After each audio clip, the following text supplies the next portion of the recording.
guess it caught some attention. It caught some attention, which is good, which is good. I just hope that I'm just not entertaining some people. You follow what I'm saying? I hope it's not just entertainment, right? Hope you're actually trying to be edified and actually do this. But shout out to everybody who still here. For everybody, just in case y'all forgot, this is our Sabbath study. We do this every week, every Saturday. We changed the time, right? Now we open up the clubhouse room at 3 p.m. Eastern Standard Time, 3 p.m. I try to play some nice gospel music for y'all for about 30 minutes or so. And then the class starts here on Discord, Blog Talk Radio, Clubhouse, YouTube, and Rumble. Back on Rumble through the Simmons family at 3:30 p.m. Eastern Standard Time. So everybody need to know on every outlet that's listening, 3:30 p.m. Eastern Standard Time is the time you need to be in here ready to go because we're going to start shortly after that. If anybody's interested in making a donation, if you just feel blessed by what you hear, want to show some support, you can do so one or two ways. I'm gonna have more ways soon. I got to figure out that Zelle on Sound Mind, brother Ariel. He showed me how to do it. I just ain't set it up yet. I got the Zelle set up, but I ain't did the necessary steps to make it able for you to donate. But right now, currently, there are two ways you can donate. This information gonna get posted in the chat by my mods. First way is through PayPal using our email address, which is absolute Bible truth forever at yahoo.com. That's absolute Bible truth the number 4, EVA at yahoo.com. You don't spell out the word for, you type the numerical digit for. And of course, the other way you can donate is how most people donate, and that's through Cash App, using the Cash App tag, which is money sign, capital ABTM, lowercase s. Again, that's money sign, capital ABTM, lowercase s. And that just simply stands for Absolute Bible Truth Ministries. At this time, we're going to do some Q&A. Y'all know I go to my people on stage first. But I have to use the restroom right quick. So, Kevin J, do your thing. Like that dead air time. Y'all talk it out. I'll be right back. Hey, all praises, man. That was a fantastic class. Now Praise this is God. definitely this is definitely a redo.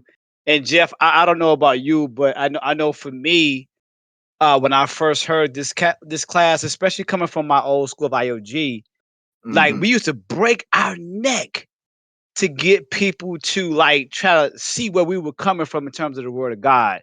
Mhm. And this class just reminds me of like when he tells you not to cast your pearls to the swine. Like we're simply wasting our time with people who simply don't believe. Let me ask you something, Jeff. It's Mhm. not a big question, it's a minor question. When Mhm. we read about Christ and what he did, right? How many times can we read where Christ is like really like trying to go in and making people believe who he was? Do you know that? Like do we ever really read that? Or does Christ be like, okay, I am who I am? Or he'll drop a parable on you and keep on. And they What do keep you it. remember about that, Jeff? And that reminds me of the Savage Jesus class where Yeah. Christ, the real Christ, the true Christ that people not hip to, he ain't play around. He not gonna sit and beg you or try to persuade you. He's gonna tell you like it is. And if you didn't like it, then he keep it moving. Now it was a loving spirit behind what he did, you know what I mean? But Yep. I'll sometimes praise it. people try to sometimes they think that love just means saying sweet words or whatever. But sometimes, man, sharp rebuke it opens your eyes quick, and I think that's what's really lacking in this world today. So to answer your question, Christ wasn't no joke, man. He wasn't playing no games. He moved as a king move. Like even though he wasn't a king, how he moved and how he presented information was. When he said shake the dust off your feet, the brother meant it. He didn't mean sit here and try to arm wrestle with people about what the truth is. I'm cool with debate. I'm not a huge debater, but I'm cool Mhm, with debating back and forth. But when it mhm, actually comes down to telling people what the truth is and who the Messiah is or who Christ is, you mhm. ain't got to Mm-hmm. break your neck on people that you should not be wasting your time with. That's why this class is important. But it sounds like you back, Josh. You back? You back, brother? I'm right here. I'll just listen to you cook. I'll just. I was Yeah, gonna let you finish what yeah, you said. no, You cooking. I love this class because that's what it's ultimately about. When you look how Christ moved in the first century, the New Testament, and how he dealt with the Pharisees, who were supposedly quote unquote these great men, they wore these fantastic garments. Everybody looked up to them. But how did Christ work with them? How did he move with them? Christ didn't break Mhm. his neck to prove anything to these guys. They was chasing Christ around, as a matter of fact, like they do you, Josh. They chased Christ around to disprove him and to tempt him and to show people, oh man, this is how he's wrong, and to turn people away from him. Man, I love the parts of the Bible when Christ would be like, oh, okay, he dropped a parable on them. And while the Pharisees were trying to figure it out, he walk away and he break down the parable to his disciples and walk away. And they still be sitting there trying to figure out what's going on. That's a real king move. That's a real person that knows who he is, how he moves, and he has nothing really to prove. I'm just trying to help you out. Here, I'm gonna give you this information. You don't want it? I'm bouncing. That's what I love Amen. about Christ. I love how he moves, and I love how this and this class shows you how who you guys represent as Christ, like how he is your Christ, the person you serve. This is how he moved. You should move the same way. He's your example. Don't waste your time on people that don't deserve your time. But I digress. Right. Praise God. Praise God. And of course, going with Jeff. Anything you got to say about today's class? Anything you want to answer? Yeah. When it deals with like dealing with people who don't want the truth.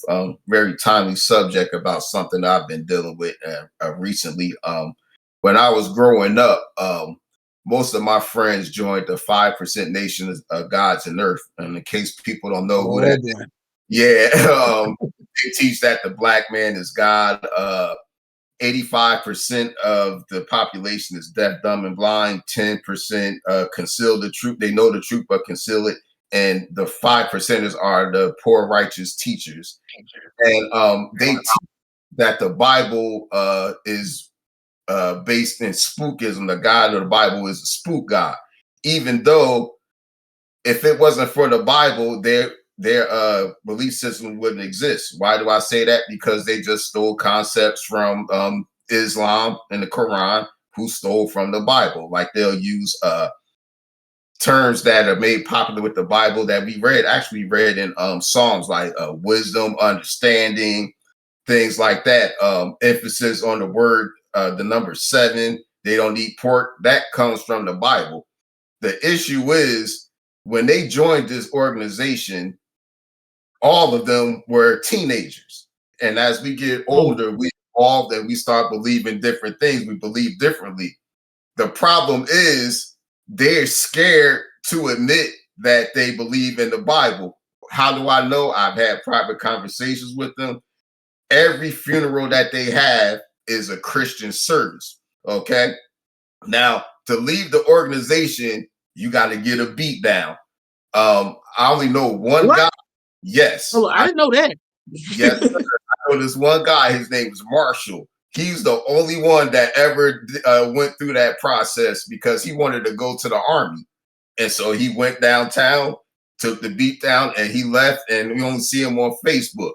Now, those brothers don't want to do that because, you know, and it's easier these days because these guys are in their 50s now. So you could just go on Facebook or social media, say, hey, I ain't down no more or whatever, and they can't do nothing to you.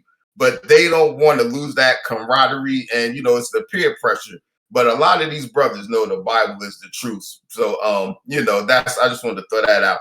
And also, I want you to clarify something from you, brother, so, you know, people don't get it mistaken. When you said that you was married and your wife withhold sex from you, you meant that you would bring another woman as a second wife or a concubine, right? I said second wife. I used the word wife several times. I said Okay, wife.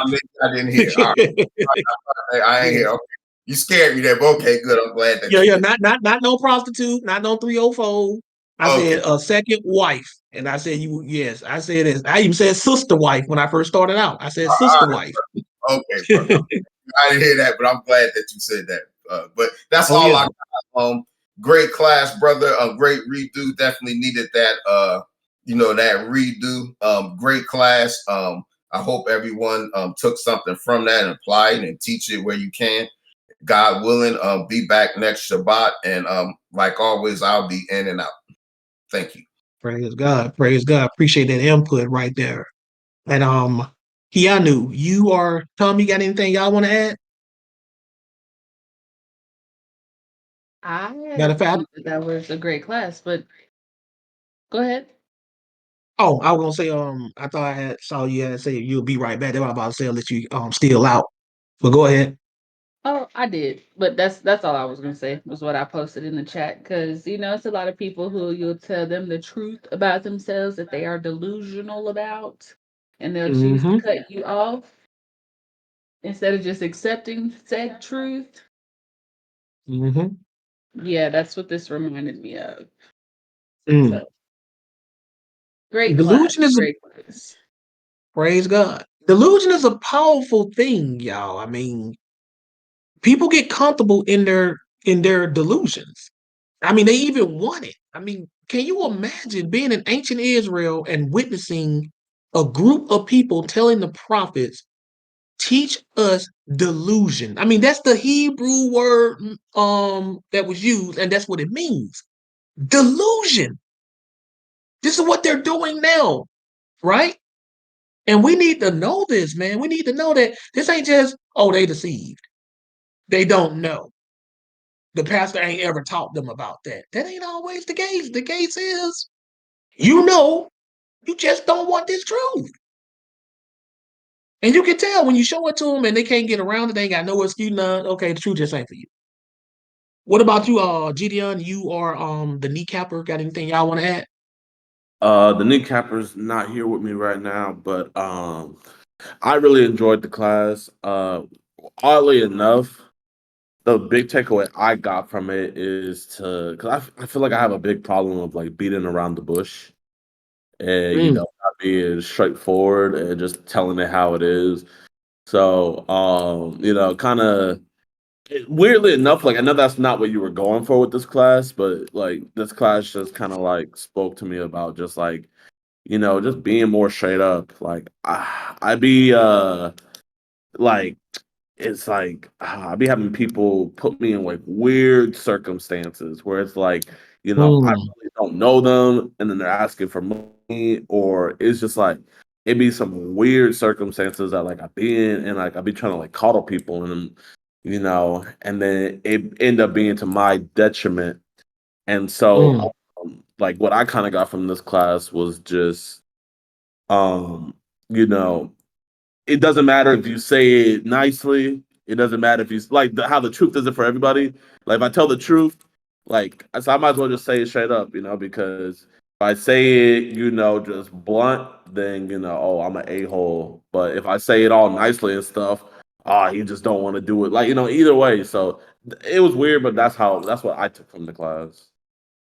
It's funny you said that because I had reminded myself to say that in my commentary and I forgot, but you brought up the point. And what I'm talking about is when you said it don't matter how you say it, it's gonna all be the same to them. So I was gonna say in my commentary, so if it's gonna be the same result, no matter how I do it, I might as well do it the way I want to do it. I'm gonna have fun with it. I'm gonna be direct and I'm gonna be brutal with it. I'm gonna have fun with it. If it's gonna be the same either way, right? Ain't no sense in them having all the fun, right? So I'm glad you got some out of that. And yes, even though that wasn't the specific of the class, one thing it was emphasizing though is that we do have to be direct with this truth. And that as That well, did. like with the Mm-hmm, gospel, I was thinking about that as well, like when it comes to the gospel and stuff. It's just mm-hmm, like don't sugarcoat it, you know what I mean? Because it's just they're mm-hmm. gonna either get with it or not get with it. So there's no point in sugarcoating it. Exactly. Just put it out the way it is. That's why I showed y'all in Ezekiel because I'm tired of people always trying to say it's this tone, the tone police, which is weird too because I be hearing this from mostly from my own race of people, and I'm like, y'all need to stop. Y'all need to stop. Turn off that caps key on your computer because we come from screaming preachers. You follow what I'm saying? I don't know most about I know a few other races do it, but they don't do it as much as we do it. We come from yelling preachers, and y'all be the first one in here crying, and then the little white kids and the white people, y'all know I don't care about race, so I crack jokes. But the white people in the suburbs and stuff, I'm gonna hear yelling and all thing, and they can handle it. And they ain't even used to it. But my own people, all we get is yelled at, and they want to come here and get all in their feelings. That's how I know it's not me. I would think most people outside of the black race, like maybe the Hispanics and the white people, they'll be like, "Oh, what's with that guy? Why is he yelling so much?" He be they be feeling it. And my people come from that and love it. But then when they hear me doing it, they got a problem with it. That's how I know it's not the yelling. It's not the screaming. It's what I'm yelling and screaming about that they don't like. Don't ever let anybody try to make you think it's your tone. It's not your tone. Sometimes it can be. It can be. But that's not what it is. Because I know in this modern age, we used to yelling. We got a president in the White House right now that is the most direct, straightforward president in the history of presidents. He's literally telling people they're fired, get the hell out. He's saying all kinds of wild stuff. If y'all can handle that, y'all ready for Josh. If y'all can handle Trump, y'all ready for Josh. You follow what I'm saying? Right? Because I speak direct. It ain't nothing for anybody getting their feelings about. But like I said, if your feelings are hurt, you need to check yourself. That means the truth not for you. Simple and plain. Don't try to blame us. I don't like the way he said it. Gideon, I don't like the way you said that. Maybe if you didn't beat around the bush so much. Even though I beat around, I still beat the bush though. The bush gone. Y'all know beating around the bush meaning like not just actually going in the bush. I still got rid of the bush. You see what's under it. At the end of the day, you still got the message. So don't try to blame it on that either. I told you what you need to know. So even if they try to hit you with that, Gideon, no, you beat around the bush too much. Yeah, but I did tell you the truth. I did tell you though. You might not like my approach, but I did tell you, and you still didn't want to do it. You follow what I'm saying? But now we got Mother Teresa. She has risen her hand. Mother Teresa, if you can unmute yourself, is there anything you like to add, sister? Yes, Josh. I mean, this has been a perfect lesson. Praise God. It's just ironic how you get into people and know what they need to hear and you do a lesson on it right then and there. You know what I'm saying? Mm-hmm. Because I have this situation. I have a good friend of mine who's gotten herself involved in some kind of cultish religion, and we understand that. And they preaching something that's totally against God. And I really hate seeing her go down the wrong way. And the thing is, I know she knows the Bible because we rode on the train together for 5 years, and that's all we talked about. And she just is sunk into this thing, and she told me about it, and I came straight out with her and told her that this stuff. I said I need to take. I never heard of it, so I need to research it a little bit. I wonder if you ever heard of them. They call it the Church of the Almighty God. I've never heard of them. Well, it's a new church that started from China, and they preach that this 50-year-old Chinese woman is the second coming of the reincarnated or incarnated Christ. That Oh yeah. Jesus is walking the earth right now today. And I told her, look, if you keep dealing with this stuff, God gonna make you reprobate, and you ain't no way you gonna come back from it, But she ain't listening. Like I wanted to meet with her tomorrow and talk about it and go over some scriptures. One good thing that did come out of the conversation is that it's got me back to really deep studying, because some of the stuff they believe in, Josh, is so unbelievable. It's just unbelievable. And they mixing up and twisting the scriptures, and I'm trying to show her how that's being done. But, she always got some remarks. She's up there talking about, this woman is walking around talking about she is now a man and she is God incarnated. And they call her God Almighty or Almighty God or whatever that it is backwards. I was backwards. It's really And horrible. and you mean to tell me they don't see the lie in that? No, You she like don't evidently. My thing is, I think she's been searching all her life for the truth that she claims, and she hasn't found it. She dealt with Armstrong. She dealt with the Seventh Day Adventists. She dealt with a whole lot of different religions. She grew up, of course, from her parents' religion. I don't know what it was. I can't remember. But it was probably some type of Baptist church or something like that, you know. And so I know, because then when I questioned her about what their beliefs and stuff, she said, "Well, I still believe in Jesus." I said, "You couldn't if you believe that stuff. Where's it written in the Bible?" And then they tell you that the Bible is not correct. That's the first thing they want to jump on to try and Mhm. justify they teaching. But use And Bible concepts. but then they go straight to the Bible verses to try and prove what they're saying to you.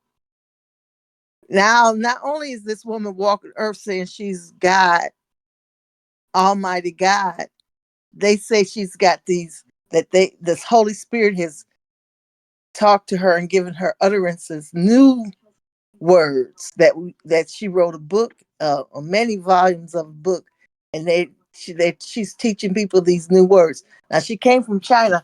Communist China has banned that religion from China, and they had left China. They're here in the United States. That's why it's getting all over the place. So I don't know how rampant it is, but it's pretty bad, because they can trick people easily because folks don't know the truth. They just don't know it.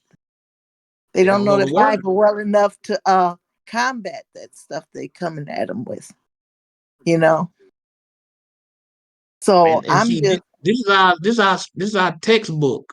And that's why we be failing the test, because we ain't studying, and the world is the test.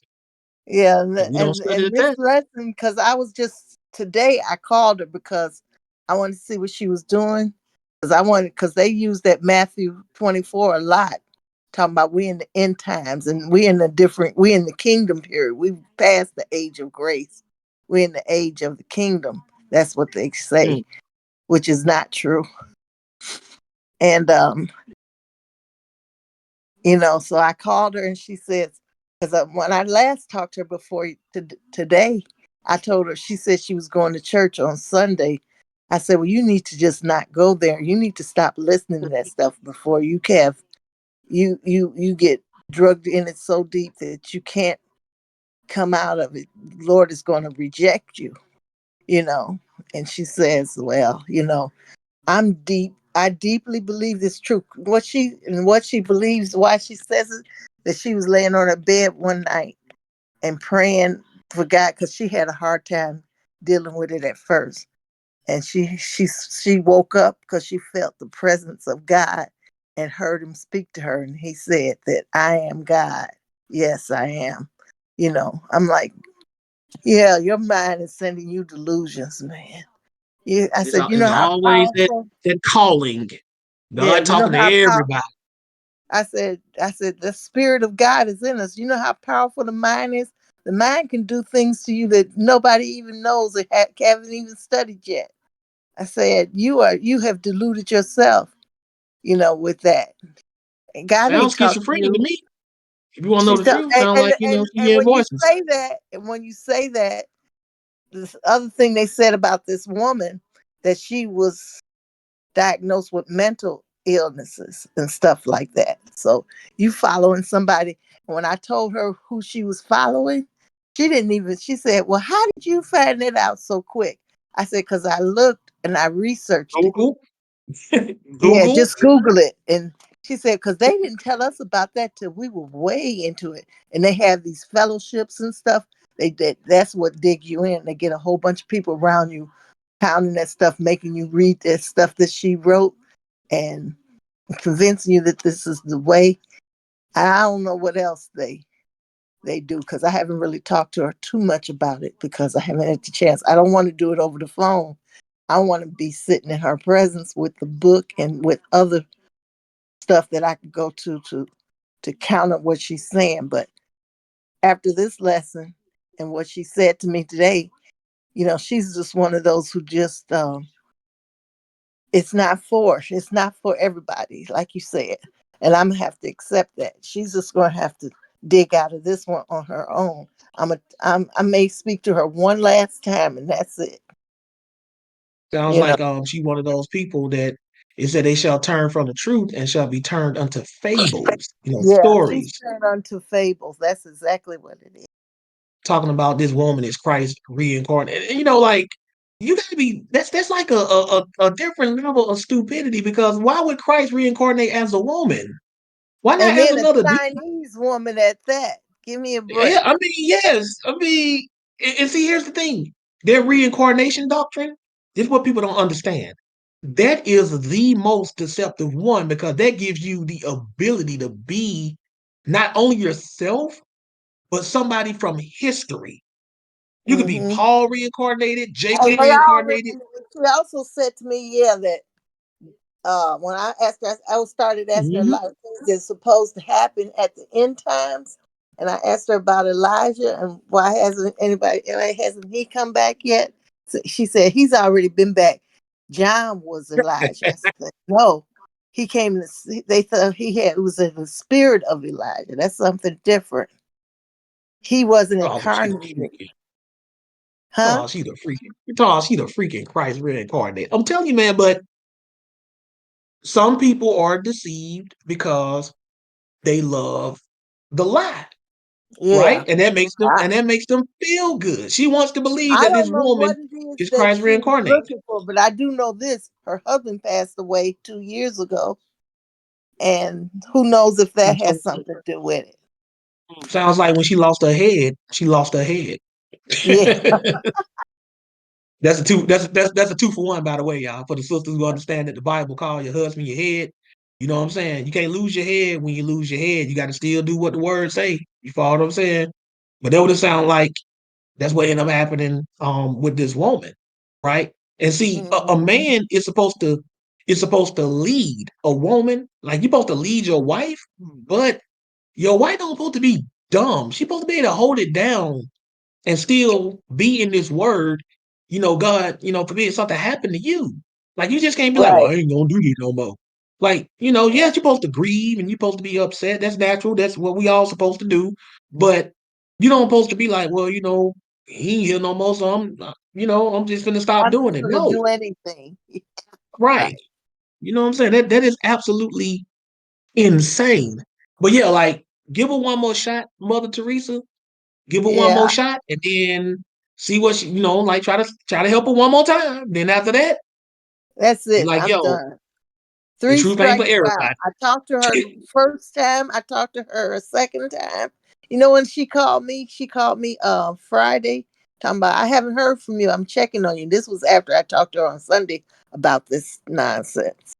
And she said, Mhm. what, did your pastor tell you not to talk to me? I said, nobody has to tell me that. Nobody will tell me that. I can talk to whomever I choose. But It I wasn't me. I believe, don't tell y'all not to talk to nobody. It wasn't me. I know, I know. So I straightened it out. So then we had a small conversation because I was trying to get to the root of what made her choose to believe in this nonsense, so I can dig a little further and find something to hang on to talk to her about. And I got a couple of theories. You know what I'm saying? But I'll talk to you about that on another time. I got a couple of theories though. You know what I mean? yeah. What will make that'll make somebody do something like that. Cause I'm telling you, man, like, we got to stay in this word, man. We got to stay in this truth. This is Hmm. our truth. God's truth is our truth. Truth equals reality. Truth equals fact. When you go outside this truth, you're going outside reality. You become spiritual delusional. You follow what I'm saying? Spiritual delusional. But Mother Teresa, let Yeah, me get on I to know. Antoine, because I think he got something he got to say about that. Because this Okay. class was a request for him. But I appreciate that, and we're gonna talk about that because I want to hear about this woman, you know what I'm saying, who can just go from regular Bible believing to following some banned woman from communist From Russia, China. Uh-huh. talking about she the reincarnated Christ. I love to hear that story right there. I want to know how that came to be. You follow what I'm saying?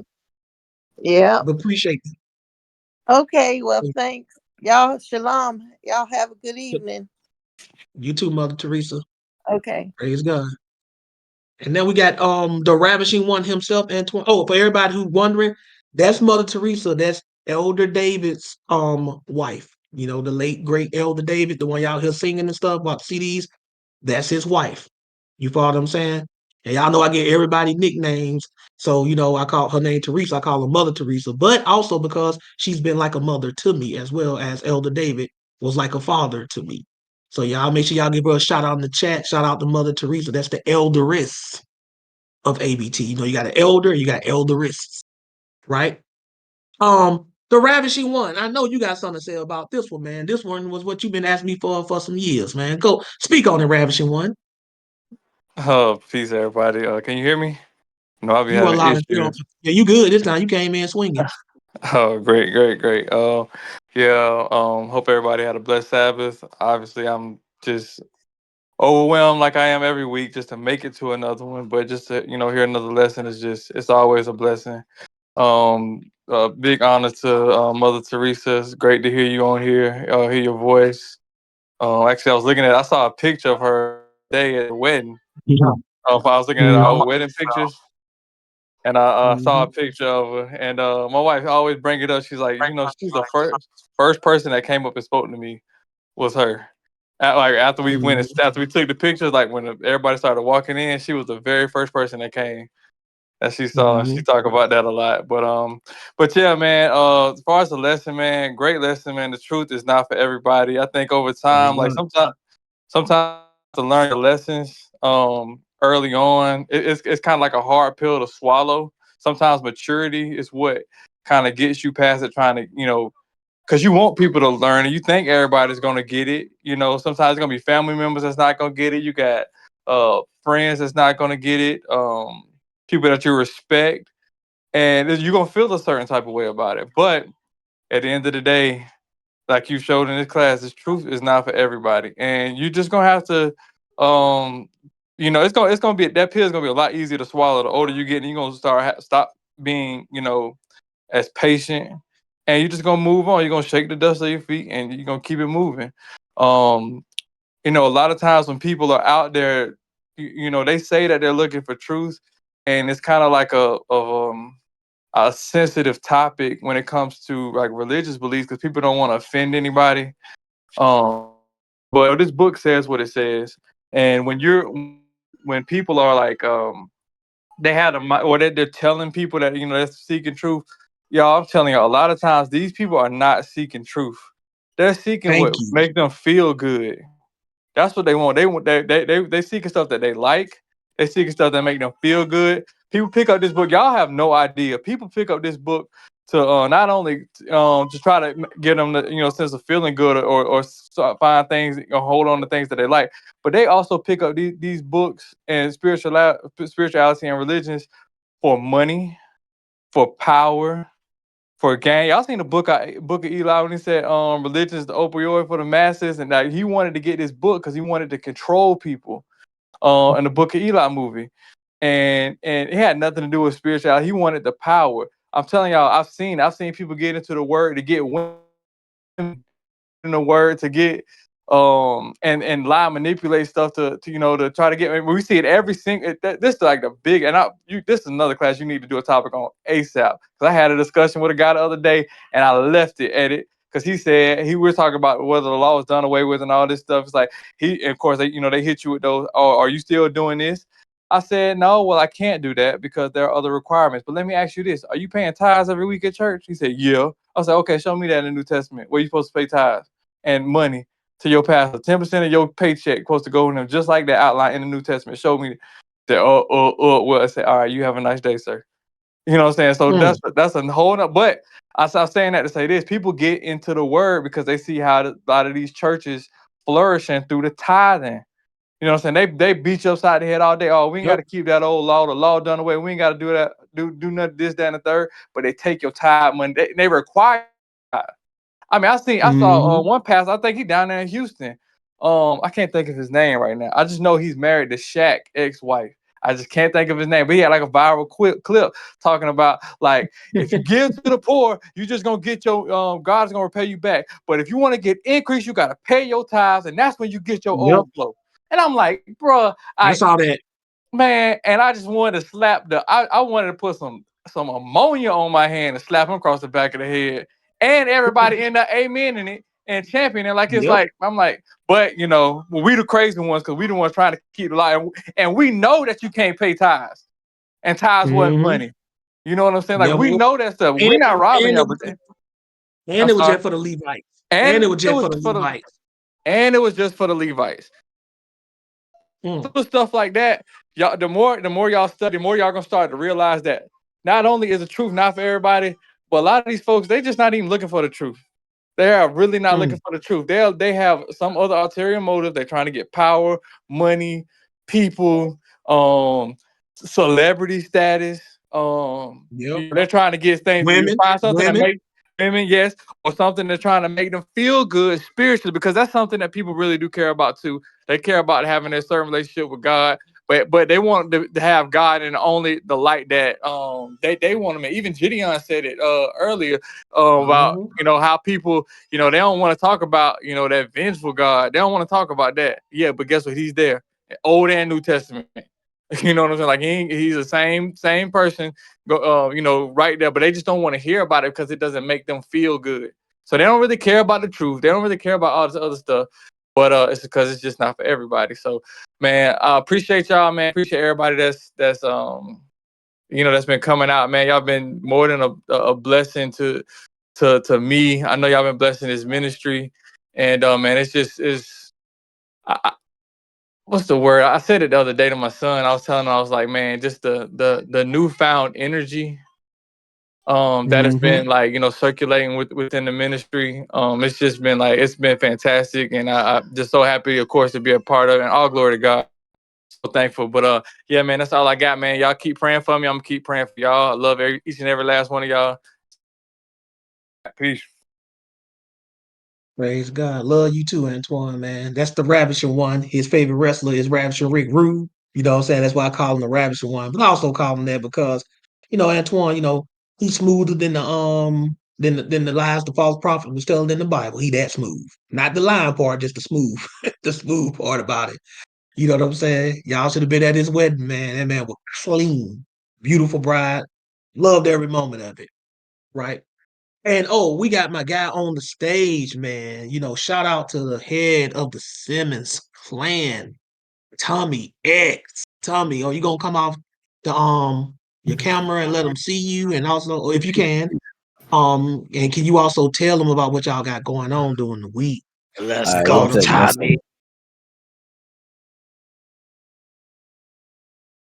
I can't hear you, Tommy. Go ahead. All right, can you hear me now? You're good now, sir. You're All right, golden. hold on. Let me see if the camera work. Tommy got us. Tommy, how did the Rumble go? Everything? Could they see me on Rumble and stuff? Good camera, whatever. How we do on that? There we go. Yeah, the camera didn't work, but it streamed fine. So the camera didn't work though. But it's When you say the camera didn't work, that mean they couldn't see me like people on YouTube and Discord. nah, they couldn't. They could see everything but you streaming your camera. But I Oh, noticed okay. on But here they can hear me though. they could hear you fine. Yeah. Okay, that's cool. Yeah. But they I noticed I was suppressed on here, so maybe that was it. I don't know. Or maybe it wouldn't let me like just stream your video. I don't know. But everything else worked fine. But I We'll couldn't even figure it out, stream man. If there's Keanu. anything to figure out. Yeah, I don't know. But it's even what Keanu was sharing, I couldn't even stream it. So but peace, Right. y'all, man. Shabbat shalom. Great Shabbat class, shalom. man. Great class. Praise God. Truth ain't for everybody, man. I've always said that. Because even at work, it's a lot. Everybody down here, I'm in Texas. Everybody down some kind of Christian, some kind of, close relation. Half my family are pastors. I've been in this Mm. word like 11 years. Ain't nobody asked me not one question. Why you doing what you doing? So now I throw little nuggets out there. Hey, we ain't supposed to be tithing. We ain't supposed to be eating that pork. We, Matter of fact, they'll answer my question with me. I go on the Sabbath day. I go to church on the Sabbath. They'd be like, oh yeah, Hmm. yeah. No, I say I go on Saturday, you know. They'd be, oh, you mean the Sabbath? Yeah. Say, yeah, so you know. They know. Yeah. Wow. So it's I found out a long time ago, and that's just dealing with my family. They really don't care. You know, they like their traditions. So and that's where I left it. So but great class, man. Also, yeah, Tell them about what you got going on during the week, man. Y'all got to hear this. Go ahead and break it out. Tell them what you got during the week for studies and stuff. Tell them, Tommy, please. yes, Mint Bible Ministry. We read Monday through Friday, 8 p.m. to 9 p.m. Central Standard Time. And we just read one chapter, 2 chapters in the book, and we read the whole book when we're done with that. And so we're alternating right now from the Old Testament to the New Testament. So we're finishing up on Daniel, which was controversial with some of my brothers. And no, that Daniel 12 most really, but yeah, we're actually reading in Susanna right now. We just read Susanna yesterday out of the Oh, okay. Septuagint, and we're gonna Yes, read indeed. Bell and the Dragon because that was a request. But also after this, That's we're a gonna nice go. one too. Yeah, it is. And then we're gonna go to Galatians next. And we just started back And y'all do streaming this, it live. and y'all doing this 5 days a week, meaning anybody in here listening, 5 days a week, Monday through Friday, can do Bible study with y'all, Yes, right? sir. If they show up at the right time, that is. Y'all need to understand this. Mint Ministries is a branch of ABT, but it's also its own ministry at the same time. And the pastor and the co-pastor is Tommy and his wife Keanu, right? And y'all need to understand that they're providing Bible study 5 days a week. That's insane. So if you could you or Keanu can put that information in the chat, post a link or whatever where they can find that at. These people will show up. Give me a W in the chat if out of 5 days a week, y'all can catch at least one of them. Give me a W in the chat. Like Ben Praise said, he God. been in it. See that? Yeah. Look at all Yeah, these W's you get. it's Out of been 5 days, they're gonna catch at least one. yeah. Several people in If here not been in it all of them. though. Yeah. Some of Yeah. them saying they already been in it. So for the Mhm. people who don't know, if you want to get some Bible studying in during the week, like you don't want to wait all the way to the Sabbath before you meet with your peeps, y'all need to crank that thing up. I mean, honestly, it need to be just as big as the turnout for the Sabbath. If they've been doing it that long for 5 days, once they start doing it like that, y'all definitely need to get that extra study in. I'm gonna try to swing by one day too, Tommy. I'm gonna try to Praise get up in God. there. I Hey, saw you Josh. popping there yesterday. What'd you say, Kevin J? Hey, real quick, man, he be trying to be all modest, man. I don't like that. Tommy, stop being modest. Hey, man, this brother been Uh-oh. trying to help me out on Discord. I really appreciate you, brother. Like I'm not like so great with the technology, but man, he has really been trying to help well. Get on Discord like my little group, and man, it's been nostalgia all day. You got Antoine. I had Antoine Mhm. LeVar and James in my study, man, bro. I respect all of it. It was such nostalgia. So it was a great day to see Tommy on here, see his face. But man, just so y'all know, the Simmonses, they are great people, man. The Simmonses, they're great people, man. They help a brother out because they know I'm slow. I'm slow, but hey, I appreciate you, Tommy. You've helped me. Next week though, next week I'm trying to go live on Discord and get off Zoom and try to get my study on Discord. So I thank you so much for your help. Yeah, we should. I want to try to at least go. I was telling Ben, I want to try to at least get on there Tuesday to support you as well, man. So everybody get on there, support these people, man. They are very helpful. They are people of Oh yeah. God. As you can see already, man, Keanu does so many Praise things, God. and he's Man, helping me does behind the scenes. So I just want to shout him out and thank him for being just a great person in the Word, and just being who he is. Like ABT needs people like them, and I just want to thank him personally in front of everyone, man. But yeah, he'd be trying to be modest and smooth with the Malcolm X look. Hey, but stop it. You mean Tommy a X, lot, baby. brother. You That's know what I'm Tommy X. saying? Yeah. That's all I got. I'm gonna go back on. Praise God. Look, what he's saying, what he just said, what Kevin just said, all of that ain't nothing but true. The Simmons family, you know, especially Keanu, they have been just integral. They've been helping me for over 10 years. They've been having my back. It's rare where you'll find a young couple, you know, man and wife. It's usually gonna be one of them who's like, I ain't really feeling this dude. You know what I'm saying? You know, but both of them has equally had my back and looked out. You know what I'm saying? I love both of them dearly. I love their whole family. They're just what Kevin J just said, just good people. You follow what I'm saying? Like they do their best. I remember when they came down and got baptized, we all went out to eat. You know, Ariel was with us and stuff, man. Yeah. I hated that I had to leave a little early because I had to go to my mom's house to take care of my mom. But we came down here, man, and we was clowning and stuff. And that was the first time I ever laid eyes on them in person. You follow what I'm saying? And now it does my heart good to see them as a couple with their family going out and becoming a mom and pop ministry. That's what they call them when it's a husband and wife, a mom and pop ministry. Mm. You know what I'm saying? And they're offering Bible study to all of y'all 5 days a week. Like, yo, come on, man. Like, y'all out of 5 days a week, you doing yourself wrong if you because you might miss the Sabbath class because y'all miss the Sabbath class too for your own personal reason. Might have to work, some might come up, but if you can get one of them Bible studies in, at least you won't be like, man, I ain't getting no word in today. Cause I don't have people come in and chat like, man, I ain't been getting the Sabbath class for a minute, man. What I missed. But you know, them dudes, you know, this man Tommy and his whole family, they got Bible study 5 days a week. And they do they'll answer some questions if you have them, I'm pretty sure. Right? Y'all better get in these Bible study and catch at least one or two of them during the week, 5 days a week. You ain't got no excuse to tell the Lord, I ain't got no time to get no study in. So let me get something straight. The Simicises, guess exactly how God gonna say it on Judgment Day. The Simicises, Yeah. right? They're doing they they do Bible study 5 days a week, right?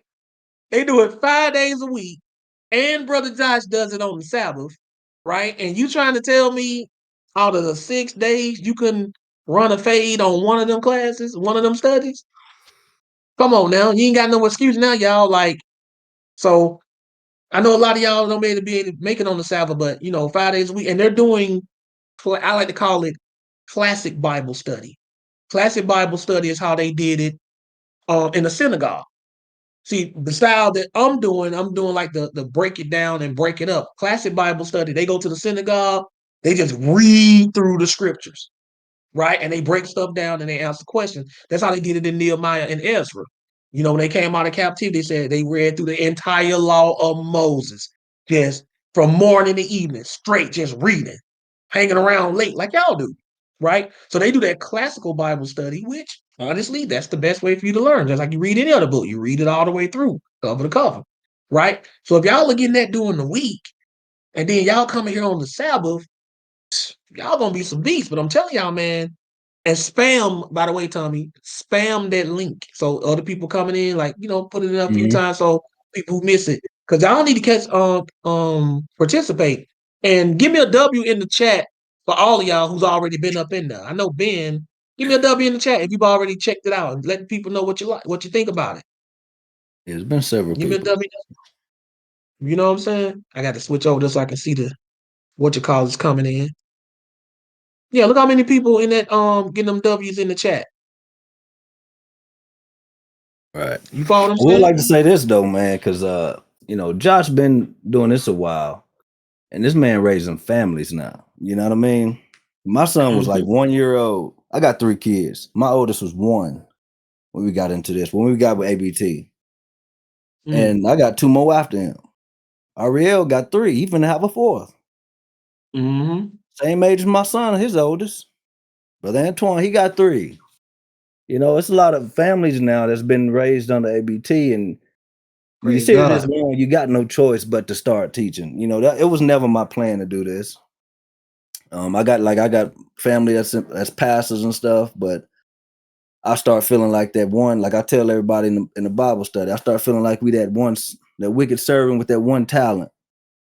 That got all this information, but then hid it because you know what I mean. I know you was a stern master. I know you was a hard master. You know, Mhm. we putting this thing to usury. You know what I mean? We throwing it on the internet because nobody want to hear it out here. Everybody, Mhm. they don't ask questions, they don't care. So let's put it on the internet and gain some souls that way. Or at least do part No of our doubt. job, water it or plant the seed. It don't matter. No doubt. And y'all need to subscribe to his YouTube channel. Somebody just said it. Y'all need to subscribe, man. Get his subscriptions up. Get that algorithm up. Y'all know because subscriptions I think affect algorithm. You know what I'm saying? And stuff like that. Maybe Gideon would know. I don't know because Gideon know all about that stuff. But if at Mm. any rate, if somebody see a high subscription count, then it more than likely make them tune in. I know that, right? And this brother can teach his wife. Think about it, man.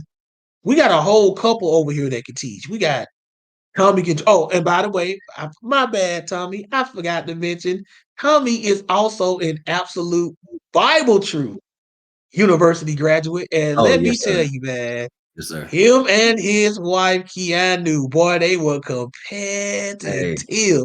I just want to let it That be night when known I got a better grade than oh, Keanu both tests. All right.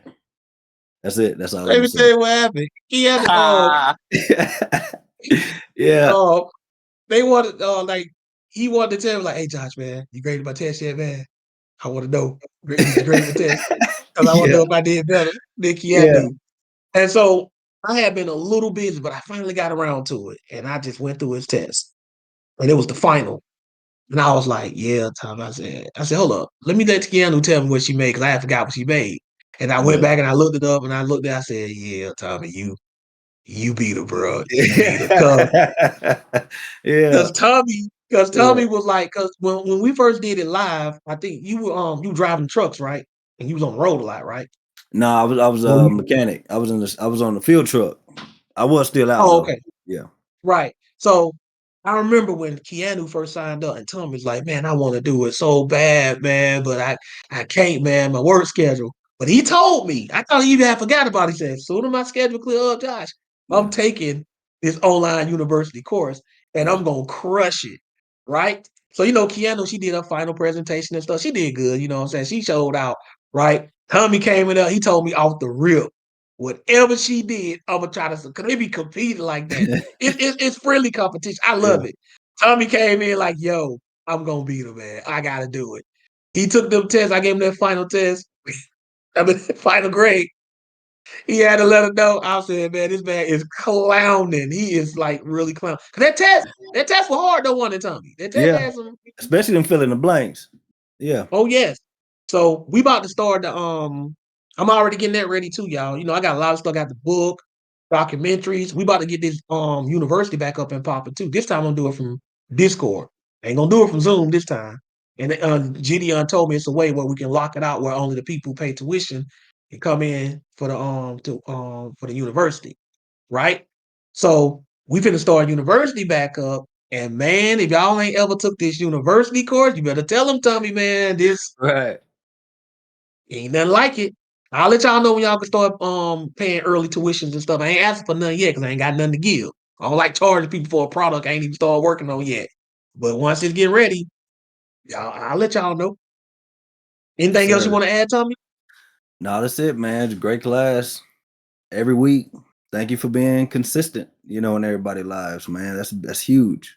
Now that we doing it on the Praise internet, God. I see. You know what I mean? Yeah, you see how it is, man. It's Yeah, you gonna catch up with my consistency pretty soon doing that thing 5 days a week. Because even I didn't bring it 5 days a week. You'll man. catch up with my consistency. If you just look at like from a number perspective, you'll catch up with me in like a couple of years doing it 5 days a week nonstop.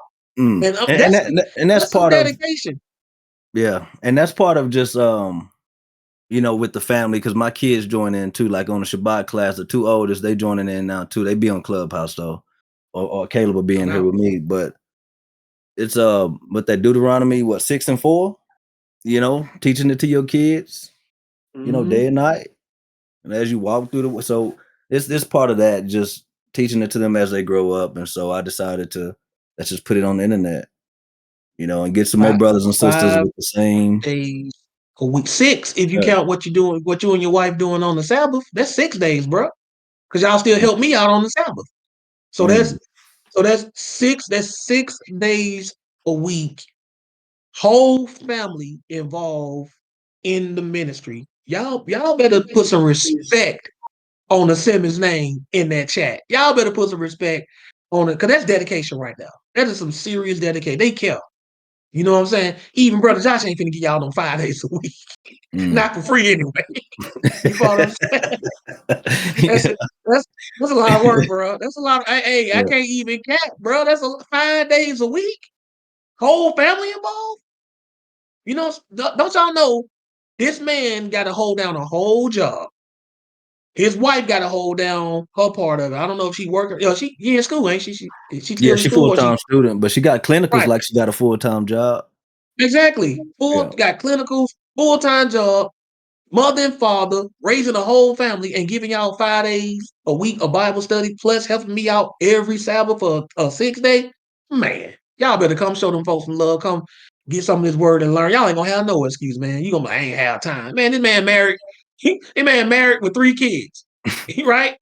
And he doing this 5 days a week. Praise No, God. God ain't trying to heal you. Ain't got no time. See, that'll be messed up. God start showing bringing stuff up to you, other people up to you on Judgment Day. And don't think he won't, because I can show you where God compares people to people. I can show you.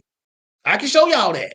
Y'all don't want me to do that in no class where he'll be like, you messed up. You didn't do what my servant over here did.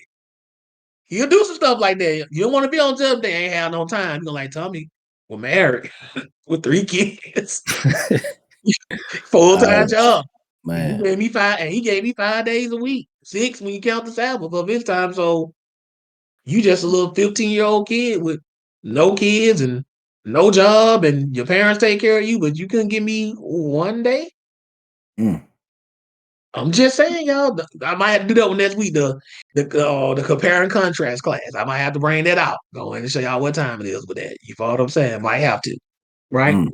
Appreciate that, Tommy X. Yes, Let me get sir. a bunch of X's in the chat for Tommy X, because he look like Malcolm X. Y'all give me a bunch of X's in the chat. Show love. 1 X at a time, too. I know Roar put 3 X's up there being silly. I'm just messing with you, Roar. I'm just messing with you. Right? But next, we got Solo Nation. Oh man, the Emperor. The Emperor himself is on stage. Solo Nation. Oh man, me and Solo, we had a 4-hour session earlier this week. Go ahead, Solo. Speak on it, man. How you doing, bro? How the Empress doing? Hey, peace, brother Josh. Peace, everybody, and the Empress. She's doing well. Looking forward to having her back here. She went to visit her mom, so Praise God. all Safe is well. travels. Oh, thank you. I'll make sure to let her know. Mm-hmm. But yeah. W class, brother Josh. Praise and God. and I'm looking forward to checking out Ministries. I think I saw a video not too long ago, but I just subscribed, so I'm definitely gonna check out more of the videos. I'm already looking at the thumbnails, and I just like high quality products, so I can tell this is one of them. And I see they're using Mac, so that's cool. I know. Nobody's perfect. Um, but yeah, brother Josh, I really enjoyed this class. One of the verses that stood out to me was Psalm 25, verse 4-6. And I just really like how David is talking about God's truth, because I get sick and tired of how I've heard it so many times, and people just say, my truth, and it's like, ugh. But I like how David is focusing on God's truth, and I like how you brought that out. Also, what you pointed out with the prophets, and how no matter how it's spoken, what was it? Was it Jeremiah, or was it Ezekiel? It was Ezekiel. Ezekiel? Yeah, smooth, and like a love song. It doesn't matter. If people don't want the truth, they don't want the truth. So, so But I have a question for you, Brother Josh. Go ahead. Let me see.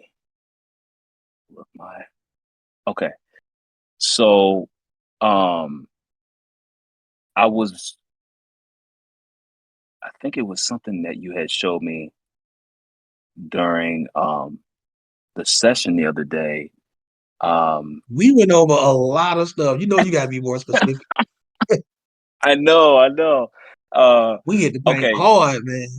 or maybe it was something I kind of spin off. I started reading, but it was in Genesis 14 verse 13. Hmm. And it's about Abraham, because I was just like, why is Abraham, yeah, like I know Hebrew is a loaded word.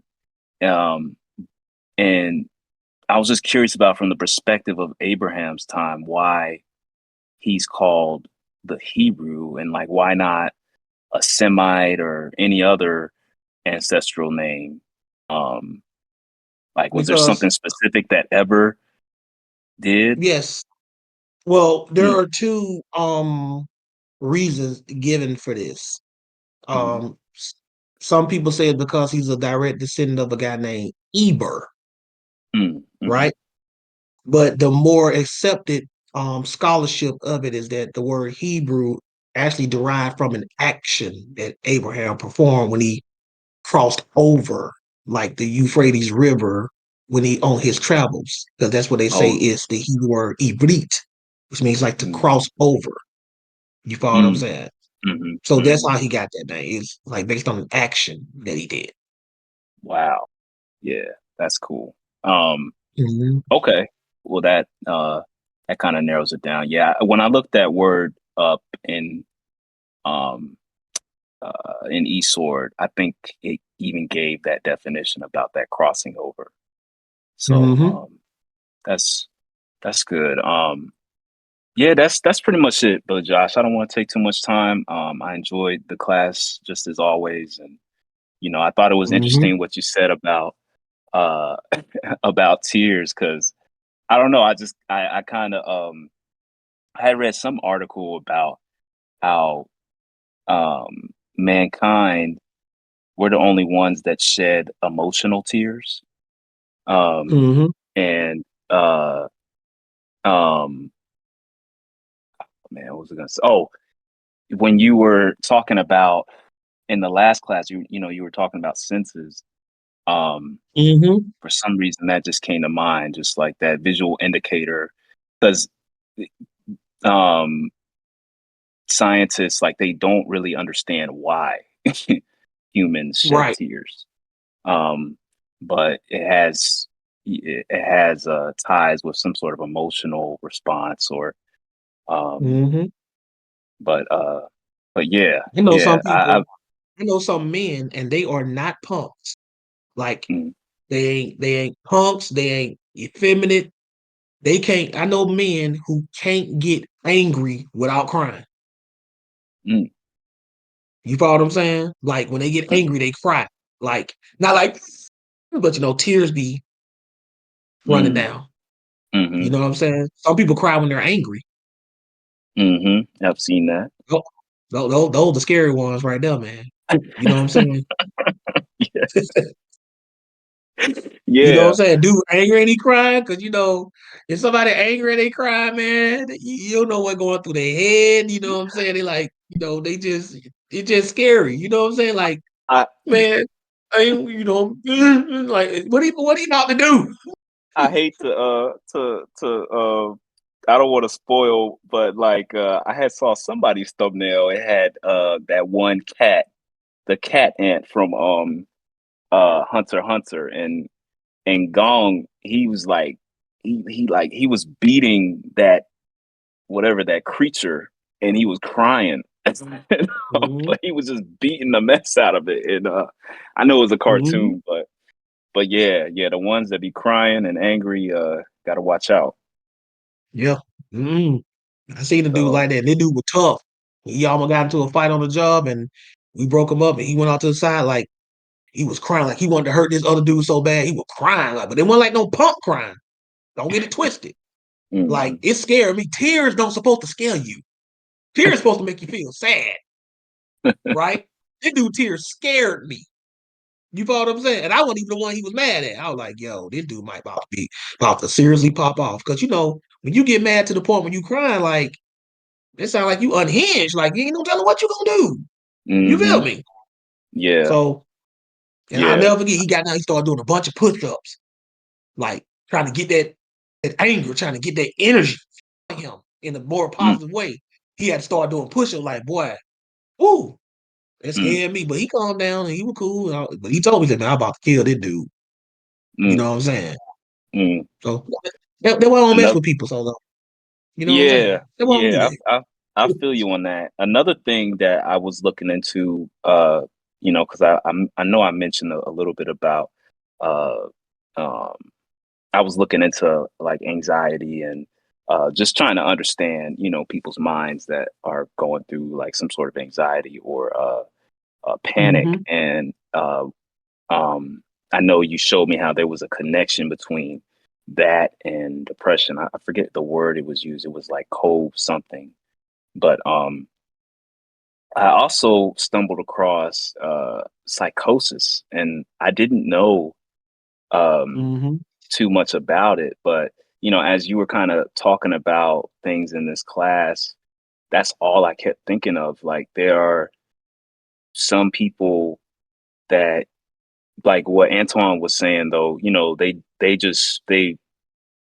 want to feel good, but then there are some people that truly believe whatever it is that they believe, and you cannot convince them Mm-hmm. otherwise. So it's no point. Um, but yeah, yeah. This was a great class, Brother Josh, and I don't want to ramble on and take away any time from everyone. So thank you as always for just being a great teacher, and always glad to uh to just sit and learn under you. Praise God. Solo. Make sure you say hi to the Empress for me. Make sure she okay. Check up on her. You know that, Will do. right? Will do. And me and Solo Nation, and also Solo is another solo we have on here. Me and him, we had a powerful session too. I've been getting these sessions in, man, and they'll tell you, man. They'll testify. Solo will let you know. The other solo will let you know. JJ, we had a nice session too, man. We've been getting it in, man. Y'all mean the counseling is on par. The counseling is unrivaled.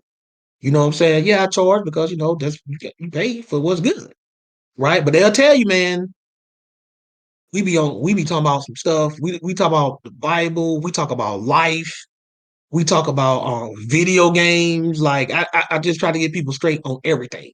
You feel me? And we get it in. And I don't charge for every hour either. You know what I'm saying? Like, Solo will tell you, man, Solo talk for 4 hours. I didn't charge that man for no 4 hours. I ain't even charging for 3. You feel me? So Hmm. it ain't always about the money. You know what I'm saying? Like sometimes we just need to just, hash some stuff out. And I'm not trying to break nobody. I ain't trying to break nobody bank. I ain't trying to not be able to make a living either. But I ain't trying to break nobody bank. And I know that if somebody ever came to me and they were like, yo, Josh, I ain't really got no money like that, bro. But I really need some counseling, bro. I ain't gonna be like, well, I really need to see that bag. I ain't gonna say that. You feel me? That ain't who I am. You know what I'm saying? Like every they laughed at me in the chat. Everybody know that there got to be exceptions. I'm not like that. You know what I'm saying? You know, right? Did just what I do for a living. But if somebody, you got kids and stuff who need me to talk to them and stuff, I can't expect them to be able to pay me no $120 an hour. I mean, come on, right? And shout out to everybody who donate on a regular basis because a lot of people who pay for the sessions also donate on a regular basis too. So what kind of person would I be? Solo, he donate almost every week and then he pay for a session. I can't throw that man an extra hour or two just on the strip every now and then, just out the kindness of my heart. See, that's the way I be thinking. That's the way my mind be working. So no matter what I do for a living, if people in the word is involved in it, it ain't gonna always be all about the money, even if I'm getting paid to do it. Because I generally do care about people. I really, truly do care about y'all well being. You know what I mean? I want to see y'all win. I want to see y'all be successful. Y'all may not believe it, but y'all got some interesting lives. You might think, man, what's so interesting about my life, Josh? I'm just a regular dude. I'm boring. Y'all got some interesting lives, man. Like Solo, you have an interesting life to me. Oh, the Solo do too. JJ, y'all are interesting to me. Maybe because I'm just nosy. I don't know. Right? But y'all make it worthwhile too.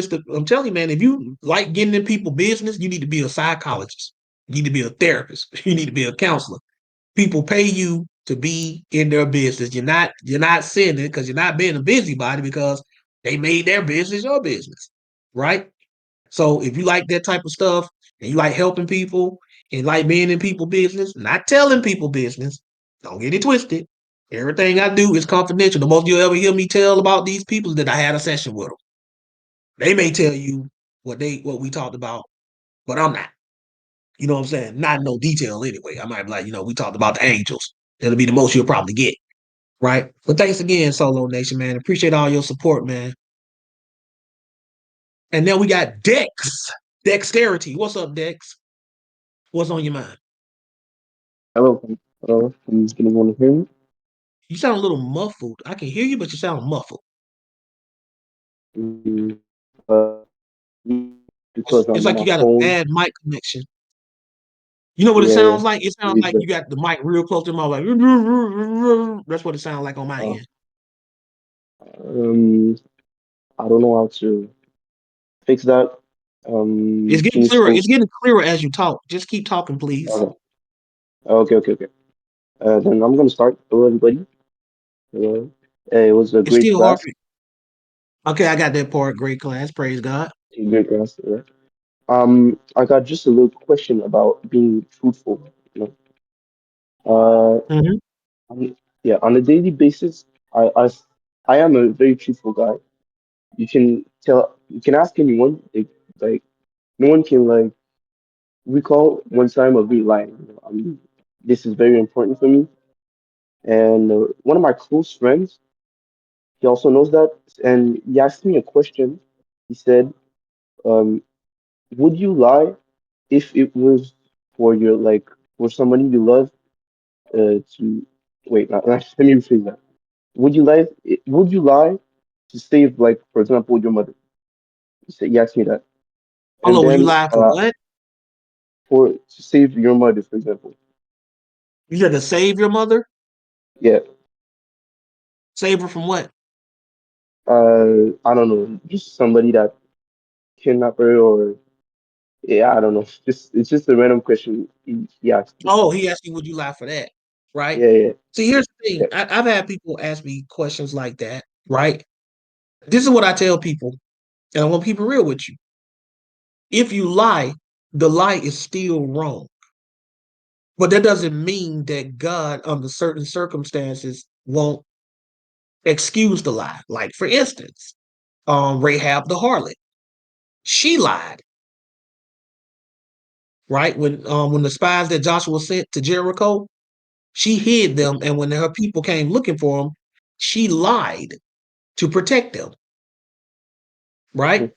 But they were really hiding under her roof, like on top of her roof, like under some reeds or something like that, right? She lied. And in the book of Hebrews, she's celebrated as a champion of faith, right? Not for her lie, obviously, but why she lied. You follow what I'm saying? Now, that Yeah, doesn't mean that the lie was right. You follow what I'm saying? But she lied for what you would call a noble cause. She lied to spare the lie, because if she would have told the truth about those spies, people would have killed them. So it's kind of like the same situation. She lied to save their life. yeah, I understand. You know Because what I'm saying? one, yeah, I said that I wouldn't lie just because I know that that's a sin, and knowing that I would lie, and knowing that's a sin that's worse, it makes it worse. So I said I would lie, and he said to me like, "Oh, this is why I don't trust Christianity because it's like you're being brainwashed and everything." Because he when he was a kid, he was Catholic, his family too, but now he's kind of struggling, kind of thinking about his faith, and now he's saying Mhm. because that uh, Christianity is brainwashing people and everything. Well, see, here's the thing. The best way you could answer him is that I shouldn't lie, right? Because I'm like Dex, how old are you, by the way? 15. You 15. Say if I met you for the first time and we out just hanging out, you know what I'm saying? And then all of a sudden you just up and run like, Josh, they're after me, I gotta go. And you run and you hide somewhere, and some dudes come running up behind me with guns. And they're like, yo, where that dude Dex at? We about to murk him. Which way did he go? And I know exactly where you went. Do you think Brother Josh gonna be like, yeah, he went over there? Because I can't lie. You think I'm gonna do that? If I say I don't No. know, if I say I don't know, that's a lie too. But what I do know is whatever I tell them, they're gonna believe it. That's the only thing I do know. So in situations like that, that's why I say we shouldn't, but if we did, God may forgive us for that. Just like, he forgave Rahab, obviously, right? But I'm not going to tell anybody that in any situation they should lie. I will never say that. I'm just saying certain situations, if you were to, or even myself were to do it, it'll have been an extreme situation like that. But not anything regarding the word. Like if they be like, if they like they have a gun and be like, tell the truth. Do you believe in Jesus or not? I gotta just tell the truth and take that bullet. So we can't do anything like pertaining to like denying Jesus or something like that, right? But if somebody was trying to murk you, bro, and I know that I'm the only thing standing between you and your funeral, then I'm gonna keep it real with you. I will 99.9% more than likely lie to them and say he went the other way. I shouldn't do it because lying is wrong, but I'm just telling you what I more than likely would do. Yeah, that's And, crazy. and Josh, correct me if I'm wrong, but didn't those midwives lie to Pharaoh? It basically like Uh, Moses wasn't even born because remember Pharaoh was going around killing them, yeah, and they basically lied to Pharaoh, which allowed yeah. They said the us to Hebrew be women are born. lively. So it's like a life or Yeah, death situation. Yeah. yeah. So I'm just telling you the truth. It's situations where if something like that pop off, like I said, I will never, cause I'm not gonna ever tell nobody to just go sin. I ain't gonna say nothing like that. And even if I did do it, like if I sinned to protect your life or whatever, it's still a sin. I'm just gonna ask God for forgiveness, right? But there are situations where people will do Have stuff like mercy. David, yeah, and ask for his mercy. Like David pretended to be crazy when he was on the run from Saul, foaming at the mouth and stuff like that. Just so that's deceptive. He deceived somebody, to save his life, to save his own life. You follow what I'm saying? So when people hit you with the "Would you lie to save your mother's life?" That was the first thing I asked. I said, "Save her from what?" Because you said to save your mother. I said, "Save her from what?" You like, like somebody trying to hurt her. That's different. But if you like, I'm just trying to save and spare her feelings. No, just tell the truth, right? Yeah. So that's the way that is. But I keep it real with people. I'm still gonna tell you that's a lie. But just because you do something wrong, God does consider context, just like man does. God is just like, nope, nope, you just lied. The end. It's not always the case. But sometimes it could be like that, the way just like, nope, you just broke, like you just lied. The end. But that's not what he did with Rahab. Rahab straight up lied. She in the book of Hebrews. By faith, Rahab. What did Rahab do? Really? Like she lied to protect, two people from God, right? But a lie is still a lie. Never forget that. But I don't want you to think if you ever in a situation where you tell a lie to save your mom's actual life, that means you're condemned to hell, right? Or that's encouraged you to become a habitual liar. You know what I'm saying? No, it's not like that. You feel me? But if you ask me, what should you do? I'm saying you should tell the truth. But if you ask me, what would I do? I'll say I would more than likely lie to save your life. I know it sounds messed up, but I'm not gonna be lying to y'all and be fake like that, right? I got to live with that for the rest of my life. Your family, what happened, Josh? You was kicking it with my son Dex. You were kicking it with my brother. That's what your sister saying, or your brother if you got one, right? What happened? Well, some guys were chasing him with some guns, and they said they wanted to kill him. Well, what did you do? I told him where he was. Why would you do that? I can't lie. I'm a Christian. You know, long term, your family gonna hate me forever. Now, somebody go, well, it's about how God feel about it. Yeah, but at the same time, there have been incidents in the Bible where people lied and God winked at it. He didn't say the lie was okay. Don't confuse God winking at something either with him being okay with it. Winking just means letting something slide. When you let something slide, by definition, what you're saying is wrong from just letting it slide. You don't have to if you're doing the right thing, nobody calls doing the right thing as letting it slide, do we? We don't do that, do we, Dex? No. Right? So that's what I was saying. Like in the Bible, you said God will wink at certain stuff, right? But under any circumstances, when asked about lying, your answer should be, I should not lie, regardless of how extreme it is. Now, what you would actually do, that's a different story. And in a case like that, I would even tell the person who would ask me something like that, I'll be honest, I don't know. I have to, that's one of them situations where I got to actually be in to know what I would do. Make sense, Okay. Dex? Yeah, that makes sense. You know what I'm saying? Thank I you. got to actually be in that. Mm. All right. Then have a great evening. Thank you. What'd you say, Dex? I said just bye. Just have a great evening. Thank you. Oh, okay. You too, Dex. All right. And who we got now? We got Deuce, Dust to Deuce. And I saw that in the chat too, Pearly. Dust to Pearl. That was nice. That Dust to Pearl. I don't know if she's still in the chat.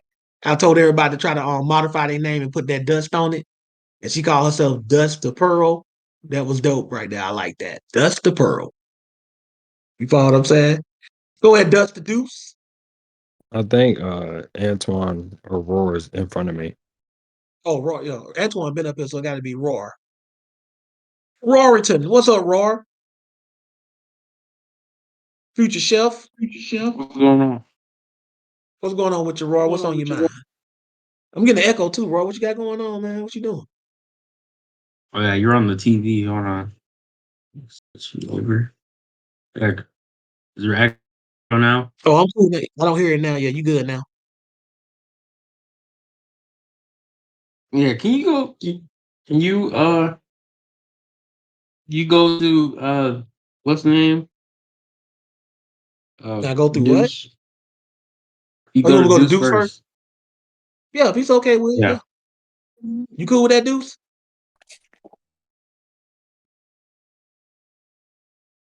I can't hear you, He Deuce. wants me to go. Yes. Okay.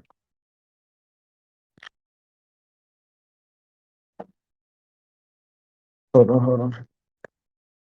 My fault. I'm in college right now. You know what I'm saying? I'm in You on dorms. campus right now? Yeah, I got a roommate and stuff, so I just left out the room. Um, but first I Go want to back say in that room. Go back in the room. why? You got to go back in the room, bro. This is your Why? test right here. It's You got to be bold. man, Yes, sir. Come on, dude. Be bold. man, You got to be that's bold with the my faith, bro. man, that's my brother in Christ right there in the faith. He's on the game. You know what I'm saying, with his brother. On the game, Yeah, right? he's on a game right now. He playing the game with his brother, or whatever. But man, we do a weekly Bible study anyway. So you know what I'm saying. It ain't me hiding nothing. You feel me? He get daily dose of God from me every day. You know what I'm saying? So it ain't me. Y'all be on it. Yeah, it ain't So me you think hiding he nothing. might say something? He What you might say? say something when he's on the game. You said what? He might say something when he's on the game. Nah. He don't be cursing. Nah. I'm telling you, that's a brother in Christ right there. You feel me? He keep me from sinning. I keep him from sinning. You feel me? Just how it's supposed to be. Right. That's why you Um, have to keep you accountable. exactly. Hey, brother Josh, bro, Yes, sir.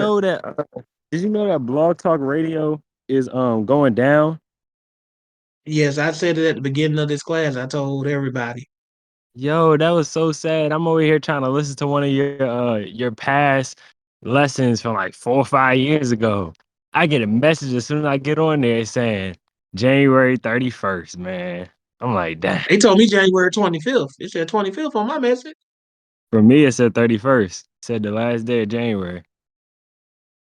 But yeah, that sucks, man. I was like, so They I told got me like, I got to download all my stuff or I'm gonna lose it. They also said there's a way they can archive it for me on another site, but I knew it was gonna end up going on Blog Talk. I mean, you got people calling in on phones to listen to audio, and you got stuff like Discord where you can see people and YouTube Live. I mean, I'm surprised, quite frankly, that it lasted this long. yeah, nah, for sure. And I was gonna be funny and try to call in on this one, but I was like, man, let me not.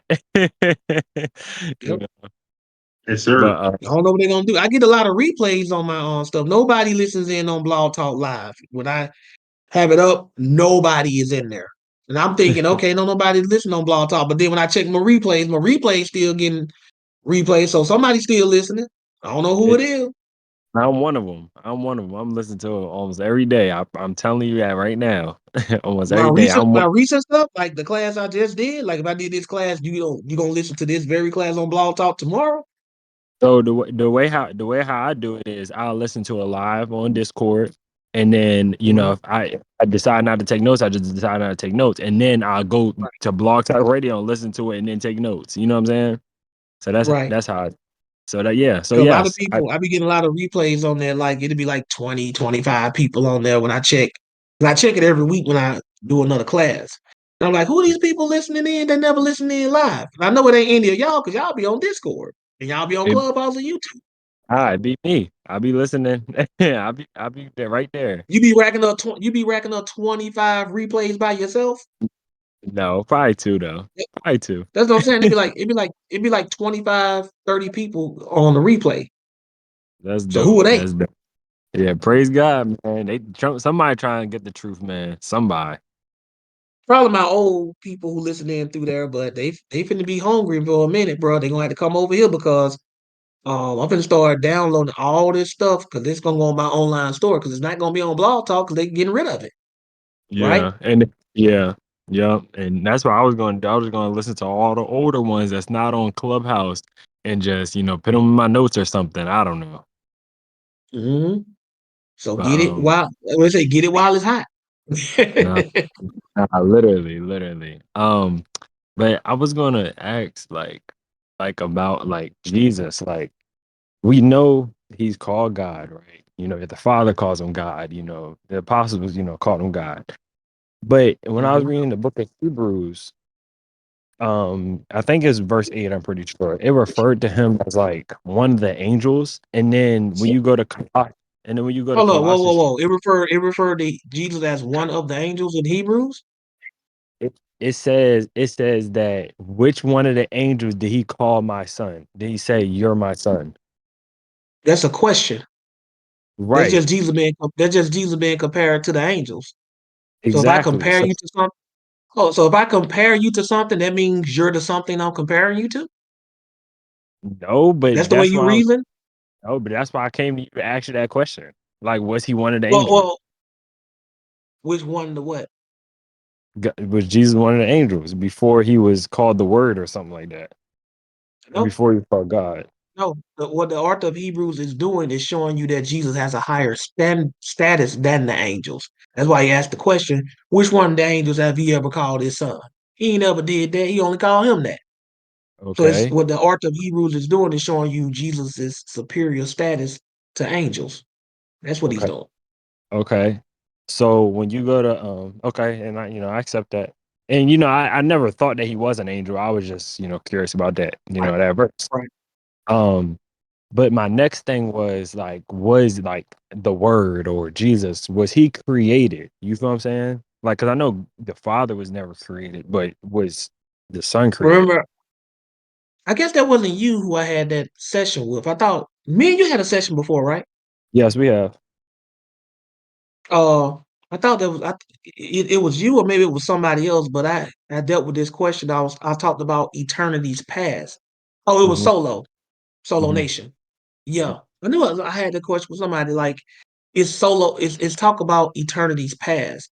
See, Jesus was brought forth, but he was brought forth when there was no such thing as time. Hmm. So it's like he's eternal yet he was brought forth. Not the Father, Mhm. but Jesus was brought forth in eternity. They call it eternity's past. Is it So is this why you he's is this why go ahead. is this why you asked me, or not asked me, but this is why you said that, like, how long would it take you to understand the Father fully? And you said in eternity. Okay, so that's Right, why we're spending eternity with him, to understand right, him for eternity. right. That's how long it will take. Right. Yeah. And it's called eternity's past because people say Jesus wasn't created. Well, the book says that he's the firstborn of God and the firstborn of every creature, right? Mhm. But you also got something called eternity's past. Like if something happens, if I create you in eternity, you could enunciate it and say, well, that's my beginning. I have an origin. I have a beginning. You do, but you don't because you were created outside of time. So if you were created outside of time, I can't put a time stamp on something that created outside of time. That's one of those divine paradoxes. So it's Oh, like Jesus was created, yet he's eternal and has no beginning because it happened before there was a such thing as time. right. So So can if I read somebody asks me, is Jesus eternal? I say yes. What about to read? First Colossians chapter 15, or First Colossians, or Colossians chapter 1 verse 15? It says, I'm reading out of NIV. It says, "The Son is the image of the invisible God, the firstborn over all creation." Yes. The first what? Born, What that mean? that he was born first. He was created first. That's what I get out of That's what's so confusing to me. That's John 1:1. Well, John 1:1, In he the was beginning there. was the word. Well, I mean, it says he was there in the beginning. That doesn't mean it to me. It doesn't mean that he was there right before, like, literally right before Adam and Eve. You know what I'm saying? That to me just means that he's the beginning and the end. You feel me? He was always it. there. When it says in the beginning, God created the heaven and the earth. Is that the beginning of God or the beginning of Him creating the heaven and the earth? Just the beginning of heaven and earth. That's what I get out of it. Exactly. So when the Bible says, in the beginning was the Word, and the Word was with God, and the Word was God, that word beginning is indicating the start of something. And John chapter 1 lets you know that's the start of creation. That's why I say all things were made by Him and for Him. That's not describing the beginning because eternity doesn't have a beginning or an Yeah, I end. didn't. I didn't say that. I don't know who said that. I didn't say that. No, I'm talking to Roar. I'm talking to Roar. I'm responding to Okay. what Roar said. I say, yeah, Right? that's what I. Yeah. Right. So Um. when the Bible says stuff like in the beginning, that's a timestamp. Y'all know what timestamps are. Y'all don't edit the videos and stuff. Y'all don't see YouTube. A timestamp. Yeah. So when it says in the beginning, anywhere in the Bible, if it say in the beginning, that's a timestamp starting something. But that's not saying that the existence of God started there. Because we know God is eternal. He has no beginning. Yeah. So what's this beginning talking about? The beginning of something he was about to do. Is it time? Just time? Um. You said what? Mhm. I. But I was just gonna get to my next question. Can you go to John chapter 7 real quick? Because John.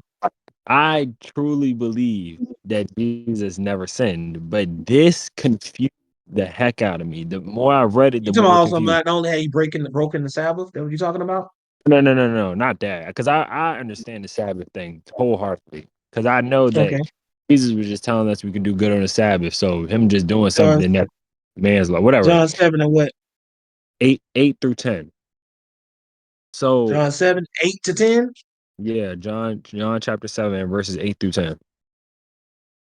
Okay. What's the part at where you have the issue?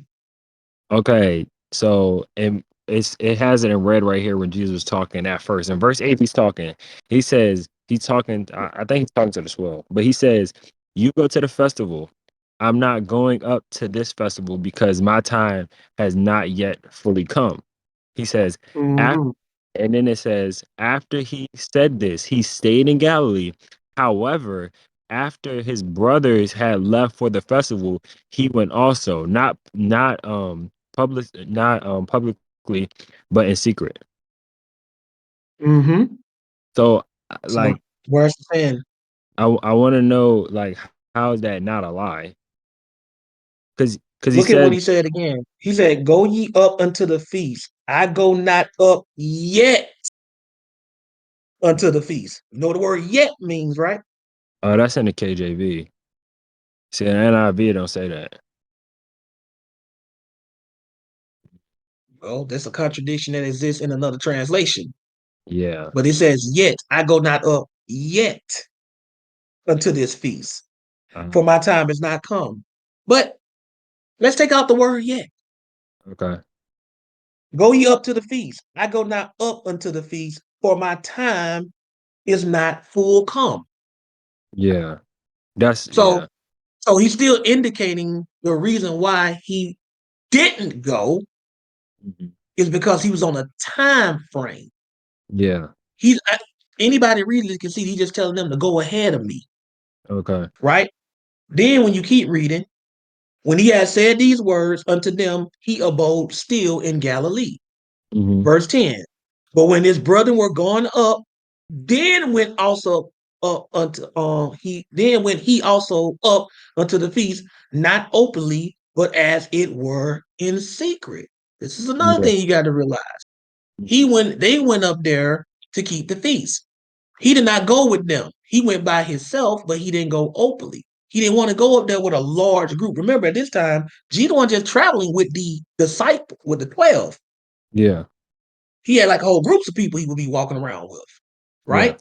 So he Yeah. let the whole group go, by themselves, and then he went up later, right? And he didn't do it openly. And it says in verse 11, then the Jews sought him at the feast and said, "Where is he?" These Jews that looking for him, are they friend or foe?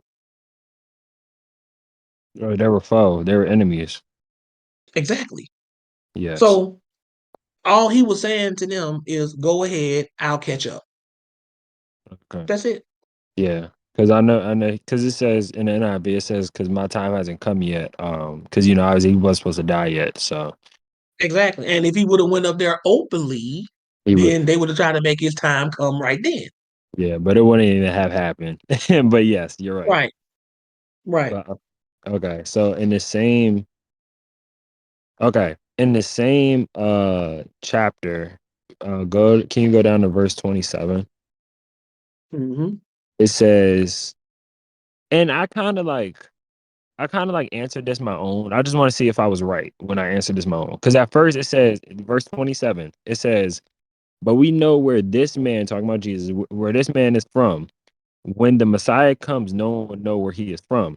At first, I was like, is this talking about the Antichrist? But now I was like, no, this doesn't make any sense because when it says where he doesn't come, or we won't know where he comes, Jesus later says that you don't know where I come, and you won't know where I'm going either, or something like that, right? So I'm thinking like this is just talking about they didn't know that he was coming from heaven or he's the Son of God. Is that right? This is based on a preconceived idea that they had about who the Messiah would be and how he would arrive. Look what Hmm. it says, and if you start reading that verse, say 26, it says, "Below, he speaketh boldly, and they say nothing unto him. Do the rulers know indeed that this is the very Christ? Is this the prophesied Messiah? Okay. Howbeit, we know this man whence he is. But when Christ cometh, no man knoweth whence he is." You know Yeah. what? Now read that in the NIV. Verse what? 26 and 27. 27. Yeah, 20, you can read 26 and 27. Now read that. Okay, it says, "Here he is, speaking publicly, and they are not saying a word to him. Have the authorities really concluded that he is the Messiah?" Question. But Hmm. know where this man is from. When the Messiah comes, no one will know where he is from. Right. So they had a preconceived notion of how the Messiah would have like a mysterious origin, right? So they were saying, basically, how could he be the Messiah? Because But isn't it? the Messiah, we ain't gonna know where he come from, but we know where he from. But you said mysterious origin. Isn't that like the truth anyway? Because he kind of did, right? Because Yeah, but I they had know from but they there. had these different but they had these many different conceptions of when they say mysterious origin, mean like they don't know. Like when we say the mysterious origin, we do know. When they say Yeah. mysterious origin, like they mean mysterious, like they have no idea. They don't got a teaching. The teaching itself ain't mysterious. What's mysterious is they don't know. So is You this follow what I'm what? saying? So yes, I do understand. So is this what Hmm. Trump's like modern day Jews, Jehovah Witnesses, and Israelites that believe that the Messiah will be a man, like people that just say that they believe in the Christ but not Jesus Christ, right? Is this where they stump at right here because they think that he's going to be an actual man? Well, the actual Jews think he's going to be an actual man. The Jews today, they believe he's going to be an actual man. The prophets prophesy him as an actual man. But there were also teachings and understandings in the first century among like the rabbis and stuff that also believed that, they would not know where Christ comes from. In other Right. words, he just pop up, so to speak. Right, and that's why I'm asking is that why Jehovah Witnesses believe that he is just a man and not like a divine being as well? Because Jehovah Witnesses don't believe he's just a man. Jehovah Witnesses believe that Jesus is a God.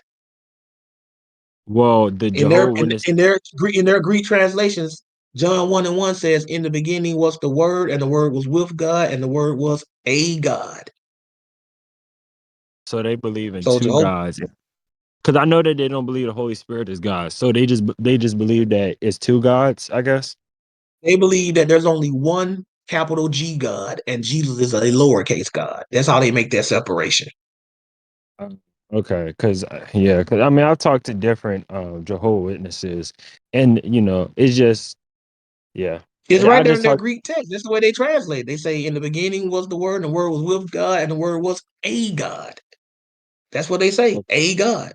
Now we I know using mean, our common sense, dudes, that God and a God is still two gods.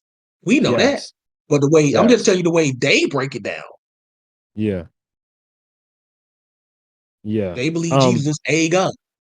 yeah, I because I let was them just have look. that too. I let them have it too. I said, okay, still Yeah, God. yeah. I mean I mean it's the truth, because when it's just funny how people who don't go and read the Hebrew or the Greek, and they'll try to break down that like it says you talking about Genesis, talking about something God or not in Genesis, just a Torah saying that God is one, God is one, God is one.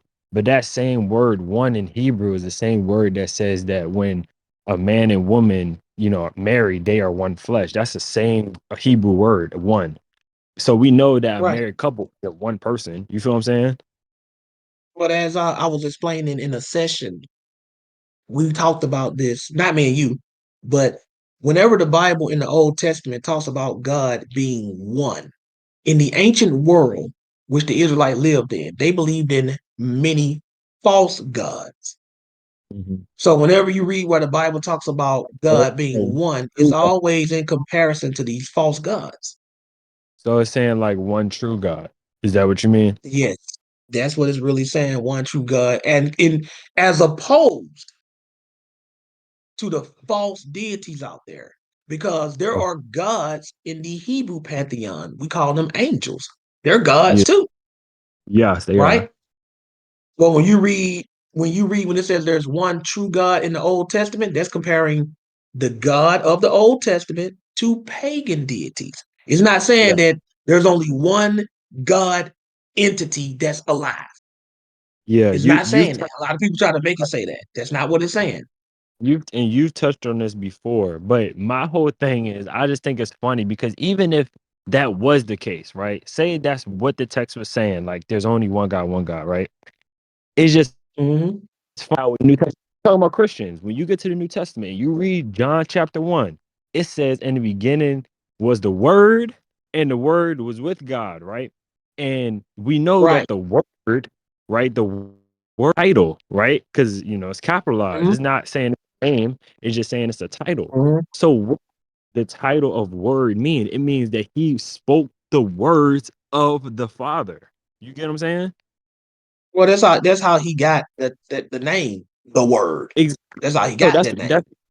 that's what I'm saying. So if you're a Christian Right. and you see that and you know that it's talking about that's his title, and that's how why that title is because he's the word of the Father. Then when he speaks in the Old Testament, when he speaks about all these things about like unclean food, like eating unclean animals is a sin, right? It's hateful, all Mhm. stuff, right? Saying that man shall not lie with man. That's Jesus Mhm. talking the entire time. I mean, but what most Christians, even the ones that believe in the Trinity, they believe that. They'll tell you, oh, that they're one. That was Jesus back then. They'll tell you that. Right. But somehow they believe that when he came in the flesh, he had a change of heart about his law. Right, but then when you read the book of Malachi, I think it's in chapter 3, it says that God does not change, and the reason why he doesn't change is so that we won't be destroyed. So And it whatever also says in Hebrews, Jesus Christ the same yesterday, today, and forever. So exactly Old and New Testament testify that he don't change. So where's Christians getting this change from? is doctrine, right? There you go. That's why I love your class on is it doctrine or is it denomination or is it heresies, right? I love that class. Mm-hmm. But I'm gonna And get and up, huh? I said, mm-hmm.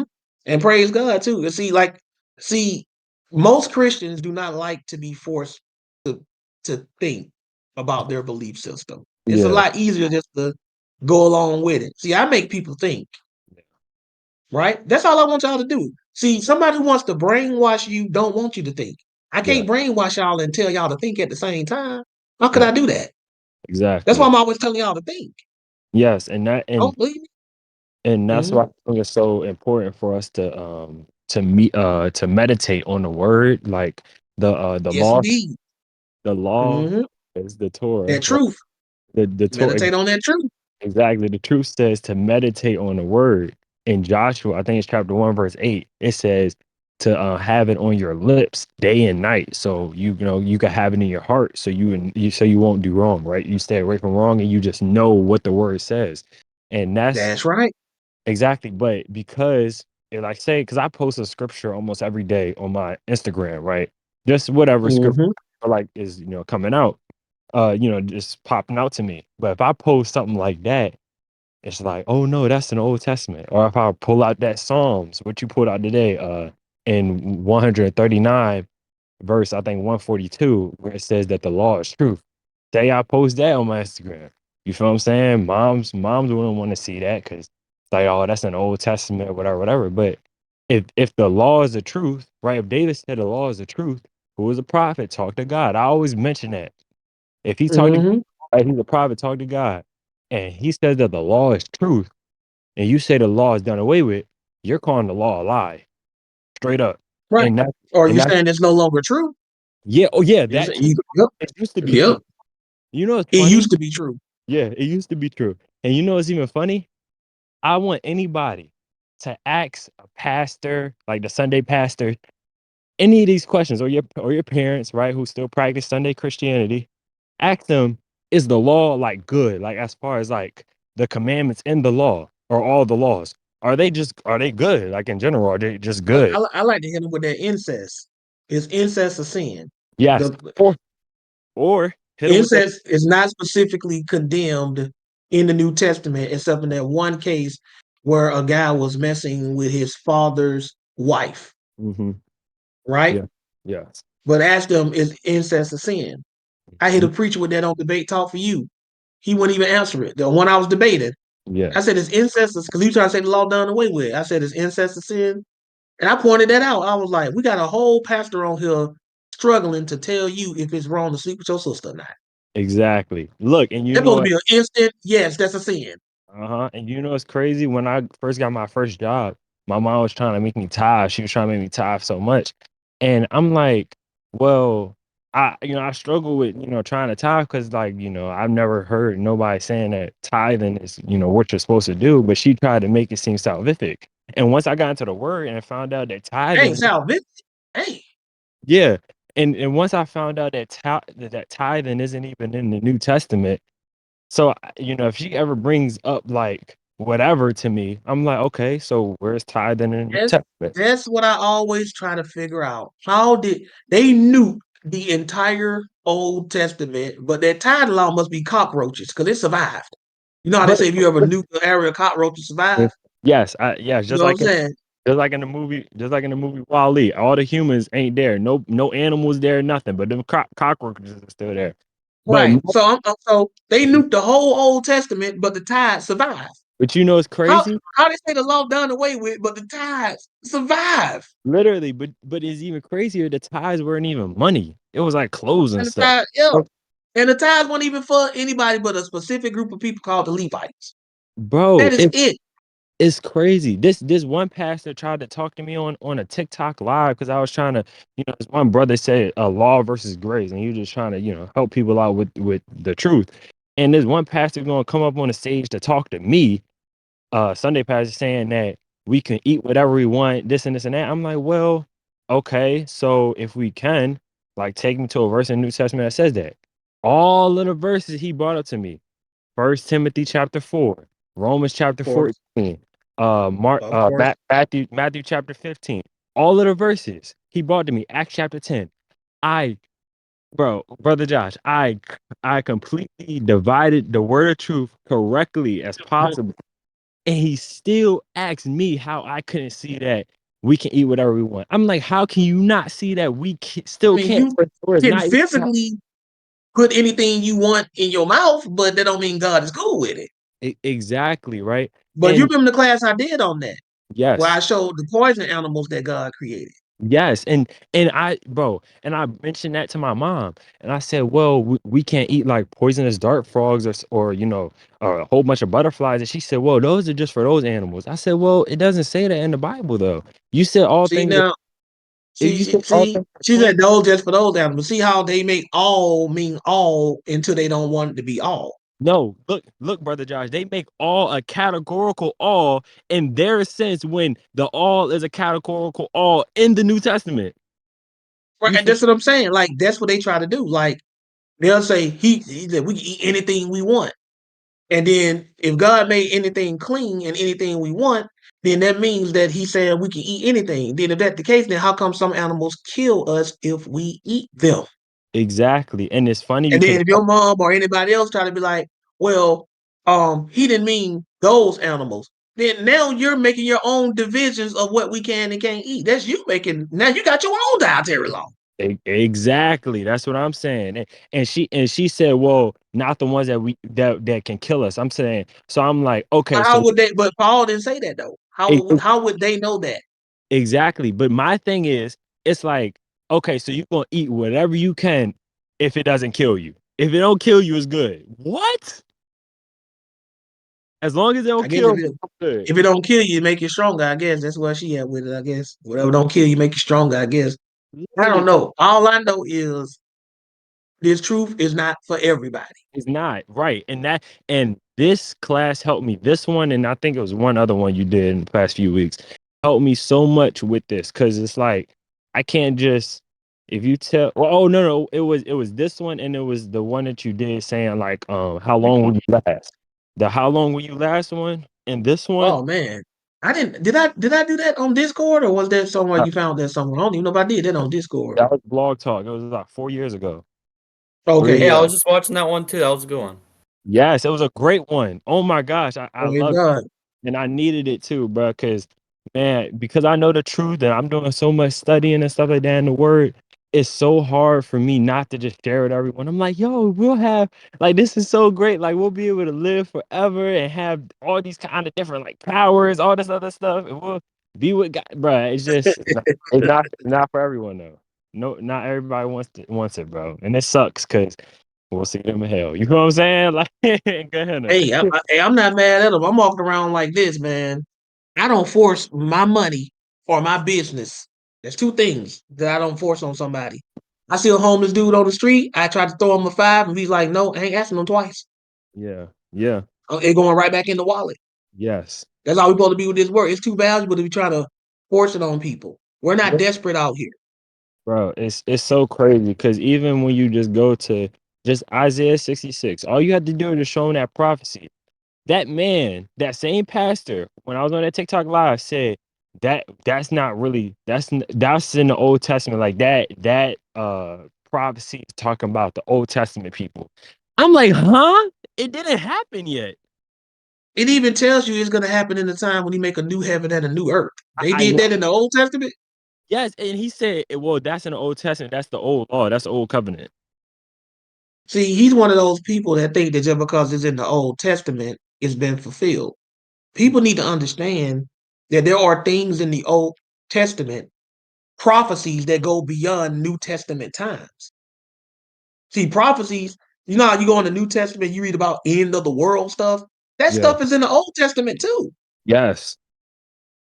Yeah, like Isaiah chapter 2, for instance. That's end of the world stuff. See, whoever that guy you was dealing with, that's an amateur because from my knowledge, Well, he said even he. the average Christians I deal with today, Uh-huh. they know that there are prophecies in the Old Testament that go beyond even our time. They know Brother, that. brother Josh. He didn't know that?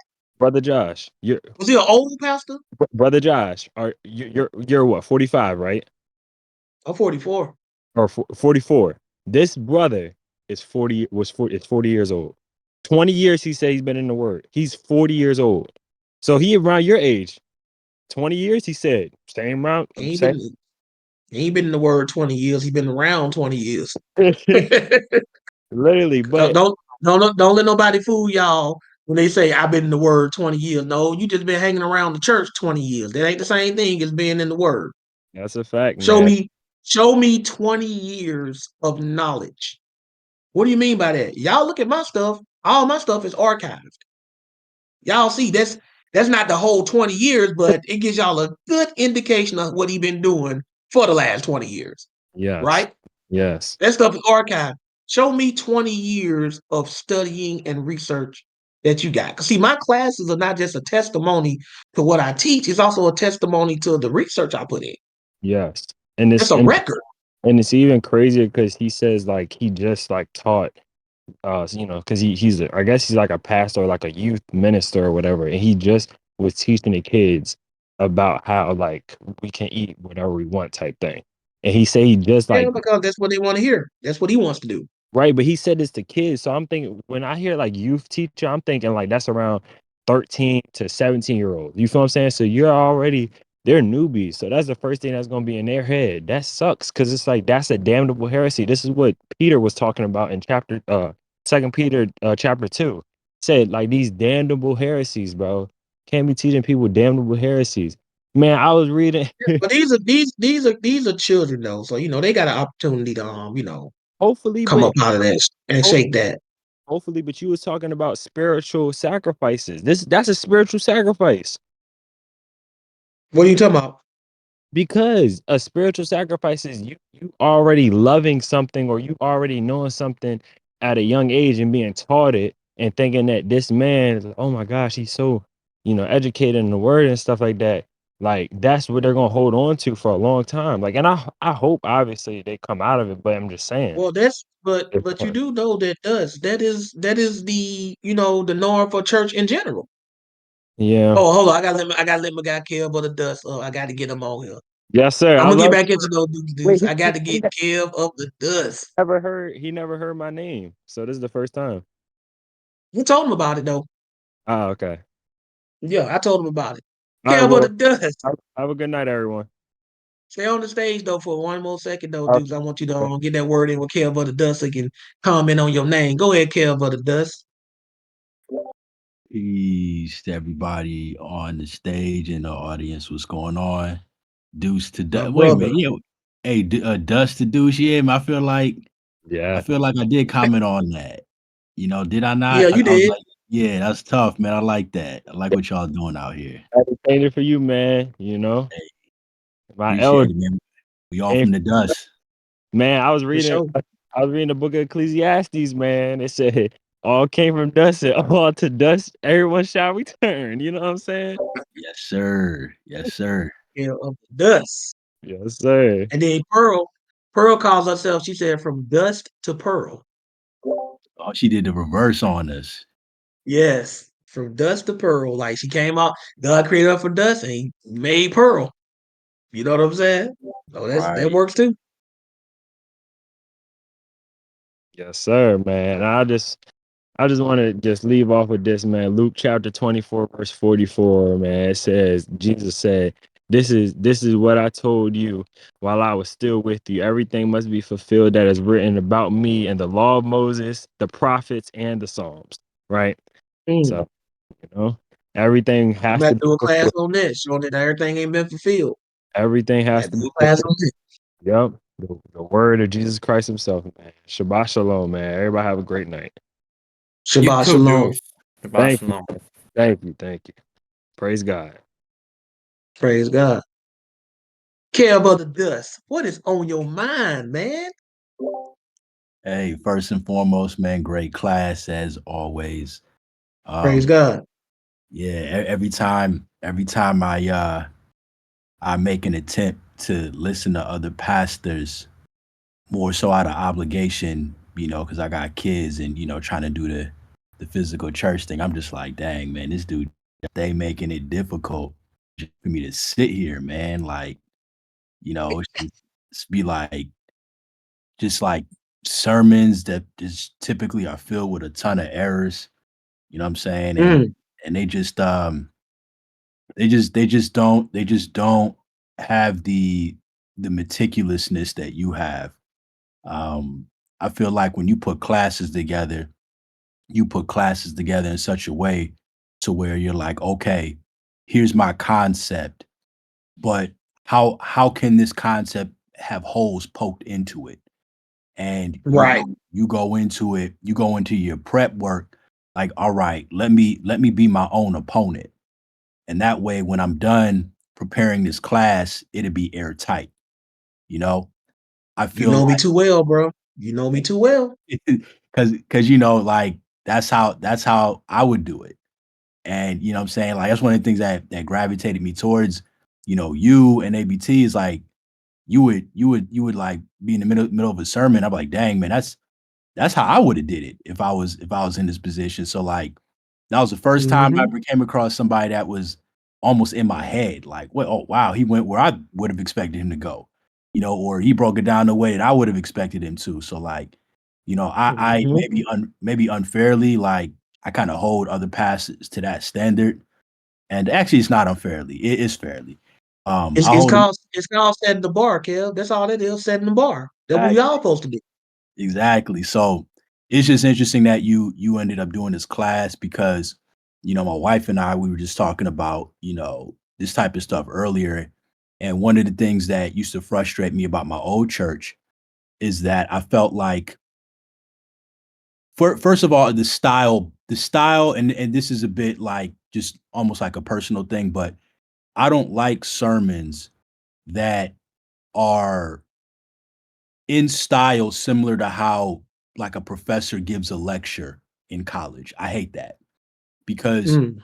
the problem that I have with that is typically it's an approach to cover a broad topic, but it doesn't get into the specifics. Or if there's things that basically destroy their broad concept, it won't be answered. In case in point, like you know, if somebody says like at my old church, they wouldn't tell you the title of a class.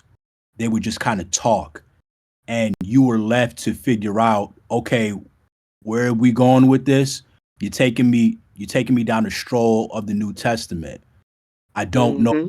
where you're going.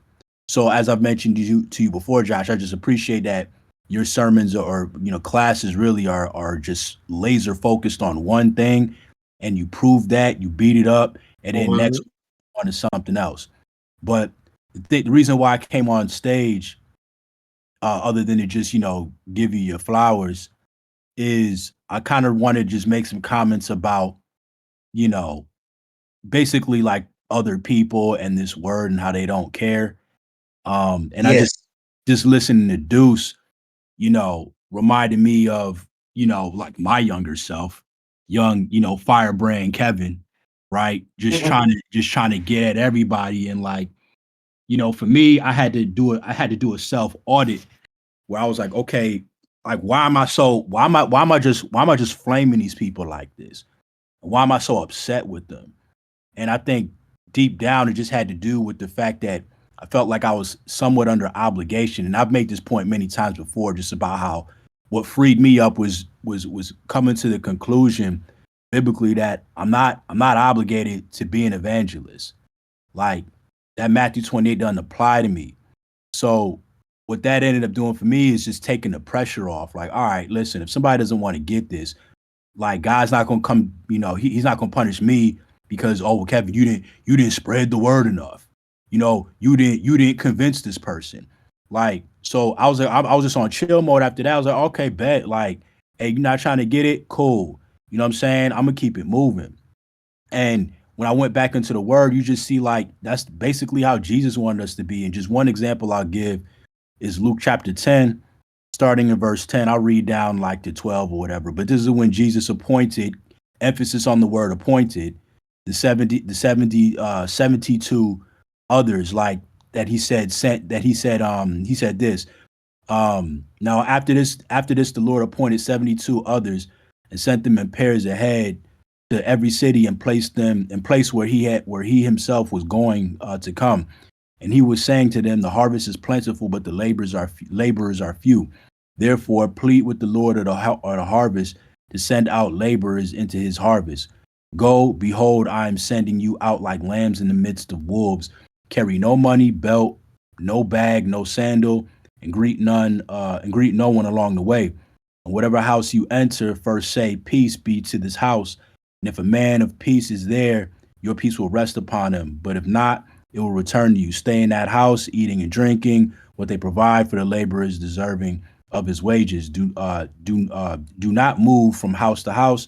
Whatever city you enter and they receive you, eat what is served to you, and heal those in it who are sick, and say to them, the kingdom of God has come near to you. So we know these people are, being sent out to preach the gospel to other Israelites at this time.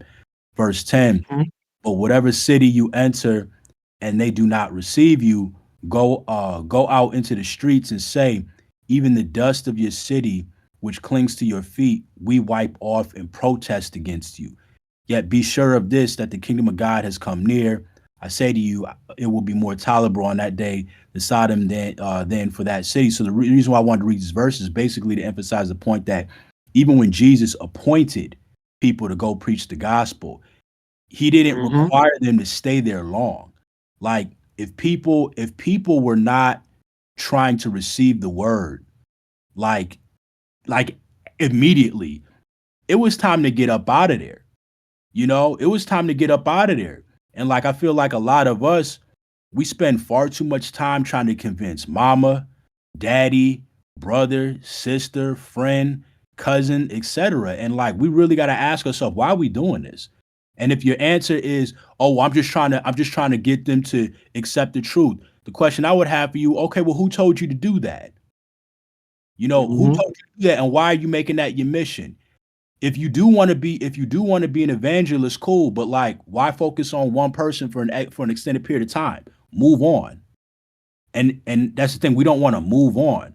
And I felt like, before when we were on Clubhouse, it was one of my major issues, is I just felt like we were spending too much time trying to convince the same Israelites over and over, and it was the same dudes. Like we would go months upon months, and the same dudes that are like, hey, the Gentiles can't be saved. And that's like we're trying to convince the same exact people that they can. It's like we even had to check ourselves, which is why, I was glad that the ministry moved away from those people. But we had to check ourselves and be like, hold up, man, like how long are we gonna keep talking to these Israelites about Gentiles being saved? It's time to move on. It's time to move on. So like I would just, say to everybody, if you find yourself trying to convince the same people over and over, to accept the truth, you are probably the issue.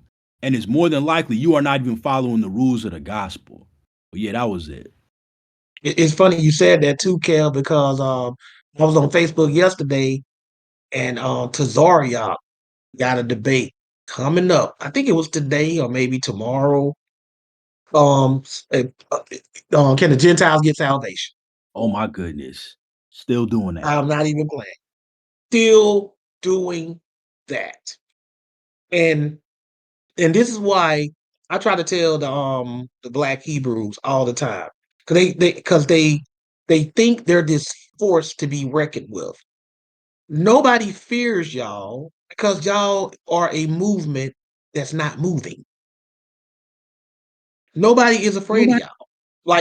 Like seriously, right? Like y'all talk about the same stuff over and over and over again. Oh, white man is the devil. Esau the white man. Only Israel gonna be saved. Yada yada yada yada yada. That gets old very fast. Very Right. fast. You know what I'm saying? Like you tired of that real quick. You mean to tell me that's all y'all ever talk about? That's it, right? And that's all they want to debate about. I've already debated them on this. They don't even want to debate me on this anymore. Not the ones that know me. They already know. I'll shut it down, right? It's too easy to shut down. These people are delusional. They're not moving anywhere. And that's the thing, Kev does. You and I, we prayed for movement. Right. I don't know if we use a specific word, movement, but that's what we prayed for, though. Movement. Moving on. Don't y'all understand why a movement is called? Words mean things. Don't I always say that, Roar? Melly? Duster? Yeah. Don't I always say that? Words have meaning. Why do Yes. you think they call it a movement? What are they supposed to be Moving doing? Moving. towards Progressing. Moving to our what, Roar? a goal. Moving along. Moving toward a goal. You follow what I'm saying? You call me a movement, but you doing the same. You call yourself a movement, but you've been doing the same thing for 20 years. You stuck. Even with the information that I've been giving to people at ABT before y'all heard about me. Even that information, when I reteach it to y'all, I have to modify it for my people. My people can give me a pass. Cal but the Dust is not going to eat my lunch if we get a whole new audience. He'll understand if I be like, well, Kev, I know you don't heard this before, but I got to reteach this to everybody. He ain't gonna be like, well, Josh, man, blah, blah, blah.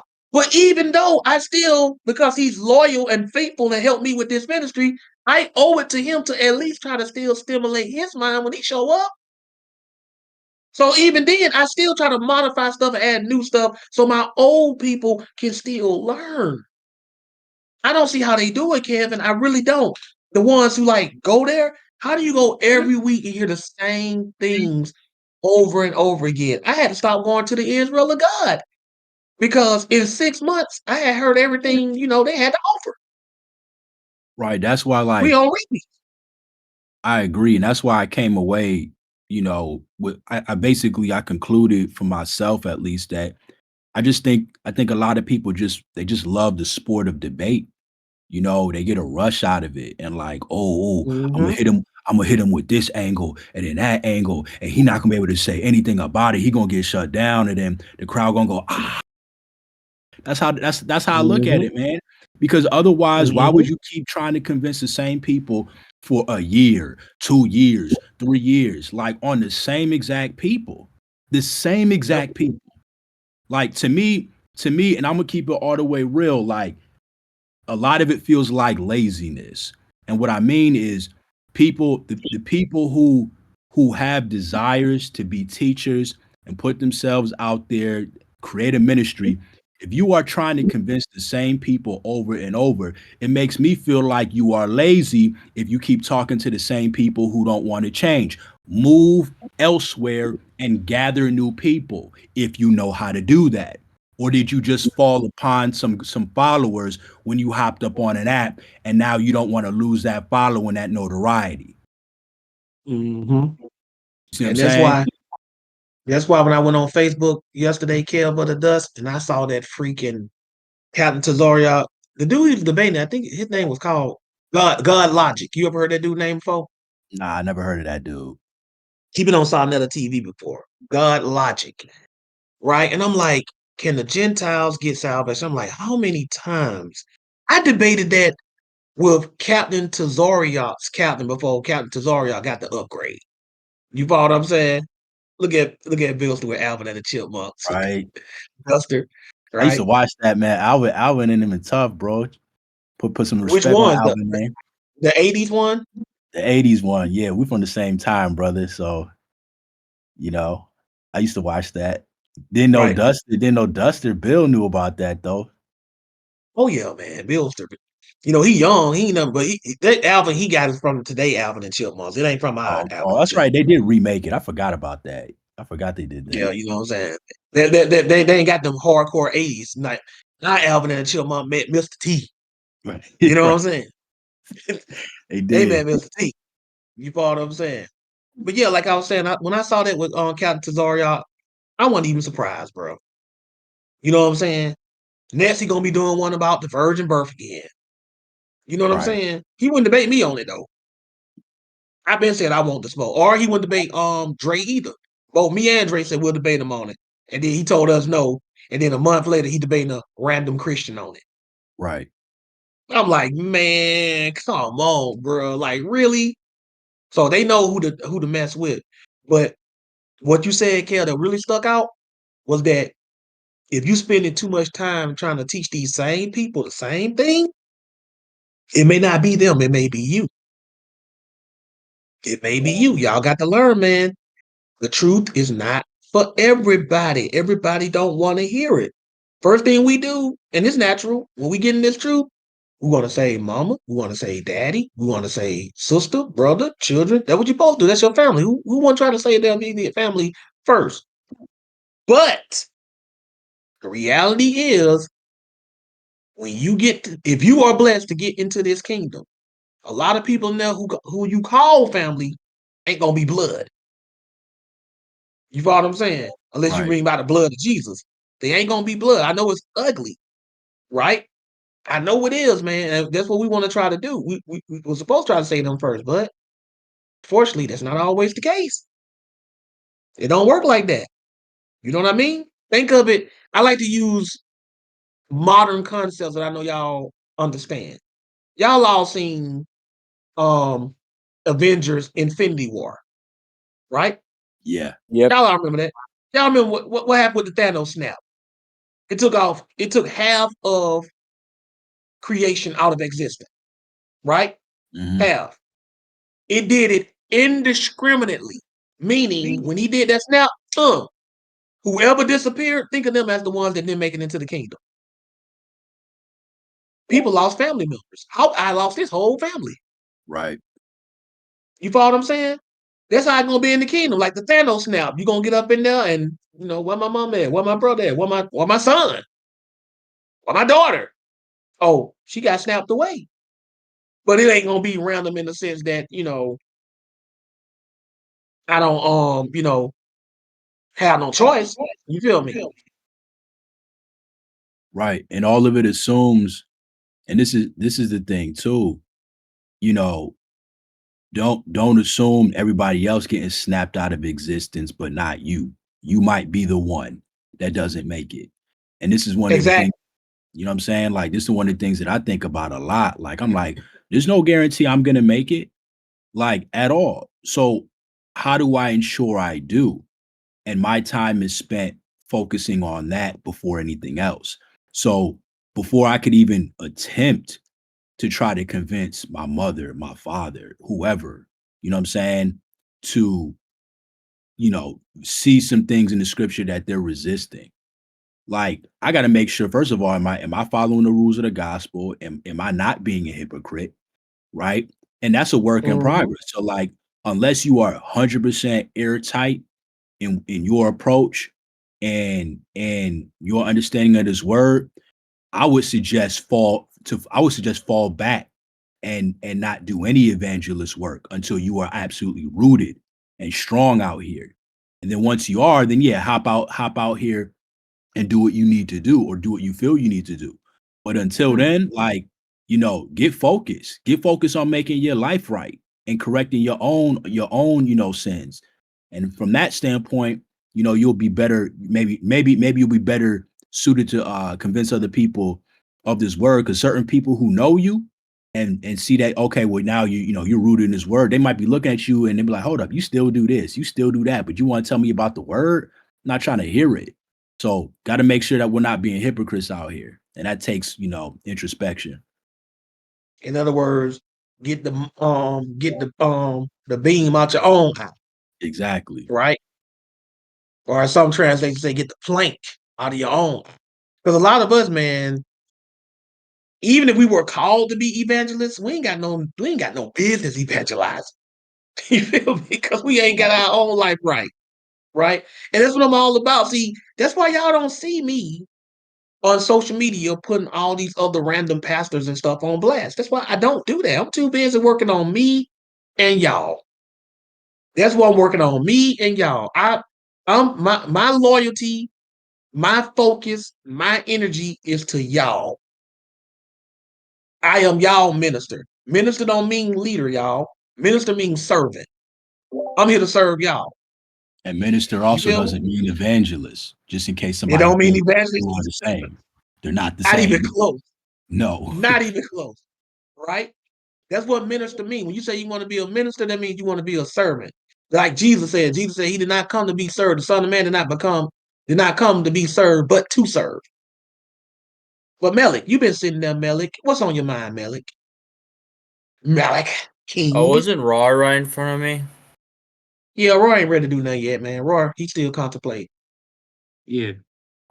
All right. So you know, I don't really take notes. Sometimes when driving, like I live in LA, so there'd be times I'm driving, and I'm in traffic and stuff, doing things, and so I just listen to your blog talks. But I was wondering, is it okay if I download? Because I got a couple of these right here. So this is What are them? 512 gigabytes of the USB drive. And so I think I have a couple more somewhere, I don't know where. But I was just thinking about downloading all your videos. Is that okay? Yeah. I mean, when you sign up for Blog Talk, that's kind of like the deal. I don't know if there's a setting that can stop people from doing that, but I never even thought about trying to stop anybody from doing it, even if there was a setting. When I didn't want somebody listening to my stuff on Blog Talk or being able to download it, I just take it off of there. So the fact that I left it up lets you know I'm okay with that. You follow what I'm saying? Okay. Yeah. All right, that's because I remember I used to do this. I don't really think it's a big deal, but it's like something that you go inspect element HTML and then you just download like audio files and stuff like that. I can figure out how to do it, but I think you can just download it. I think I just downloaded it on here, but I'll look into it. But it's Yeah, good that I got they your had a approval. setting on there where Yeah, you you can can just just click download it. on Yeah. it and So download. I Yeah, just right. yeah, I just did that right now. So I think everything's good. I'm just gonna download like 200 something episodes and then just put it on here. You know. I got to I have a download it question myself. about They're about to be gone. yeah, You know that, right? yeah. So yeah, I just looked it up. I think January. Melik, did you freeze up? Did I freeze everybody? Nah, I still hear him and see him. Wait, did I freeze up? No, you didn't. I think Josh did. Oh. Because Yeah. yeah, now you He's not moving. Yeah, I'm about to download it all. Like, just take everything. yeah, it's Windows. I'm crazy. on Windows 2 though. I haven't had any.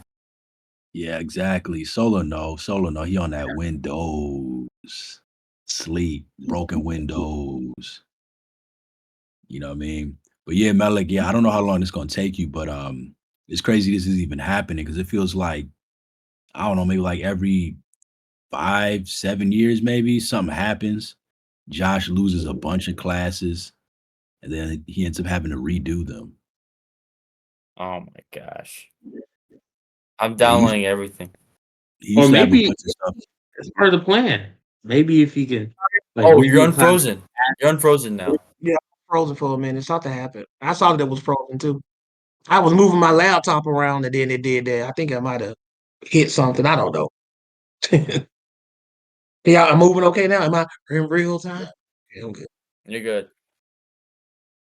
All right. And okay, that sounds good. So I have one question about the fasting part. So oh my gosh, I can't cite the scripture, but I know in Matthew when Jesus was fasting for 40 days, 40 nights, it said he didn't eat, but with Paul in Acts Mm. 9:9. Hold on, let me look it up. Mhm. Paul, Acts 9:9. it says that he didn't drink. He didn't. Hold on, Acts 9:9. Thanks, Billster, for putting in chat. He did not eat without sight, and neither did he. So I have a question. So when it says that Jesus didn't eat, and it never said he didn't drink, like, and it says like, what did Oh, Jesus? so you missed that class I did on the Day of Yeah. Atonement. Then you didn't catch that class, did you, Melly? You know what? I'm not gonna lie. I might have fell asleep during that class. I think I did hear you say something, but I was like sleeping. So could you maybe just? I'm sorry. The word fast to the Hebrews was a word that meant literally to cover your mouth or to put your hand over your mouth. That's what fast means. So my question to you is, if you put your hand over your mouth, can you eat or drink anything? No. To the Hebrews, the word fast meant no food or no drink in of itself. Sometimes in the Bible, it'll just say fast. Sometimes it'll say fast and then it'll say no food. Sometimes it'll go into detail and say no food or no water. But the word fast in of itself means no food, no drink of any kind. So when it says Jesus fasted, the Hebrews know that that meant no food, no drink. That's what it means. There's no such thing as a food only fast in the Bible. I would love to see it. Or a water only fast. Sounds good. And then I have one more question. So, a lot of times when it comes to the law, a lot of people like to say that there's somewhere in the Torah where if there's something that's scratched up and torn up, that you could give it to like an alien or something like that. They're talking about How does that food work that with? food that died of itself or something Yeah. that was like attacked. What about it? How So that work for us today?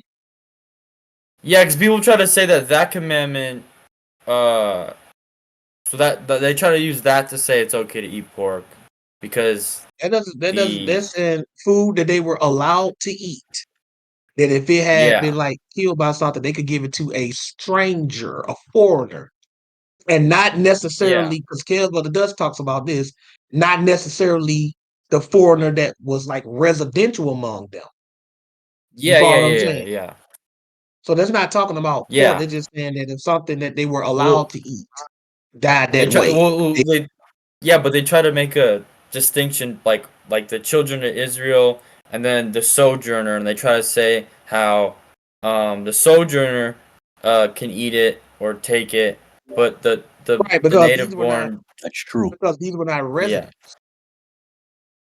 yeah, but they They were try to make for a difference between the two people, well, There yeah, is a and they could difference. say that what you say, Kelvin does? No, I was saying there is a difference. Go ahead. Yeah, between like because you broke this down one time, Kelvin does Yeah. about the stranger that is like part of the commonwealth versus the passing through type stranger, Yeah. right, Kelvin does? Yeah. Right. So Go ahead, you got it. nah, you got it, Josh. My fault. I didn't mean to interrupt. My No, bad. I want you to do it because I was referencing something you said anyway. So you hear it. You go ahead. Okay. You feel me? Cool. Yeah. So Melik, before I might not need to explain it, but what's your understanding of the stranger as it relates to, the Old Testament and things like that? um I I would assume it's a Gentile. I'm not too sure, but it might be maybe like someone outside of the community of that area where they like where the temple is and stuff like that. Okay, yeah, That's that's what I partially correct. Um, first thing to really, get rooted on is the fact that when we're talking about the law, we're talking about a law for a nation, like Mhm. not a community of churches, not sitting. It's not yeah. ecclesiastical. It's like the Constitution. You see what I'm saying? And Yeah. since Israel's inheritance was land, actual land, God provided them with a law that they would need in order to govern themselves. But obviously, if Israel's natives to the land of Canaan, I mean, they became natives to the land of Canaan, you were going to have people that wanted to live there or pass through there or do business there or temporarily stay there. The strangers comprise of people who are passing through, who don't live there, people who are Yes. staying temporarily, which are your sojourners, and people who Yep. are staying permanently, which are your immigrants. When you look up the Greek word for stranger in, for example, Exodus chapter 20, where it says like the stranger, I'm paraphrasing, but the stranger is supposed to keep the Sabbath. That's not talking about all strangers. That's talking about the proselyte or proselytos, right? The same word proselyte that appears in the New Testament is the same word proselyte that appears in the Old when it comes to all of the things that the stranger had to do that the Israelite had to do, right? But if you were not an immigrant, but you were just a regular passing through voyager stranger, or you were a sojourner who was staying in the land temporarily, but you did not take up permanent residence there, then certain things in the law didn't apply to you.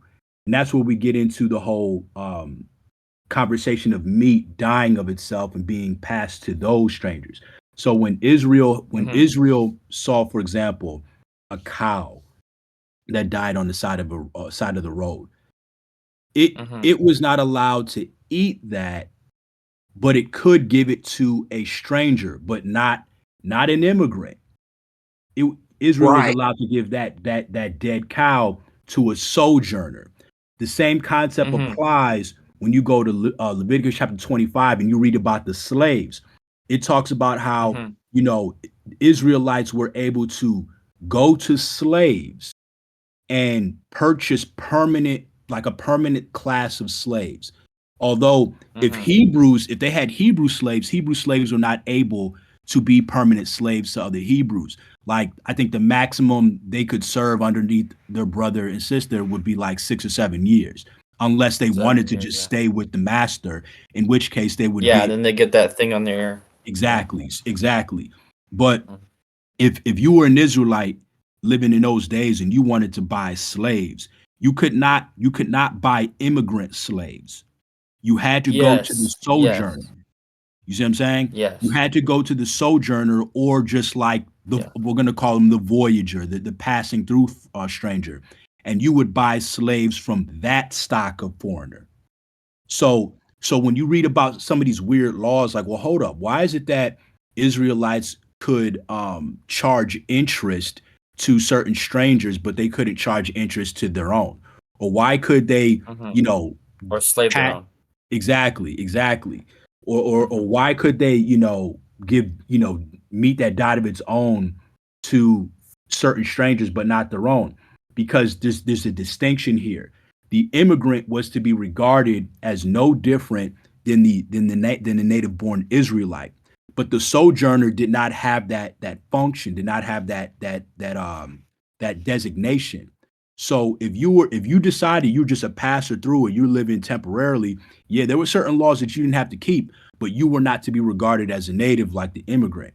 So that's really what we're dealing with here. And like, it takes going into the Greek to really understand this. But go ahead. Well, yeah. My question was, like, I knew what you were talking about for the most part. And now I got a better understanding. Thank you for that. But my question is, so when people try to make a difference between the people living there and the people eating a torn animal, are we able to eat an animal that died of itself, or no?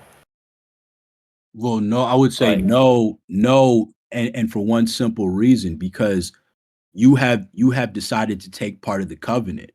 So if you were living in Israel, right? Like, say we were living in, ancient Israel, we would be no different than the natives, because you decided to take part of the covenant. But if you were just passing through, or you were staying there temporarily, You know, let's say you had some friends that you were visiting and you decided you're gonna stay there for like 6 months. Like you're not part of the Commonwealth of Israel. You're not part of it. So you can eat that meat that died of itself because you're not part of the Commonwealth. But Melech, you know, you decided that you wanted to make the God of Israel your God, which means that which means you're not allowed to eat the meat that died of itself. You see what I'm saying? Mm-hmm. Yes. That's why when All people right. say when you get these stupid Sunday goers who act like the law is done away with, they're dumb because they don't understand that even in the New Testament, Paul was telling Gentiles, you're no longer separate. You are one of us. He said this in like Ephesians chapter 4. You're part of the commonwealth now. At one point in time, you were separate, but now you were brought near. You know what I'm saying? So like anybody who's a Christian really is a Jew. Like, you know, from the spirit Yes. standpoint. I know Israelites hate when we say this, but whatever. You know, Paul in Romans chapter 2 made this abundantly clear. Anybody, Yes. you know, who is a Jew from the Gentile stock would be one that's a Jew inwardly. This is what he's talking about. Yeah. Yeah, thank you for that, Kevin the Dust. I really appreciate that. Yeah, no problem. Yeah, and I see it clearly now because you're supposed to be set apart, and when God's talking to the children of Israel, you're you know, partaking in that community of being set apart. You're no longer Like you strangers. become, Yeah, thanks for that, Joel. you become a citizen. You become a Right. citizen, Yep. right? Yeah. And here's Grafted something else in. too. The But branches. even in that law, it doesn't say they could give unclean animals that died of themselves to the stranger. Yep. Even in Yes. that law, it don't say that. You can't give Yep. pork to the enemy or the foreigner or whoever. You couldn't do that. Yep. Right. And that's what people Exactly. try to twist that up. I went to a church that used to believe that, like the Israel of God, they used to believe that Kel Brother does. And then they stopped teaching that. They You used to follow what I'm believe saying? They what? got more understanding. That They you used can to give believe you pork. could give pork? Yes. Oh. They used to. That was like a long time ago. They were like right before I started going. I heard about that after I got there that they used to teach that. You know what I'm saying? But I mean, they found out it was wrong and they changed it. So you got to give them props for that. You follow what I'm saying?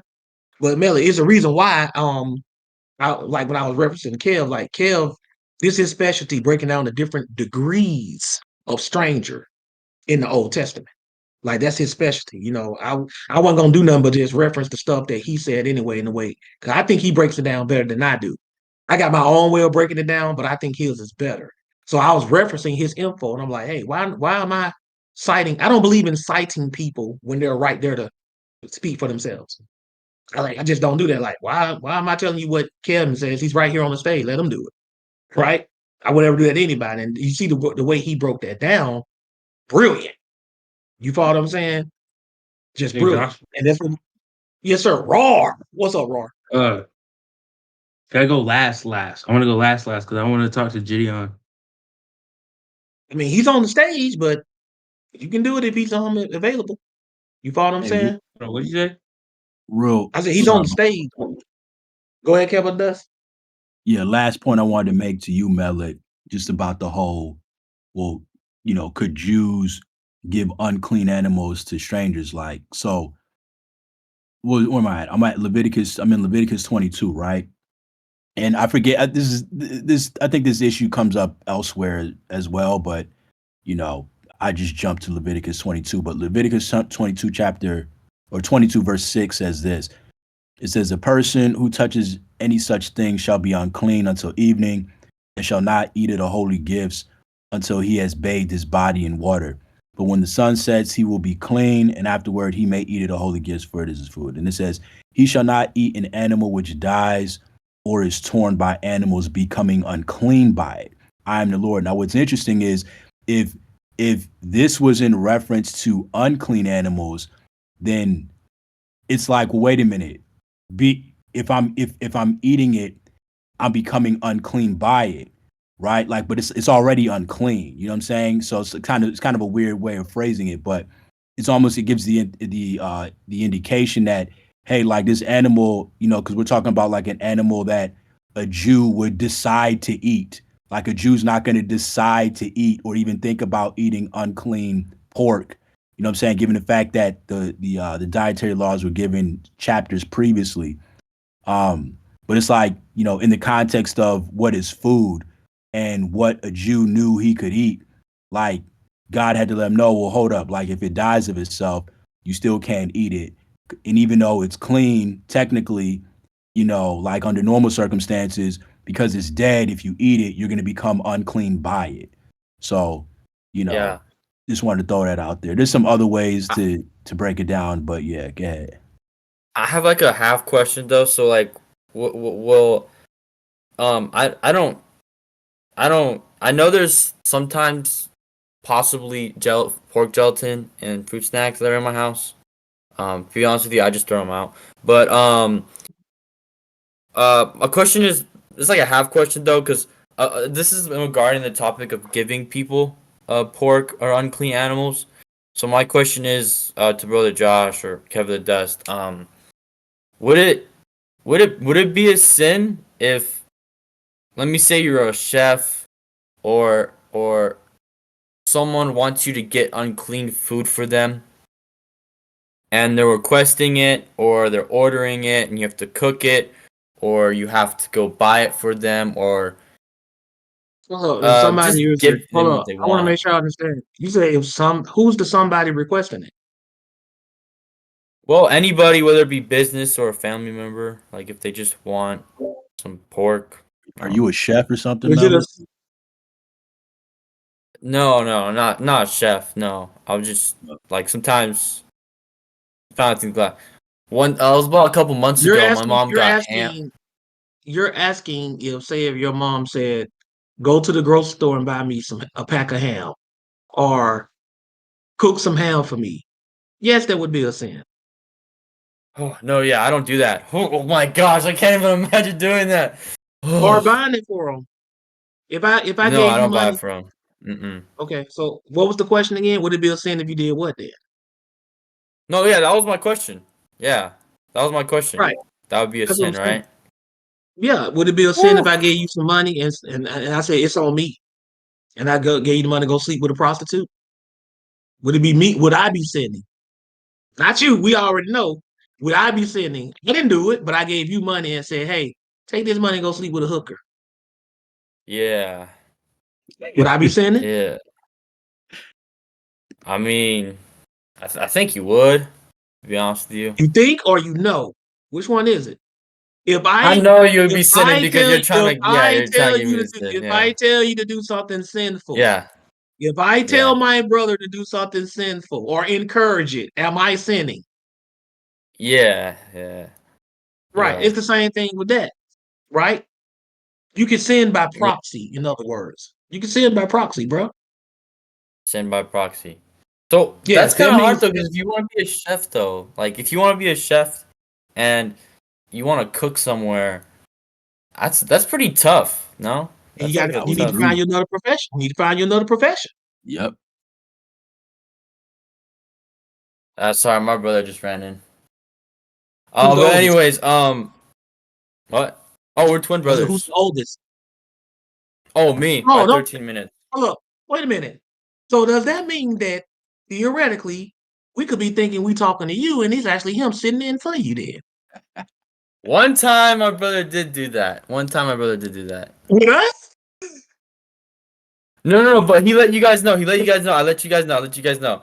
It was about. It was like one of the first times I did Q&A, and it was it was one of the first times I did Q&A. We asked about pork because I didn't know who you were, and we were like, "Hey, do you think it's a sin to eat pork?"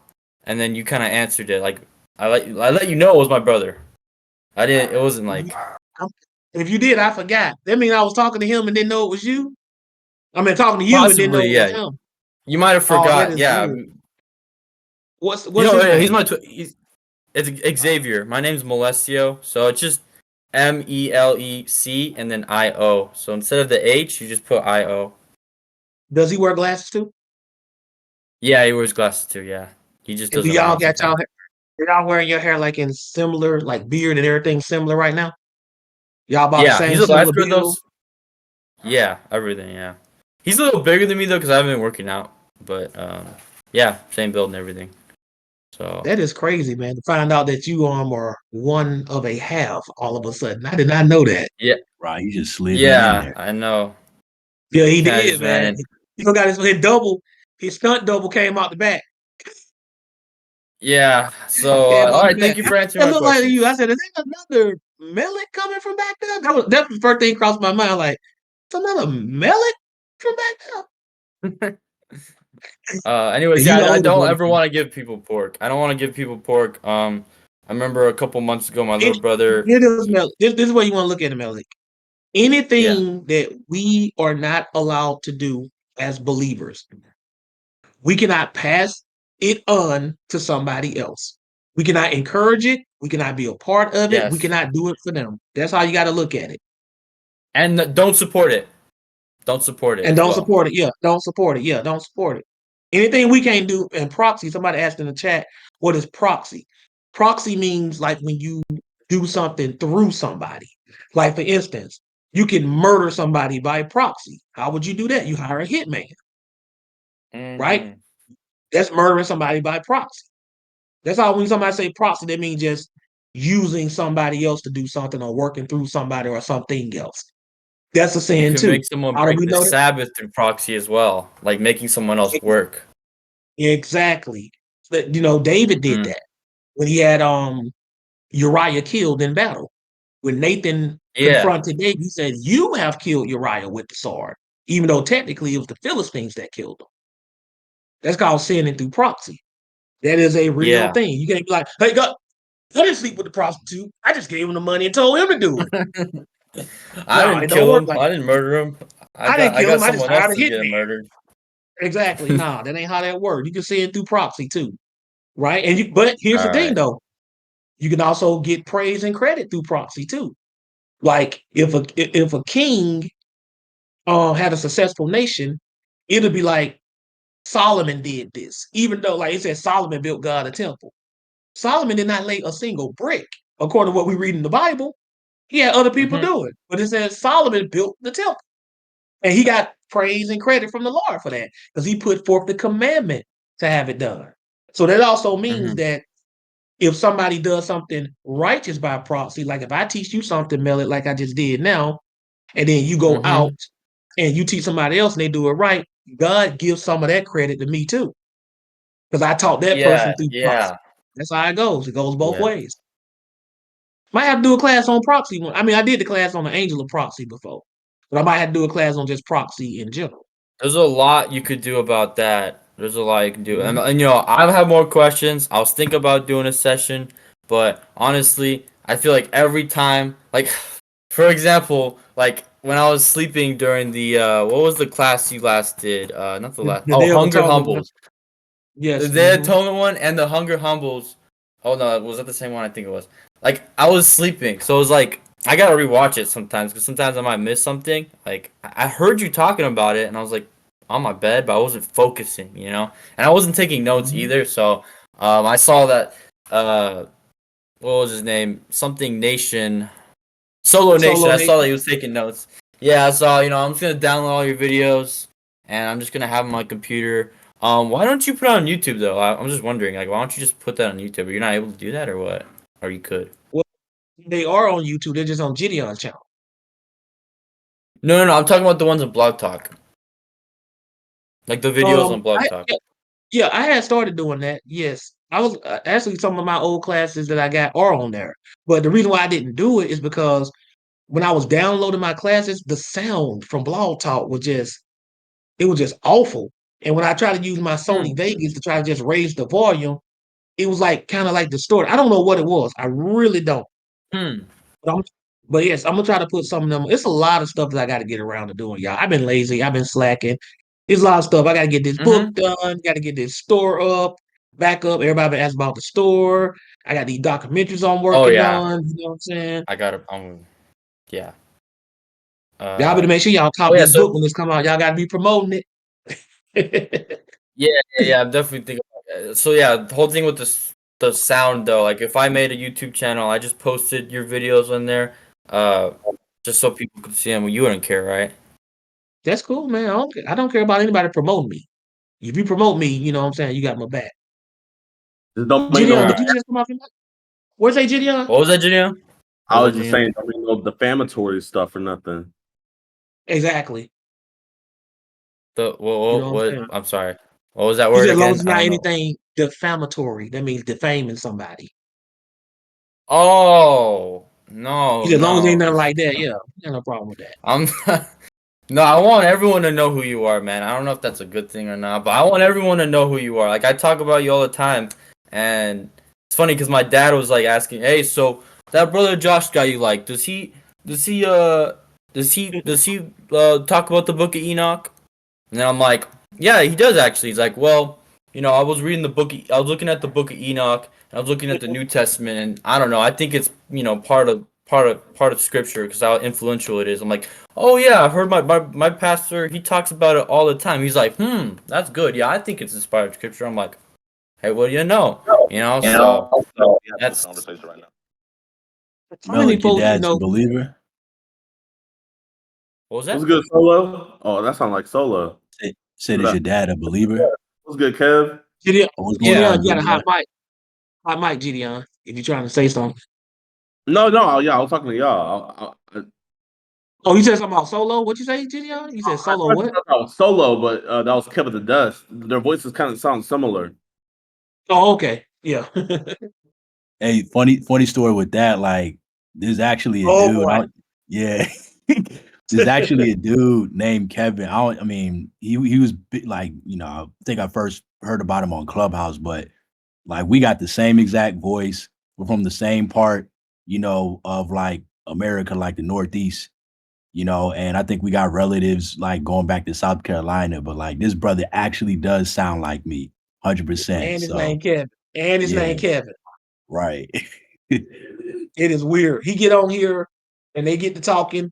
Unless you're looking at your screen, you won't know who's doing the talking. I mean, it's eerily similar. Eerily Right. similar. And Like, dudes like whoa. before I was on Clubhouse, dudes were like they were texting me like, "Yo, Kev, man, like people saying you Yep. saying wild stuff on Clubhouse." I'm like, "Bro, what are you talking about?" They're like, "Yo, Yep. like there's a dude who sounds just like you, and he's saying this because he don't really believe the way that we believe." So I'm like, "Bro, like I'm not even on. I don't even know what Clubhouse is. What are y'all talking about?" So it That man took a was framing while, you indirectly. huh? He For was real, framing you indirectly. exactly. It's like this brother's not my proxy at all. I don't know who Hey, he brother is, but Josh. I have one last thing too. And this is kind of like a class request. So one last request, and then I'm gonna hop out. My request is there any way you could like do a class on unclean and clean, like when it regards to the whole entire Bible? Is there any way you could maybe do that? That's like a Yeah, I whole could do that. class worthy, right? Yeah, I because I could do that. remember in one of your blog talks you mentioned um how like if you go to the meat, like something about pork and meat, and how like when things like whatever a woman touches is unclean. And then you also something about like, well, some Hebrew Israelites were saying if you touch a pig you're unclean, but horses are unclean. I'm not, I kept kind of referencing the video, but Yeah. I think that's a good subject because I think some people don't understand it. I'm still trying to get a full understanding, but for the most part I understand. I'm just not sure. Like, I know you discussed this in your blog talk radio host. I can't, specifically say which one it is, but I know you talked about how pork being served at restaurants, and for me, I kind of stopped eating at restaurants that serve pork. To be honest, I've been eating on my own, but there would be times where I Mhm. might do that. So I was just wondering if that's a class you could, do because I I don't. actually did a class like that years ago, breaking down the unclean and how somebody touched something, they're unclean and stuff. And that might be the one you're talking about because I was talking about breaking if you had to break down your stove and all of that stuff. Did I mention that in that class? Oh yeah, yeah. Right. But Wait, I might have I been can do watching another one like mention that. that. I can do another modified version of that. That's no problem, Alec. Because I want y'all to learn about the law anyway. Christians are very illiterate when it comes to Torah law. Like they don't know it at all. You follow what I'm saying? And I want y'all to know this stuff. I want y'all to be experts. I want y'all to be experts in everything we talk about. That's why you guys are here. But I got you. But then let me go on to All right. Duster. I'm gonna get to downloading. Have a good one, y'all. No problem, man. You too. Duster. Is Where you Roar coming? available? Huh? I'm kind of not ready to be on call yet. Has Roar finished contemplating? What? Roarington. Are you ready, or do you want me to go to JJ? No, he said he want to be the very last. He said. Okay. I'll go to JJ. Okay, got it. Sorry, I'm very. JJ, ABT, JJ, my brother. We had a nice session too, man. JJ had a nice session too, man. What's on your mind, JJ? Can I be heard? I can hear you. Hey, man. Shalom to y'all, man. Amazing class, brother. Really enjoyed this one. Praise God. Praise God. Hey, shout out to Uncle Kevin the Dust. Alpha Uncle. What up, man? What up, man? Hey, it's good to meet you, bro. I don't get on here as much, but hearing you spread that wisdom, bro, it's awesome, man. Like, it just really inspires me, and trying to preach this truth also. Just different concepts of how you guys see the word, but it all ties in. It's all similar. So that's what's up, man. Praise God. Praise God. Nah, but yeah, the reason I came up is because I got a question on some scripture, Brother Josh, and Deuteronomy chapter 10, verse 20. And I'm gonna read it out. I'm gonna go with KJV with this one. Okay, Deuteronomy 10, verse 20. Okay, what about it? Let's go. Right. So it says, "You shall fear the Lord your God, him shall you serve, and to him shall thou cleave, and swear by his name." So I know we're not supposed to swear to God.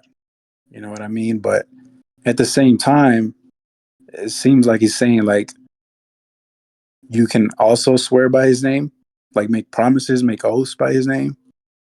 Is that in the sense where we're not supposed to break him, or is there context? Well, let's get the context of this, right? Thou shalt fear the Lord your God.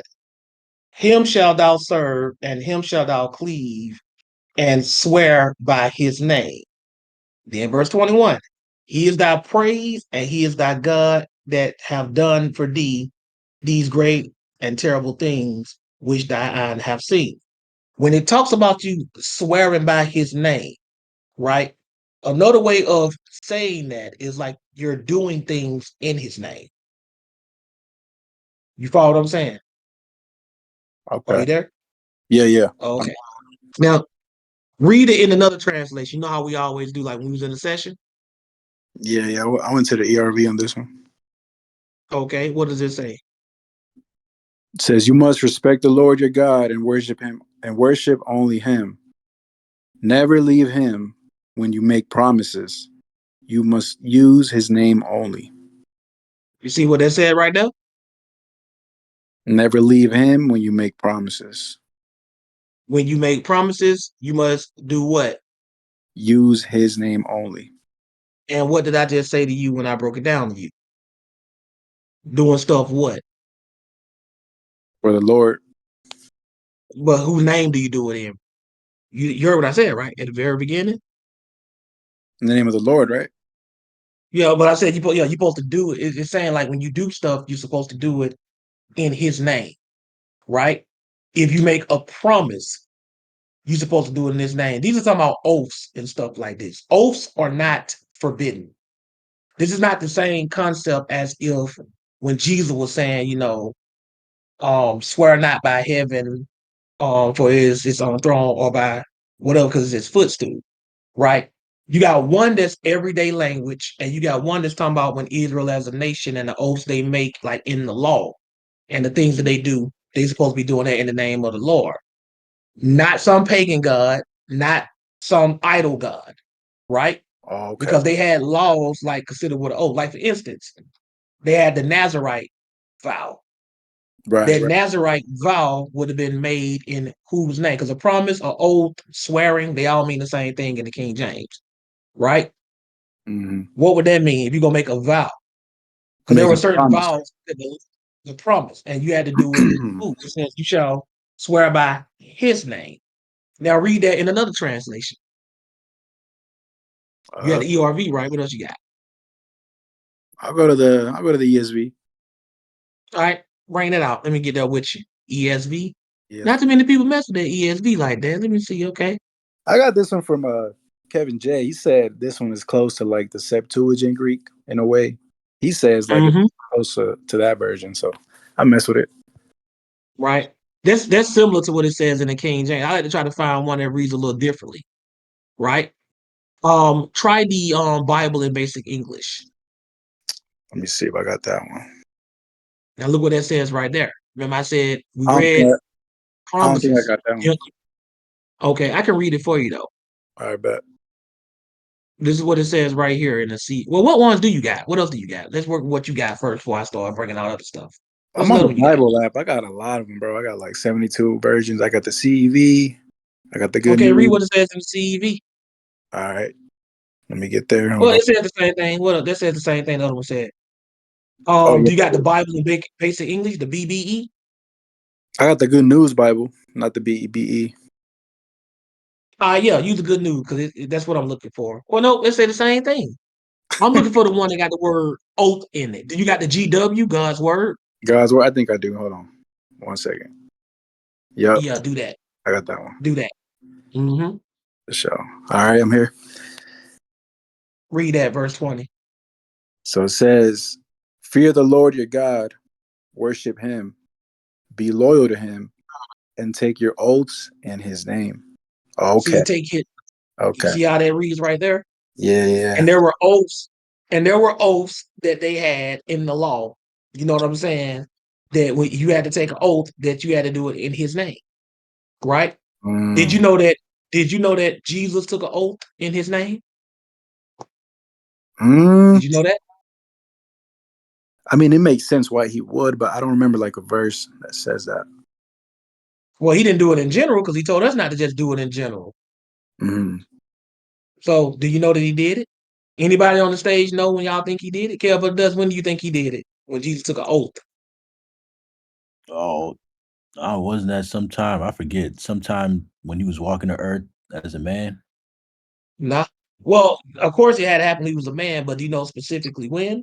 Oh, nah, I forget. Let me show you. Let's go to Matthew. Right? Mateo. Matthew 26 and 63. And we're gonna read this in other translations too. Matthew 26 and 63. Remember when they had Jesus on trial and they were asking him those questions and he was just being silent and not responding? You remember that, JJ? Oh, say it again. You cut off a little bit. When they had Jesus on trial Yeah. and they was asking him these questions and they said he was silent and he answered them not a word. Oh, yeah, I remember that. Yep. What Right? version? Yeah, this Now, GW or KJV? reading the KJV first. Matthew 26 and 63. Read that. All right, hold on 1 second. 1 second, 1 second. KJV 63, right? Mm-hmm. Okay. And this also explains why Jesus was being quiet. And once this high priest said this to him, then he had to speak. So go ahead and read. Okay, Matthew 26 and 63. But Jesus held his peace, and the high priest answered and said unto him, I adjure thee by the living God, that thou tell us whether thou be the Christ, the Son of God. Now, it said Jesus held his peace. They had been questioning him and he wasn't speaking. So the high priest says, I adjure thee by the living God that thou tell us whether thou be the Christ, the Son of God. Read verse 64. Jesus said unto him, Thou hast said, nevertheless I say unto you, hereafter shall ye see the Son of Man sitting on the right hand of power, and coming in the clouds of heaven. Now let me ask you a question, JJ. How come it says when they were asking him questions before, he held his peace, meaning he wouldn't answer them? Why is it that when that high priest said, I adjure thee by the living God. That Mm, you tell us whether you be the Christ, the Son of God. Why did he speak then? because he kind of made him almost take an oath in a way, Well, this is in Hebrew made him law. promise. There are certain oaths Hmm. that if somebody asks you something under oath, Right. he put Jesus under oath, and Jesus had to respond then, or he would have been sinning. It's like if you go to court and when they say, put your right hand on the Bible. Exactly. Okay. That's exactly what it's like because Jesus was on trial, Right. Yeah. right? That makes sense. So once he put him on oath, the law of Moses required him to speak. Notice he was just quiet, like, whatever. So that priest pulled the trump card. Okay, I got you now. Now, read it in another translation and see what it says. Yeah, I'm highlighting this. This is good. All right. I'll go to the ERV. I like that one. Let me see. All right. ERV, let's see what it says. All right, scrolling down. So 64, right? Or 63? 63. Okay. And click on Matthew 26 and 63 if you have it on. Are you on eSword or on internet? I'm on my phone. I'm on the Bible app. Oh, never mind it. Go ahead and read. Yeah, but Jesus said nothing. Again, the high priest said to Jesus, "You are now under oath. I command you by the power of the living God to tell us the truth. Tell us, are you the Messiah, the Son of God?" See, then that's when you got to swear. That's going back to what you was talking about in Deuteronomy 10, when there are certain oaths in the law of Moses. It's just letting you know when you're performing those oaths or those promises, you do that in the name of the living God. What Jesus was talking about when he told us not to swear by heaven, he meant in our everyday language. If I'm like, JJ, did you take out the trash today? I swear to God I did, Josh. On God. We don't supposed to be really talking like that. Okay. Just say yes and no. Yeah. I had that understanding, but that kind of threw me off. But this makes a lot of Right. sense. So, but this what this is talking about. There are all kinds of laws in the law of Moses that require you to have like an oath or whatever in it. And this is one of them. So that's why that high priest, an Israelite high priest, when he wasn't getting anywhere with Jesus, he tried to put him under the law. And guess what? Yeah. Not only if Jesus would not have answered him would he have been sinning, they could also held him in contempt. Mm-hmm. Right? In other words, you automatic they condemn him anyway. But you Right. automatically guilty if you refuse to answer a question on the oath. Because this in the law says you got to do it. Got you. You'll be sinning right there if you didn't. Yeah. He would have been sinning. So that's why he did it. That's crazy. That makes a lot of sense. For sure. Mm-hmm. Praise Okay, God. okay. Well, I got another one too, if you don't mind. I was reading Yeah, today. go ahead.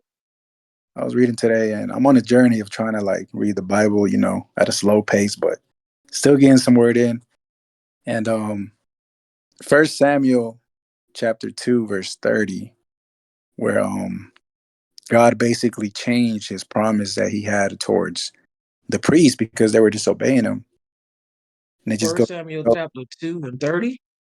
yes, sir.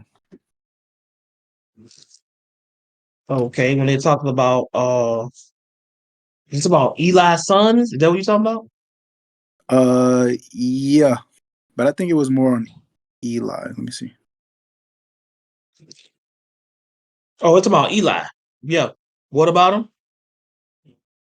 How how they're priests, right? So they get all the benefits. They eat the animal sacrifices and all this stuff.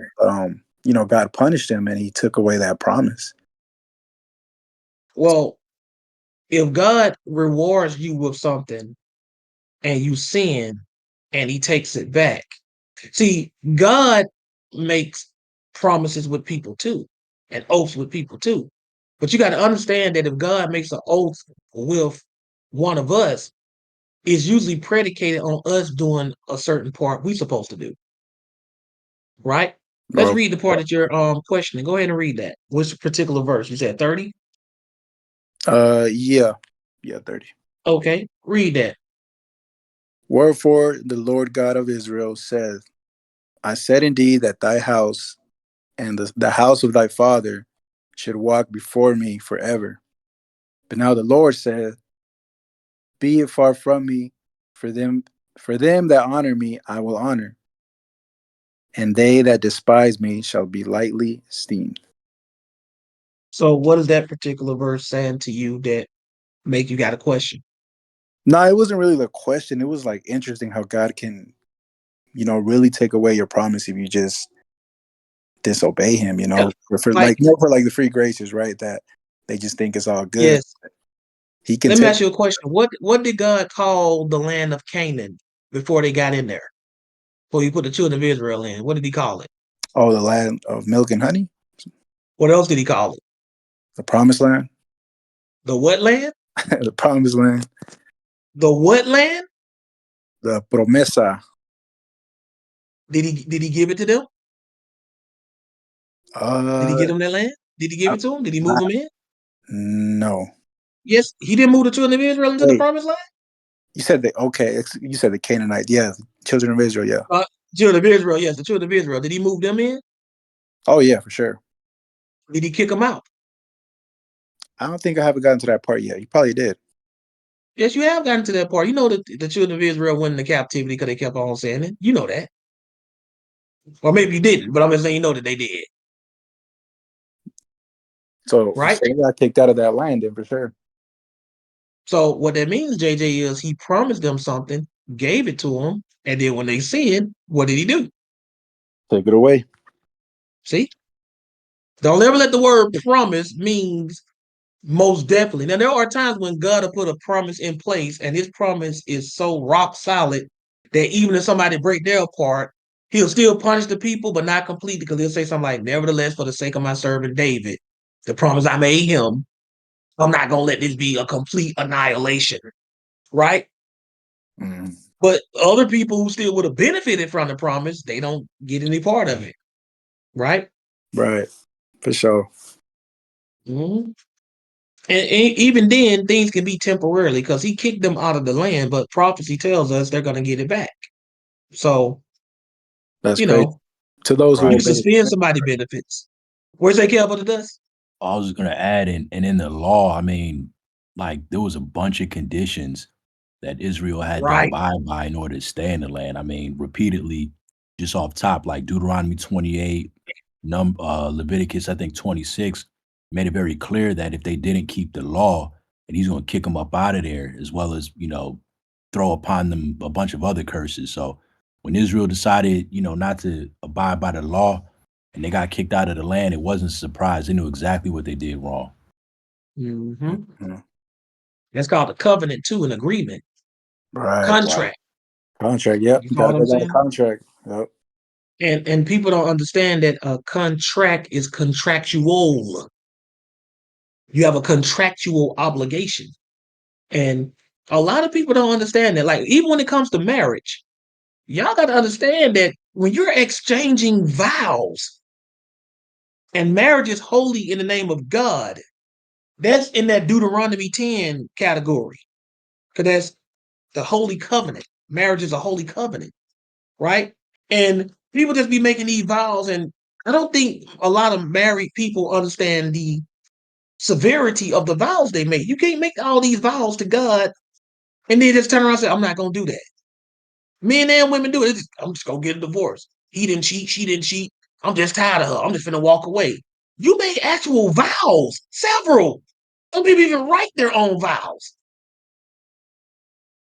right? We got to understand, like, everything is like, and everybody want to rush Jesus to come back. We're not ready for Jesus. Not, a global or whatever, planetary return of Jesus, right? Oh, Kev of the Dust. Kev of the Dust. I told Antoine this, and I told Solo Nation this. So I'm letting you know. You were supposed to actually be the second person, but you'll be the third, and whoever is listening. Your boy is about to do a whole documentary, and guess what it's going to be titled, Kev of the Dust? Man, I have no clue. What's the documentary going to be about? Then I'll guess the It's going to title. be titled The Firmament. Oh my Oh goodness, snap. this man is doing it. Yes, sir.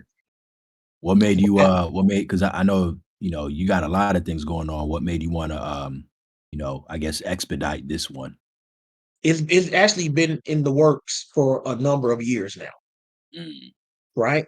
I just never, I got some notes and stuff, but I never actually got to work on it.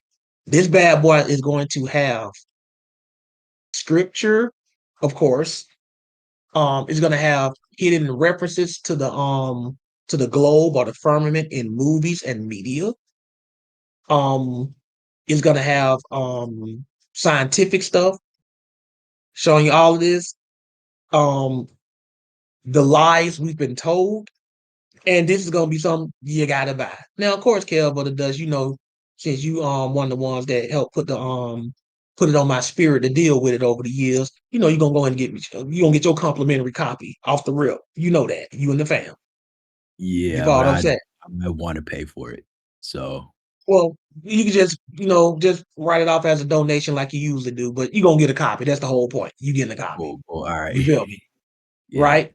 And when you see this from Kev of the Dust, and when I first told Antoine about it, he was like, you know what I'm saying? Yeah. He's like, and guess what? It's gonna be a two-parter. I'm not gonna do like the 1.5 like I did last time. It's gonna be 2 parts, a part 1 and a part 2. But I'm gonna have them both done by the time I let it come out, so you can buy both parts at one time and get one at the other. But boy, when you see what I'm gonna throw in this thing right here, Kev of the Dust. Yep. Woo! And that's the thing, man. Like, I mean, shout out to Antoine if he's still here. But like, it was really him, man. Like I told y'all, man, I wasn't trying to hear flat Earth at all, but that firmament thing, I think, is the key because it really puts you in a position to where you either believe the Bible or you don't. And the Bible, without a doubt, teaches, that there's a firmament. That's basically acting as a dome around Earth. It just does. You just can't get around it. So I had to believe the word. Solid dome. Solid dome. You're not this ice nonsense. Right? And see, I'm telling the people in this documentary that they put it in our faces every day. Even in sci-fi that claims we left the earth and all of that, they will show some kind of faraway world or some faraway land that resembles what they call the flat earth model. That's what they call it. Right? But the dome, in my estimation, Kevin, of the Dust, is the key to really proving it. I agree. You follow what I'm saying? Mm-hmm. That's the key to really proving it. And once you talk about that firmament, and you can see it, then I see the stuff that they've been lying about, and when they do these lunches and stuff, oh my goodness. So I said, you know what? I need to go ahead and put this on a visual. And you know how I do, Kel, when I have my visuals and stuff on my documentary. You know how I get down. Right. You know what I'm saying? You might even see Kev of the Dust. You might even see a little anime up in that bad boy. Doing it all. Hey, Doing it all. real quick on that.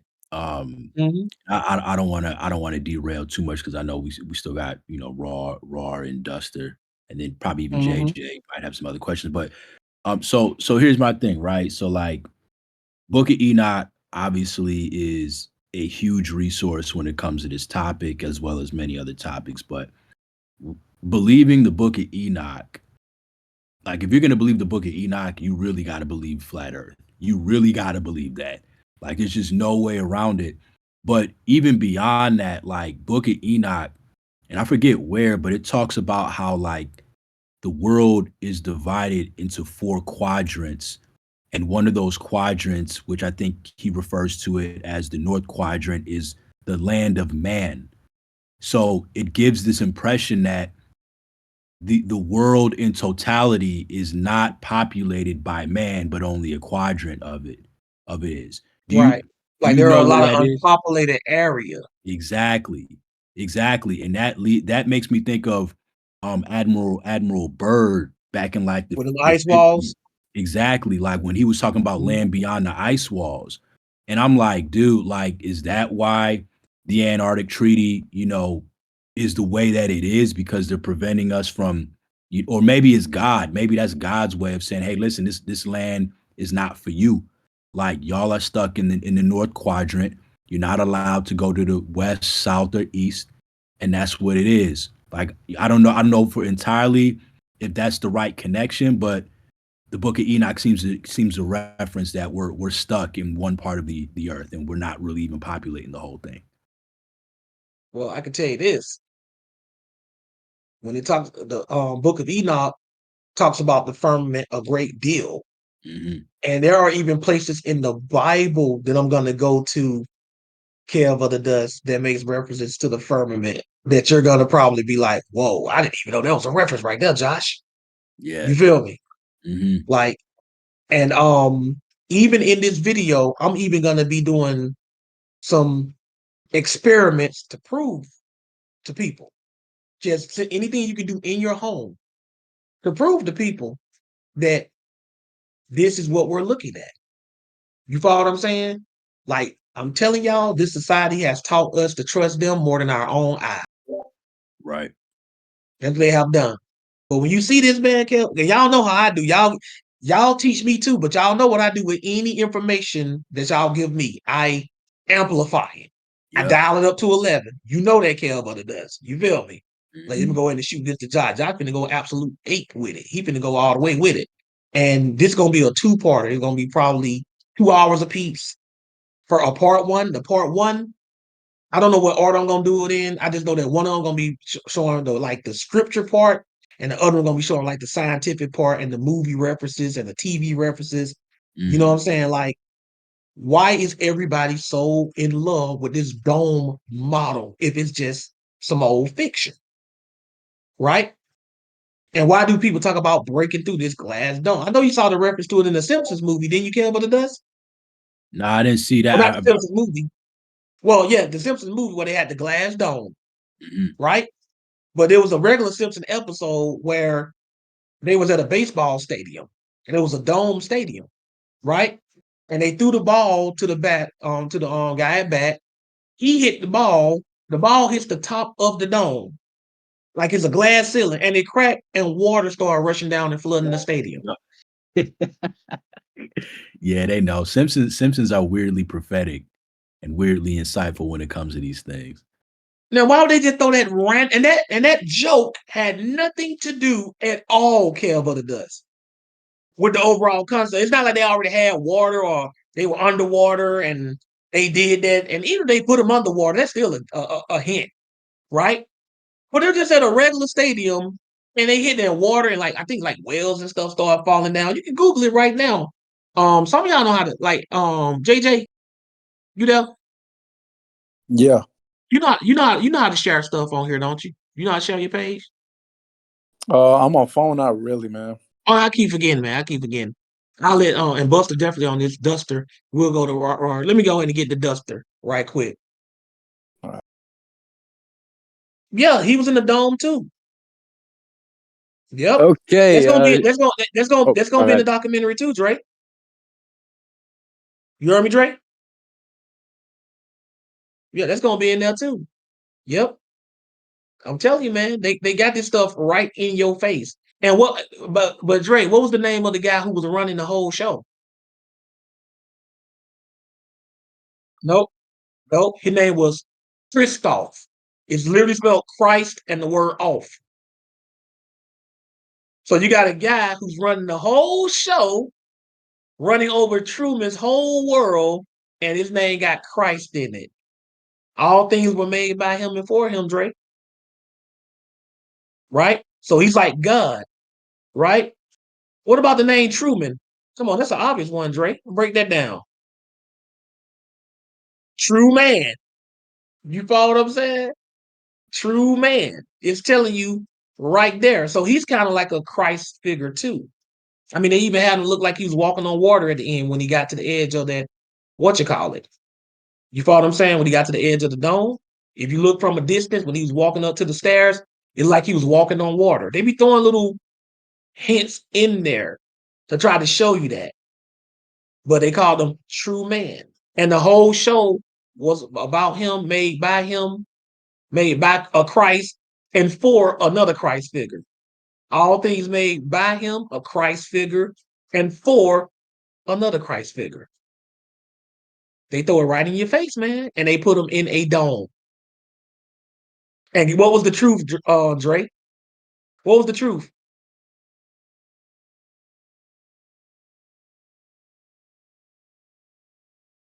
Yes, true. That is true. But what was the truth about his world? What was the truth about his world? That he's actually, yep, and that it was actually trapped and he had never gotten out of it before. Like they claim we did. But Duster Buster, what you got, man? Dust Buster. Okay, Shabbat Shalom, brother Josh. I Shabbat Shalom, Duster. wish I could make Where are you hailing from? we're in Lake County, Florida, somewhere in Okay. I don't know if you can see it. We got all the jungle, not the jungle stuff. They're called like palmetto bushes. I forget, but yeah. I wasn't able to make the class necessarily. I'm in an interesting circumstance right now. Okay. Just before I explain it, what is considered doing good on the Sabbath in order to, like, prevent a Sabbath violation?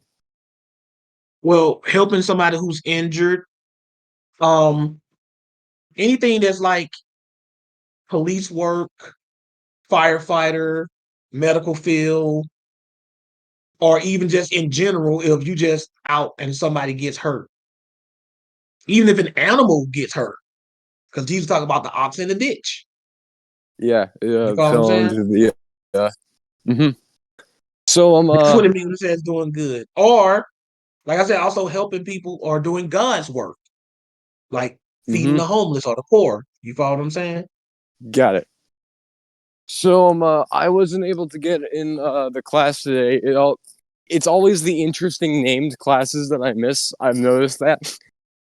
There's two things I never get to watch during a Sabbath class. It's classes with interesting names and debates with Trinitarians. I've never seen either.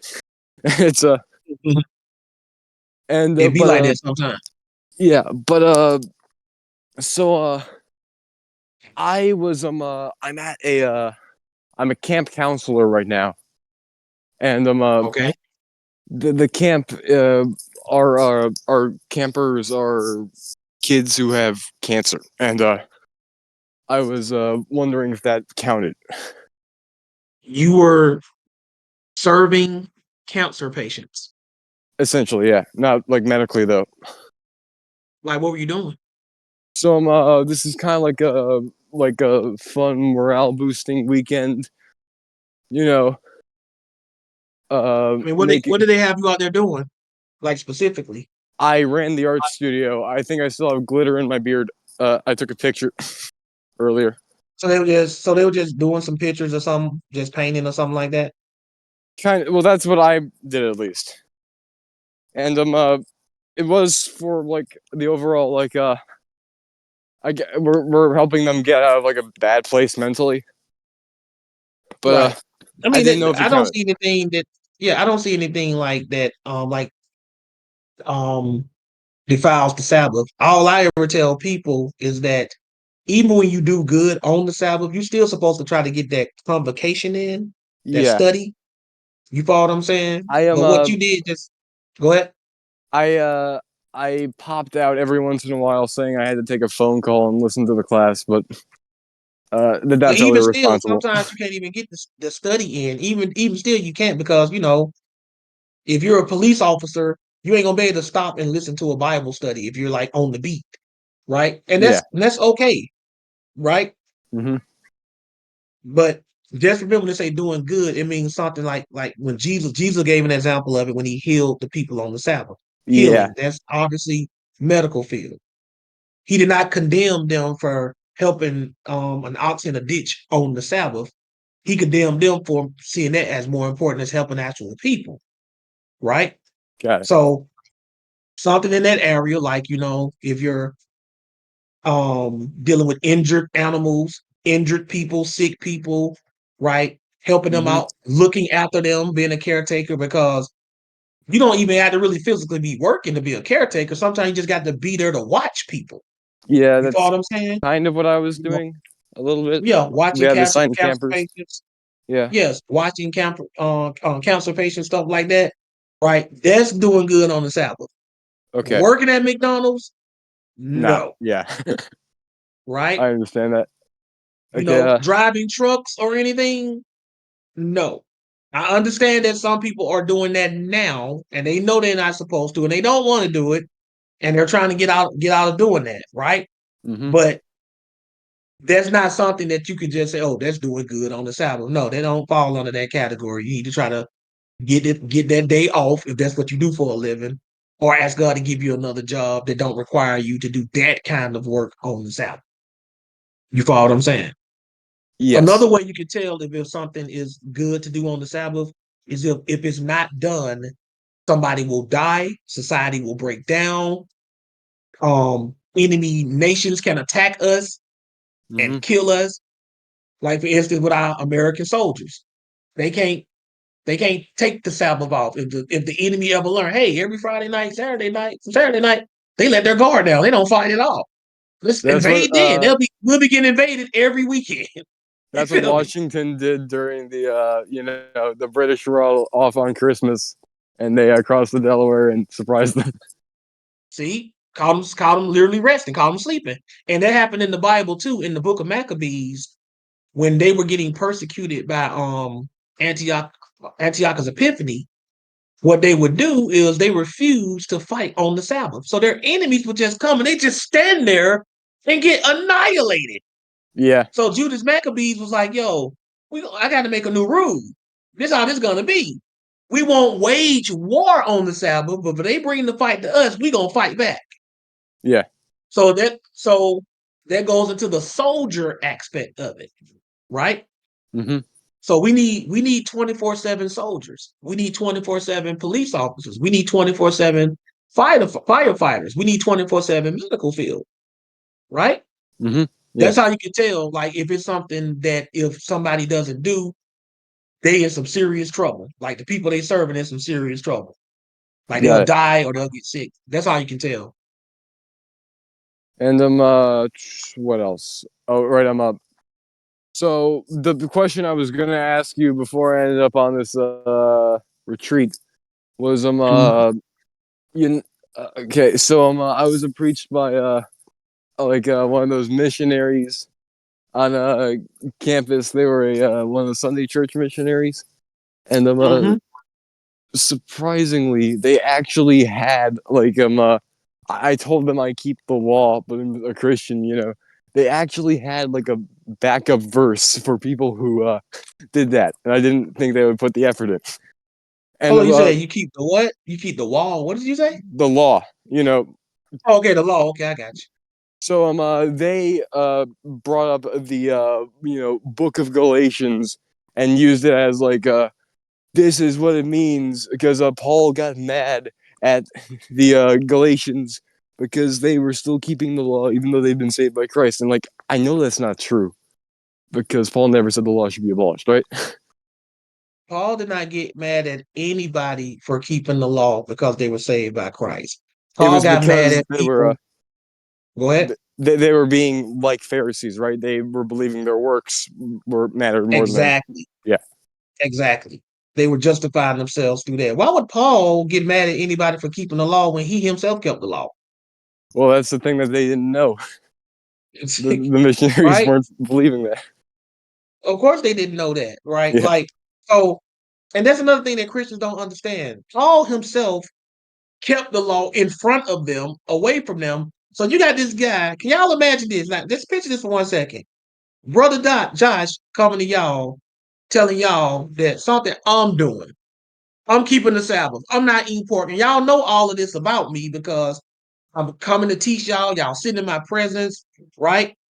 And y'all like, Josh, why don't you ever eat pork? Well, I don't eat pork because they go against God's law. But you can eat it though.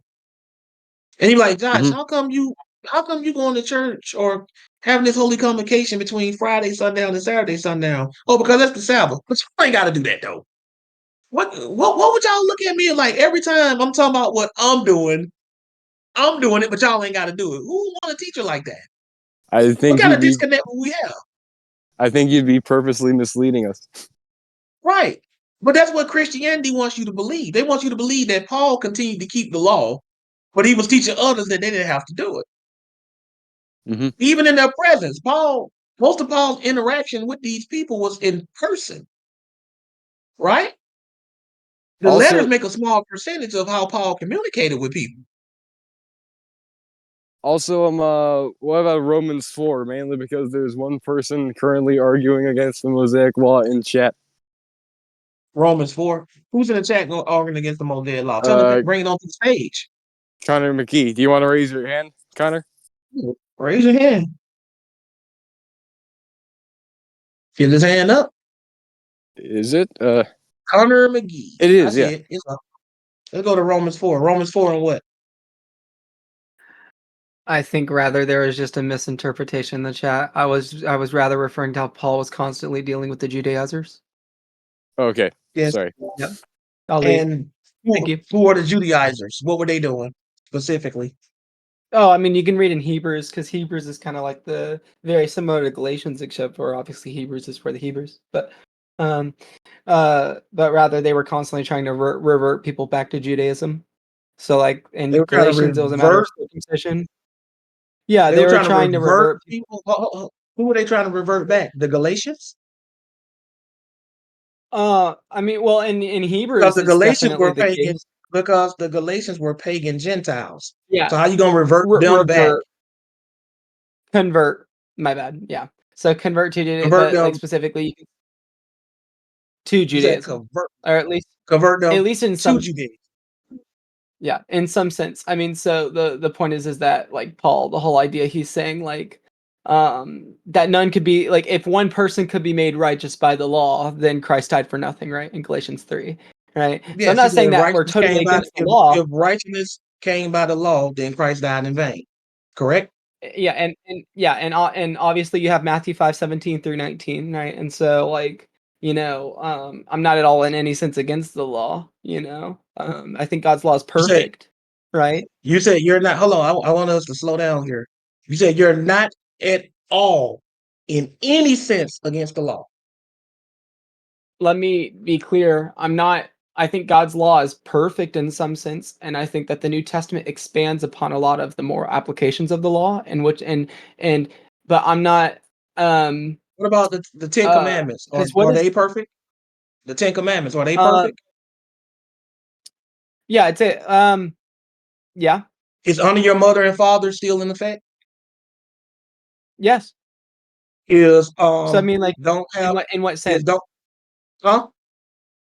I mean, in what sense? I think the Ephesians 5, for example, expands upon Oh yeah. honor your mother I'm and not father talking in about there, yes. You're talking about the expounding of it, and I'm with you on that. I'm just asking you: is the commandment itself, honor your mother and father, is that still intact? Do we still have to do that? Yes. You said what? Yeah, that's the one part Yes, I have I'd say the problems law with. Huh? because I mean, That's the one part I so have I'd problems say with. Hold on, Roy. Do we still so. have to honor our mother and father? That's a yes or no. Yes. Okay. Do we still have to not have any other gods before God? I'm just reciting the Ten Commandments, Yes. by the way, not in Yes. order. Yes. What about graven images, making idols? We're not allowed to make any. We're not allowed to have any other idol aside from. I mean, I wouldn't call God like an idol, but like or I don't know, but like yeah, rather. Like a little statue or a little figurine of Jesus on the cross. Am I allowed to Yeah, do so that? no graven images. Yeah, so no Exodus is clear, no graven image. Exodus 20 Okay, is so clear. can I have a crucifix, a little sculpture of Jesus on the cross hanging up on my wall or around my neck? Is that not an idol? Is it not a graven Uh, image? I wouldn't say that's a graven image or an idol necessarily. Do you worship Jesus? Yes. Is that a representation of him in a statuette or a statue form? Because a graven image, by definition, is when you take something you worship and make a miniature or a big replica of it to worship it. Is it a So graven you image? just said you No, worship Jesus. You just said you worship I Jesus. worship Christ. I worship Okay, Christ, so if yes. you worship Christ, what's the little replica for? Is that not an image of something you worship?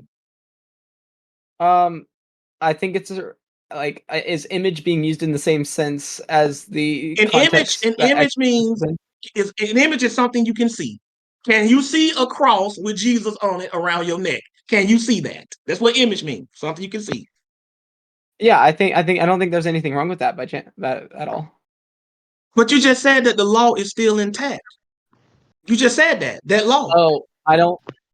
Okay. So I mean, What is like, idol? what I meant to say What was, is idol wait, worship? here's. What is Hang idol on. I worship? think I had to. One second. I think I had to clear up. So I think the law is still a thing, meaning I don't think it was abolished. I think the law still exists today, and people are still being held accountable to it. However, we're set free in Christ, right? So So I'm saying, Romans hold 8 on, is whoa, very whoa, clear whoa, that whoa, the whoa, whoa, law whoa. and sin of death Hold on, and what was weakened by the flesh. Hold on, wait a minute, Connor. You just said the law is still intact, and we're still held accountable to it, but we are set If free you're in not, Christ. yes. So what does it mean to be set free in Christ? Does it mean I'm free to be an idolater now? No, Romans 6 is clear on that. No, and in First Okay, Corinthians 6. does that mean I'm free to disrespect my parents now? No, we're free from sin, but we're not free to sin. Is a good way to think of it. Okay, so we're not free. I like that. I'm actually going to use that. We're not free from sin. We're free from sin, but not free to sin, right? Yeah. So that being the case, am I sinning? The Ten Commandments say, don't make any image or any likeness of anything that's in heaven above. The way idolatry works is you have something or someone you worship.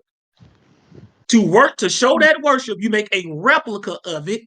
You pray to it. You bow down to it. That's idolatry. That's the Ten Commandments. Are you saying that me wearing a figurine of Jesus around my neck, is that an image of Jesus? Him on the cross, is that an image of Jesus? Yes or no? Well, I mean, so I would. Come on, Connor. An image? Don't, Yes. The, So truth, the truth ain't for everybody. Is it for you? So I'd Is say the truth for you?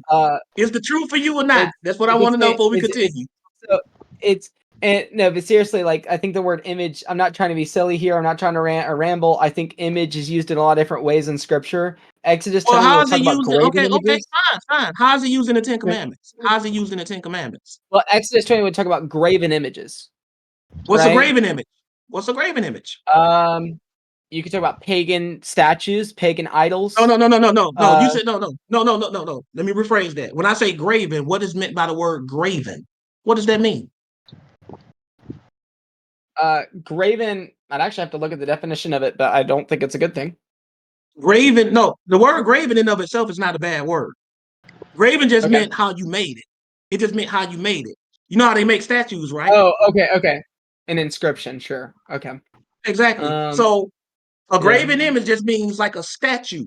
That's just the method they use. But idols were not just graven. They had other methods that they did too. They had trees and stuff they used to worship, and they called them idols. But when it says graven image, that's just the method they use to sculpture and shape a figure. So this says a graven image of the likeness of something in heaven. Is Jesus in heaven? Yes, currently. Right? Was he on the earth?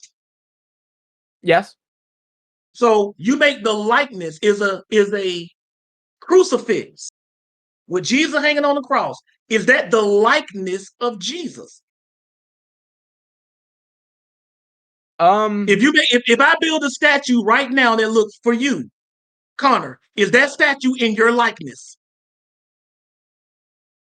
I'd say so.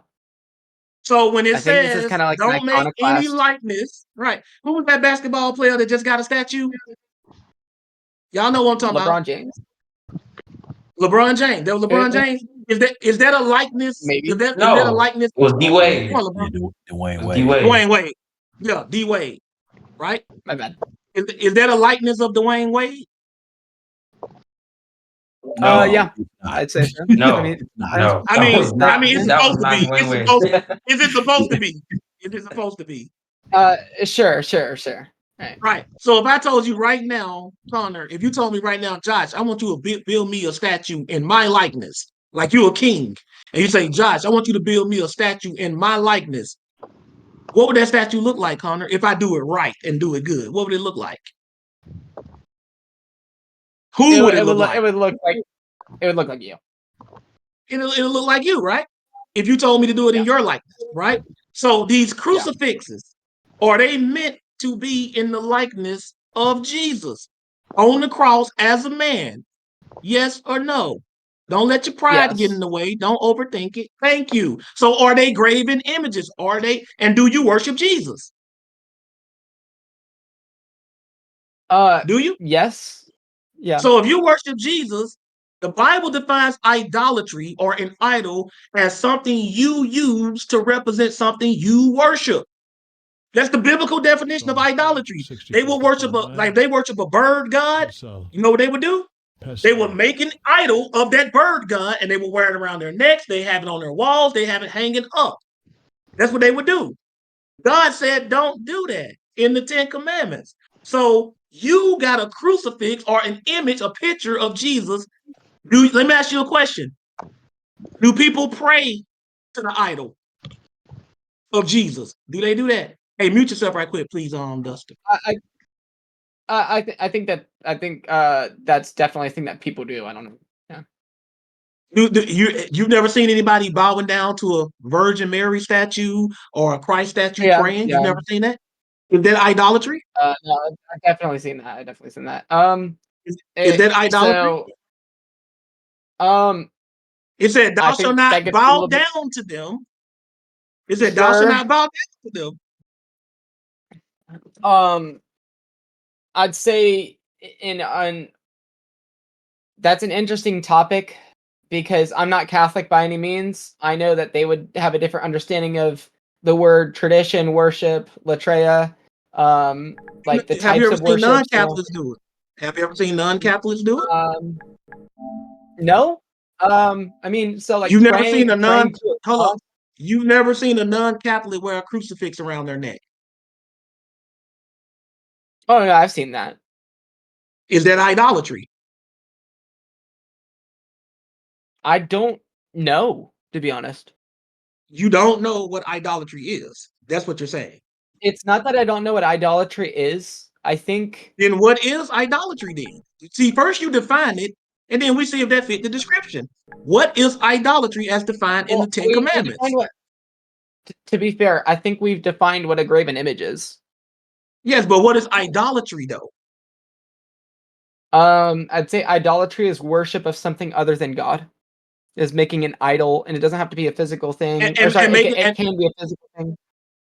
Right? Yeah. Can you worship God, the true God? Can you worship him using idols? Is God okay with that? No. Exactly. So are they worshiping God using idols? You got the crucifix, the 10 Commandments. You said they are still intact. I agree. You said we are free from sin, but not to sin. Again, beautiful. So if idolatry is wrong, Jesus freed me from that sin. So that means I'm supposed to stop committing idolatry because you said we are freed from sin, meaning I used to be an idolater. Jesus died on the cross for me. He forgave me for that. So now I'm no longer free to be an idolater. Right? Same thing with murder. If I was a murderer, he freed me from that sin, but he did not free me to sin. I can't keep going out and be a murderer. So you're saying it right. I'm not disagreeing with anything. In fact, you're probably the person that stated it the best who's ever come on here. And I'm not gassing you at all. So what I'm saying is you see the sin, but you don't want to condemn it. That's where you're stopping at. You see it. You see the idolatry. You know that's idolatry. You know that's a freaking idol. You know that. Are you saying that the cross? Are you saying that the cross is an idol? I'm saying that the cross and the way people use it, it fits the definition of idolatry. In the Bible, this is how idolatry works. You worship something. It can be a thing or it can be a person. You make a statue to it to represent who you worship. You said you worship Jesus. So do I. So if you put a statue or anything that represents him, the Bible defines that as idolatry. In other words, idolatry does not just mean worshiping another God besides the true God. Idolatry also means worshiping God using idols. Yeah. It also means that. We're not So, supposed to are use you idols to worship them either. quick question real quick. Are you aware of the terms like iconoclast, iconodual, iconography, anything like Yes, that? yes, I'm familiar with that. Yeah. Yeah, because so for example, like I'm curious, you would assume that like using it in a devotional sense, using icons in a devotional sense would definitely be idolatry. I can definitely see how you're saying some people. There's definitely a case of people in the world who have existed who can definitely use the cross as an idol, not having a relationship with Christ. You know what I mean? Having a superficial faith, not a real faith, right? I'm not even saying that. I'm not saying that if you wear a cross around your neck or a crucifix, that you're praying necessarily to the idol. You might just wear it. You might never even use it in the actual worship. Sure. But it's still idolatry because he told you in the 10 Commandments, don't make any images of me or anything for the purpose of worship. You don't supposed to do that. That's idolatry. That's why he said that. And that's in the 10 Commandments. Paul also said in the New Testament, flee from idols. An idol is something you use in worship to represent what you're worshiping. Yeah. That's what an idol is. Now, you said you worship Jesus. So if I walk around with a Jesus, that's like an idol of who I worship. That's an image of who I worship. Okay. God did not want us to make any images of him. God is the only God in the ancient world. When the children of Israel became a nation, in the ancient world, every other nation on the planet had images of their deities to represent that. God told the children of Israel, I don't want y'all to do that. That's why when they excavated Israel, like in the 1940s and 50s, they didn't find any images of what the Israelite gods looked like. They found images of the pagan gods they adopted, but they could never find any images of their God because they never made any image specifically for their gods. It wasn't until so-called Christianity came on the scene, and then they perverted the truth, and now we're just as idolatrous as the ancient pagans were. But the 10 Commandments are still intact. So if you say you believe in the 10 Commandments, why aren't you out here condemning all these Christians? Because I don't know if you do it. I don't see anything that suggests you do it. So if you say you believe in the 10 Commandments and we are free from sin and not to sin, why aren't you out there telling these Christians he freed you from idolatry, not to continue committing idolatry? Yeah, because I'm not. It's definitely something for me to go into and study more, and I hope you pray for me and that. I'm not necessarily sure. I want to. Yeah, I'm not necessarily sure. Like I don't. It's never really crossed my mind. I don't know if I would ever consider the cross like something like an idol, like the cross itself, like an idolatrous thing. Well, what is it? What is it? Is it a piece It's of a the cross? representation. Is it a piece from the cross that Jesus actually died on? No, I'd say it's like, well, I mean, I wouldn't doubt that there are some crosses that, or some people who would claim that there are crosses made from that cross. I don't, Right. whether But that's, you anyway, know but Jesus' cross was made out aside of from that, wood. Most crosses people wear today is made out of some kind of metal. You know yeah, that, Connor. sure, Right? sure, So what yeah, I'm no, saying is, if Jesus didn't die on the piece, if the piece of cross I'm wearing around my neck don't come from the cross that he actually died on, right? Then that means I just went somewhere where somebody made a T or a cross, and I'm wearing it around that neck, around my neck, and I'm saying that represents Jesus. Can you show me anywhere in the New Testament where Jesus ever instructed his followers, where Paul ever did, where Peter ever did, where James ever did, instructed us to wear crosses or crucifixes on our neck? no. So why do we do it? I want to It look didn't into the come from history of this. them. Sure. I mean, so I'm curious where the tradition came from. I You mean, can look it's that up. obviously it's Jesus's throne is the whole idea of the cross. It's a representation of his death, burial, and resurrection. Or it's a I don't know. Roman death symbol. Let me ask you a question. If Jesus was killed in an electric chair, would you wear an electric chair around your neck? There's so many like there's arguments like this, like with a gun or with an electric chair. Would you? Yeah, that's an interesting. I don't Would you know. though? I don't know. You don't I know. don't You'd know. be kissing Okay, the let me ask you a gun. question. Let me ask you a question. Is your mother still alive? Yes. Right? Yes. God forbid this ever happened. What if your mother was Mhm. murdered in a very horrible way? And the very next day I showed up at your house wearing a replica of the murder weapon she was murdered with around my neck. How would you feel about that? Yeah, I feel pretty terrible about it. You Obviously feel the hold up, you analogy feel doesn't hold fully up. apply. You feel really terrible about that? Yeah. So you love your mother more than Jesus. No, not by any means. And I wouldn't. And how come you don't I don't know. feel really terrible about people wearing the crosses then? You just said you feel really terrible if I did that to your mom, but you just said you love Mhm. Jesus more than you love your mom. So how come you don't feel terrible about people wearing little murder replicas of what Jesus died on around their necks? I'm just saying, Yeah. make it make sense, Connor. If I would Sure. never do that to you, Connor, I would never do that to you. If your mom was killed in a very horrific Mhm. way, I would never show up the next morning at your door to console you. Hey, Connor, man, sorry about what happened. Hey, look what I put out about. Mhm. You'd be horrified. You'd be like, "What? You probably knocked my block off, right? You Yeah. probably and you would be Yeah. well within your right. You would be.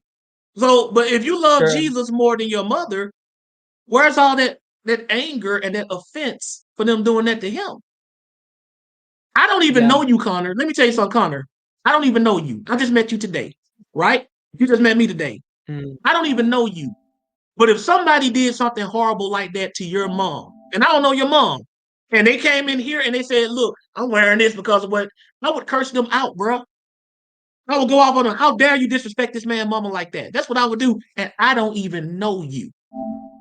But we all know Jesus. But we all Yeah. know Jesus. So I'm just giving you Sure. stuff to think about, Connor. I'm just giving you stuff to think about. 100%. That's all I'm Yeah. doing. No, I get it. And I think I'm definitely going to consider this. There was at one point in time where I did wear a cross. I don't wear it at the moment right now. And for the most part, like if it's something I need to repent of, then I definitely, pray for me in that, and I'll be praying to God about it. I mean, Of course. I don't know how many other arguments there would be around this topic, and so Oh, there it's are definitely plenty. something to look into. I mean, there are plenty, but I'm just saying, when we're talking about the Ten Commandments, because that's what we was originally talking about. If Sure. you believe the Ten Commandments are still intact, I just dealt with the idolatry Yeah. because I'm just going down the list, right? Sure. We're supposed to honor our mother and father. Yeah. Are Yeah. am I allowed to commit adultery? It said, "Thou shalt not commit adultery." Is that okay? Yeah. No, it's not. Okay. Yeah. So So like what Matthew about 5:27. okay? Yeah. I cannot commit. That's a sin. Good. What about remember the Sabbath day to keep it holy? That's in the Ten Commandments too. Uh. Yeah, for sure. So, are we talking about? I'm curious what you think about like Hebrews 4 and certain passages relating around that and exactly how the Sabbath is conducted. You know what I mean? I know the early church, for example, the whole idea is Christ died on Sunday. That was what marked the first day of the week. Not And we died on and we meet up Sunday, with the Lord rose in on church. Sunday, rose on Sorry, Sunday. sorry, that's right. Died on Friday, rose on Sunday. My bad. Rose on Sunday, Right. and so yeah. So yeah, in that specifically, the early church would used to spend all day, like even the forefathers of America spent literally all day in church. Now we only spend like maybe at max 2 hours, but um What uh church you go to? you know The churches I know of, they be in there sunrise, sunset. But that's a black church. Y'all know how black churches do that. They got night services, all that stuff. But yeah, I see what you're saying though. Yeah. yeah. So no, but like basically, and then I know there are some arguments. I believe it's somewhere in Romans 13, the later chapters of Romans, in Romans 13 or Romans 15, talking about Paul talks about the day in which 14. in Well, the he said, Lord's one day. man esteemeth one day above another man esteemeth every day alike. Let every man be persuaded in his own mind. That's what you're Yeah. talking about. That's Romans 14. Yeah. Has nothing to do with the Sabbath. Okay, good to It's know. talking about traditional days. But when it says remember the Sabbath day to keep it holy, that's in the Ten Commandments. Is Yeah. that commandment still intact? Yes, and Okay, so so if it okay, I'm not doubting at all that and I'm not doubting at all that it's still intact. It's more of a matter of how Okay, it's so how it's done. do you observe the Sabbath day? Um, Do you honor your mother? yes, I try to, with the best of my ability, Okay. God willing. Okay. So how come when I ask you about honoring your mother, Yeah. right off, I try to. But when I ask you about the Sabbath, is if you got to think about it, the answer is no. No, I don't know about that. I mean, so on it, like in You terms don't of know what the about? Are you a Sabbath. thief? Are you a thief? No, I mean, if anything, so for example, like you see how quick that was? See, you see how quick that was? I said, are you a thief? No, you didn't have to think about it. No, I said, if you had to think about it to that particular form of question, the answer is no. Are you a murderer? no. See, you didn't have to think about it because you know you ain't out here trying to murder anybody. You might kill somebody in self-defense, but you ain't out here trying to straight up murder anybody. You're not a thief. I believe you when you tell me these things, by the way. I'm not asking you because I don't believe you. Yeah. I'm just trying to show you that you know Mhm. what you do and you know what you don't do. That's what I'm trying to show you. So when I ask you, do you keep the Sabbath? If you got to sit there and pause and think about it, the answer is no. Because you know Sure. you, Connor. If I ask you, do you shower every day or try to shower at least every day, you're gonna be like, dang, when the last time you took a shower, Connor? If you gotta think that long about it, you feel me? So if you just be like, yeah. So if you got to think about it, and that's me too. That goes for me too, Connor. If you ask me a question and you be like, Josh, when was the last time you did you ever do this? And I'm like, no, I don't. If I got to think about it, unless it's something you asked me a long time ago, if I got to think about it, the answer is no. So Connor, if Yeah. I ask you, do you keep the Sabbath? If you got to think about it, the answer is no. You don't. Sure. That's all it is. I mean, so No judgment, me. no humiliation. Just is what it is, right? Yeah. So I believe you when you tell me in the Ten Commandments that you don't have any other God. At least you don't try to consciously have any other God before the one true God or whatever. However way you believe that. I don't think that you make graven images, consciously like I'm gonna do this and I'm gonna bow down to this and try to serve this. I don't think you do that. I don't think you try to take God's name in vain. You don't come off like a type of person that like I'm gonna take God's name in vain. But I don't think you keep the Sabbath. I do think you try to honor your parents, right? So what I'm saying is we say the Ten Commandments are still intact. We say we're still supposed to be doing them, but then we start running them down. We get all this, that means you don't. But ain't nobody getting on your case, ain't nobody perfect. But I'm just saying, if you have to think about it, then the answer is no. Because you're not a murderer. You're not are you married? No. If you Not were, yet. would you if you were, would you commit adultery? Would you be faithful to your wife? God willing, yeah. Yeah, I would be. Yeah, you would. I mean, come on, Mhm. we know it, right? So what I'm saying is you already know the law. You know the 10 commandments, right? You know that. And I believe you when you tell me that you're trying to do it to the best of your ability. I'm not here to try to find fault with you. I don't want you to think you're not doing this, you're not doing that. That's not what I'm here to do. I'm just trying to show you that in Christianity, there's never a really clear concept when it comes to the law. That's all I was trying to do the whole time to show you that. So when it comes to the Sabbath day, if that's in the 10 commandments, and you said the 10 commandments are still intact, then if they are, now I have to ask you, Connor, if you believe that, why don't you observe the Sabbath? If you believe all 10 are still intact.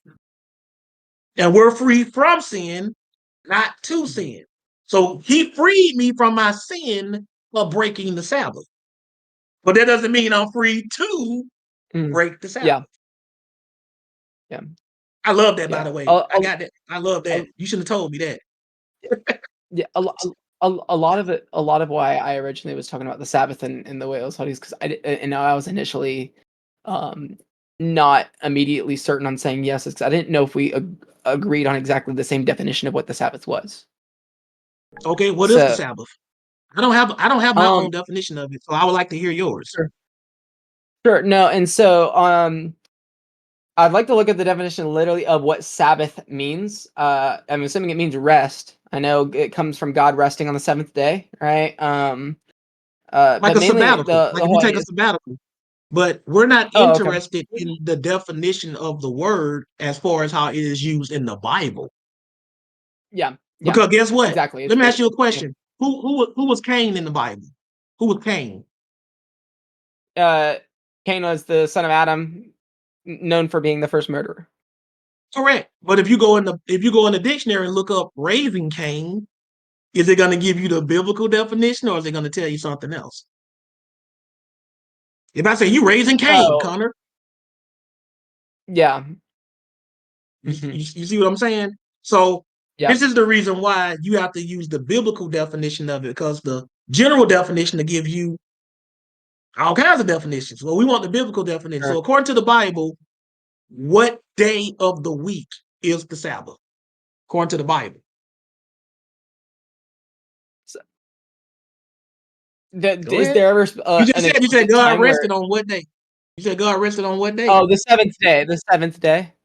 So what day of the week is the Sabbath according to the Bible? The same day God rested. Sunday? Come on, Connor. It's now Saturday. exactly. Saturday. I mean, technically Saturday for the Yes. Jews, right? For who? Is God a Jew? No. So it said God rested on the Sabbath day. So they ain't got I nothing to know, do with the but Jews. do you think there's an argument to be made that when Christ fulfilled the law, rather that these things specifically, like for example, like I was talking about, like Christ resurrecting on the first day, and then we see the observance of that day being held for church for the Why do we see early that at? church, the infant church. Where do we see that in the Bible? In Acts. Let's read that. Acts what? Okay, let me find. Well, that's mainly a guess. I'm gonna be honest with you. That's a guess. It's I'm in gonna Acts. I know assume. what you're talking about. I know exactly what it's talking about. Okay. When it says Paul broke bread with them, breaking bread with them. I know exactly what you're talking about. Yeah, is do you have the passage? Do you? I at the moment do not. I'm looking for it. It's Is in it Acts 20 and 7. It's Acts 20 and 7. Acts 27. Yeah. On the I'm first just day saying, of the I'm week. familiar with all these passages. That's what I'm trying to show you. I've heard all of this before. I'm just letting you go through the motions, to be fair. Okay, Sure. let's read it. Acts Sure. 20 and 7. Mhm. You gonna read it or you want me to Mhm. read it? Let Let me show you if you want to go something ahead to and read prove it, something to you. You see my Bible right here? Okay, you see that? highlighted. Yeah, you see that passage? Highlighted. Yeah. Yep. Mhm. So I'm familiar with it, man. Cool. So Cool. you gonna read it? You want me Sure. to read it? Look what it says. Uh, And upon the first day of the week. Oh, you want me to wait? I'm sorry. No, go ahead. Go ahead. Okay. No, you're fine. It says, and upon the first day of the week, when the disciples came together to break bread, Paul preached unto them, ready to depart on the morrow, and continue his speech until midnight. Mhm. So Paul preached to them on the first day of the week, and they were breaking bread. It was just it just happened to be the first day of the week when this happened. It just let you know this happened on the first day of the week. Sure. Do you get a binding, lasting tradition from this verse? Do you see anywhere in here that say, hey, from now on, we're going to be on the first day of the week because Jesus resurrected on the first day of the week? Do you honestly get that from reading verse 7? All of that? Or do you just Yeah, get not that it was the necessarily. first day of the week? Huh? Not necessarily, no. So that's not a good place to go to try to make an argument that the early Christians changed the Sabbath to the first day of the week. This is just saying something that happened. You follow what I'm saying? Yeah. Sure. Have you heard the argument in Hebrews 4? Yeah, about how the Sabbaths represent a day of rest that's to come. Yeah. But it doesn't change the Sabbath itself. They're just telling you what it represents. Sure. And I don't think that this is a like KO point here or whatever. But do we see any implemented day of the Sabbath which was falling from the Old Covenant into the New Testament as seen in the New Testament? Yes. Okay. If you go to Matthew 28, it tells you that when the Sabbath was over, the first day of the week came afterwards. So if Matthew records that the first day of the week follows the Sabbath, what day is he saying the Sabbath is? Oh, Saturday. Exactly. So why don't Yeah. Christians observe the Sabbath along with the rest of the 10 Commandments? Yeah, That's the I mean, question. so I'm just asking the question. That's all I'm doing. I hear music. Sure. Connor, is that coming from? Not Connor, not you. Connor. You're not playing the music. Is that you, I Roy? Yeah. Roy, you on something? I You muted sharing his something? stream. Yeah, I muted his stream and it stopped playing, so I'm assuming it's him. Hold on, it stopped for you? It stopped for me too when you did it. Oh, okay. I didn't know if you did it, it'll stop for me. Okay. Right? Yeah. I couldn't Yeah. even hear it. Yeah. Mhm. But that's what I'm saying. So if the New Testament still tells you that the Sabbath is on the 7th day of the week and it never changed, then where do we get this Sunday stuff from? Yeah. Did Jesus keep the Sabbath on the 7th day of the week with everybody else? Did he do it? Well, 100%. He definitely fulfilled perfectly. He did the Mosaic law to completion. Like What about Paul? yeah. Did Paul do it? I can only assume so. You don't have to assume. Read the book of Acts. He did it. And Sure. everybody with him. And guess who else did it?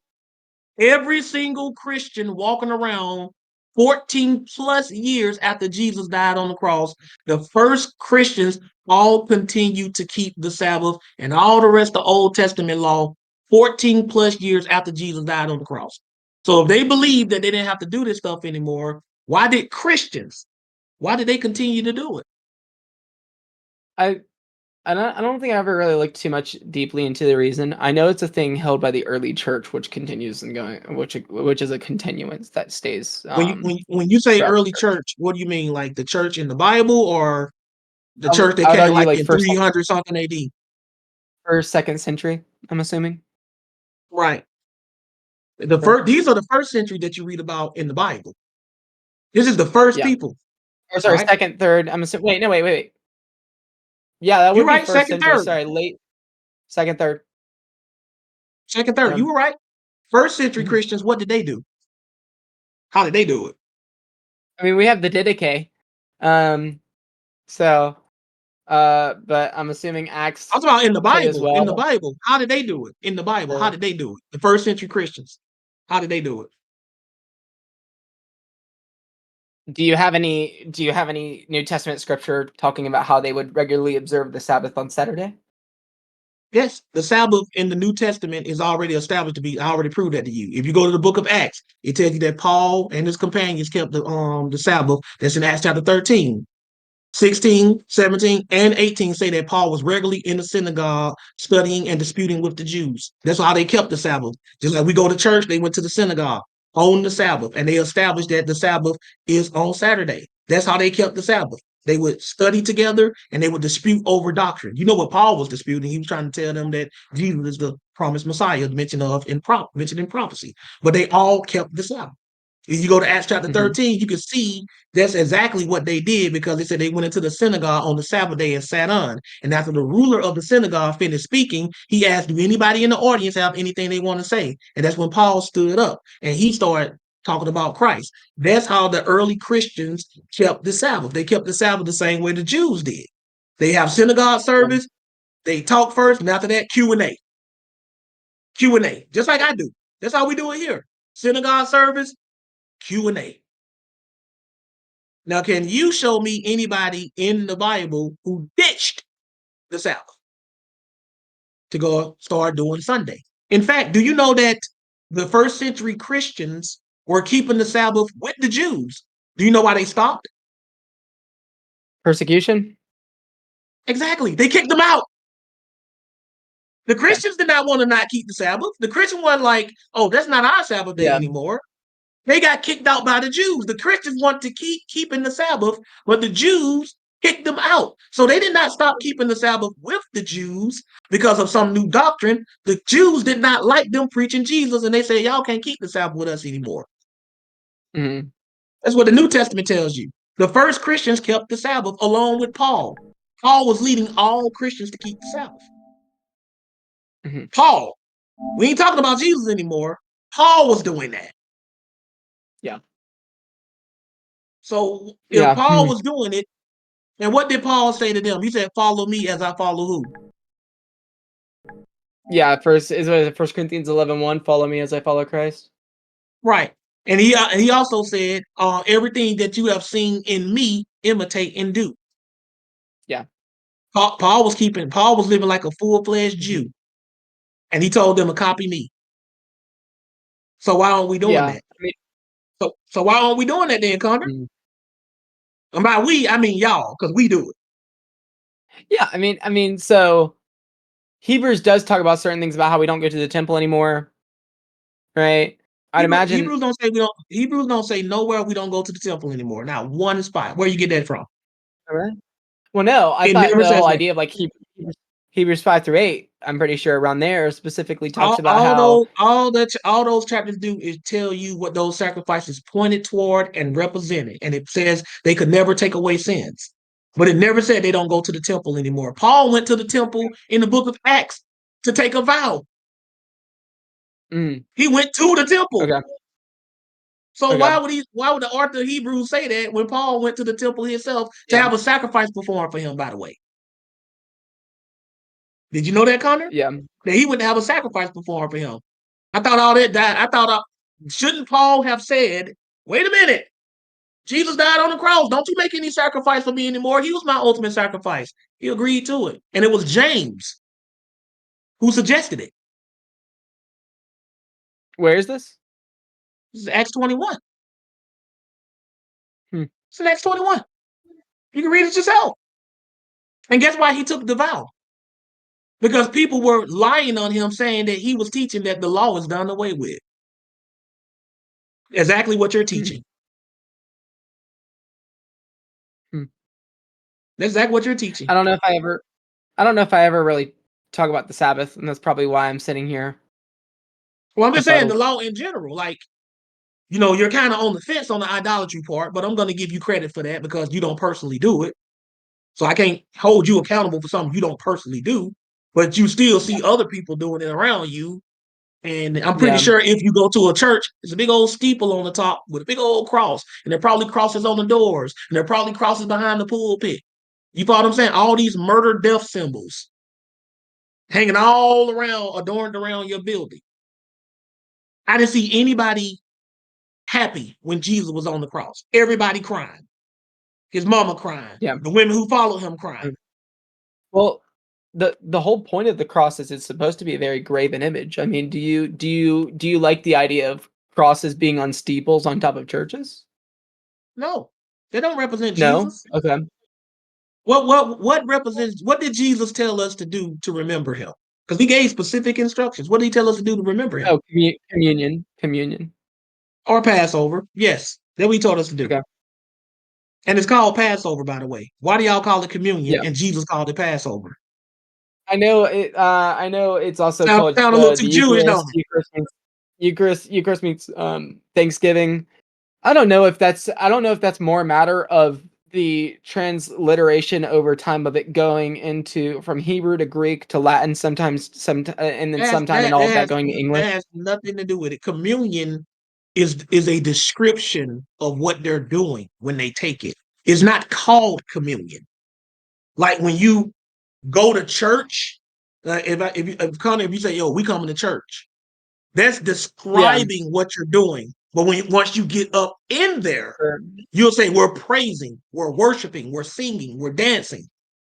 So communion is not the name of what they did. It's called Passover. Communion is just describing them coming together to do it. So why don't they? And Jesus called it Passover. So why don't Christians Yeah, I call it know. Passover?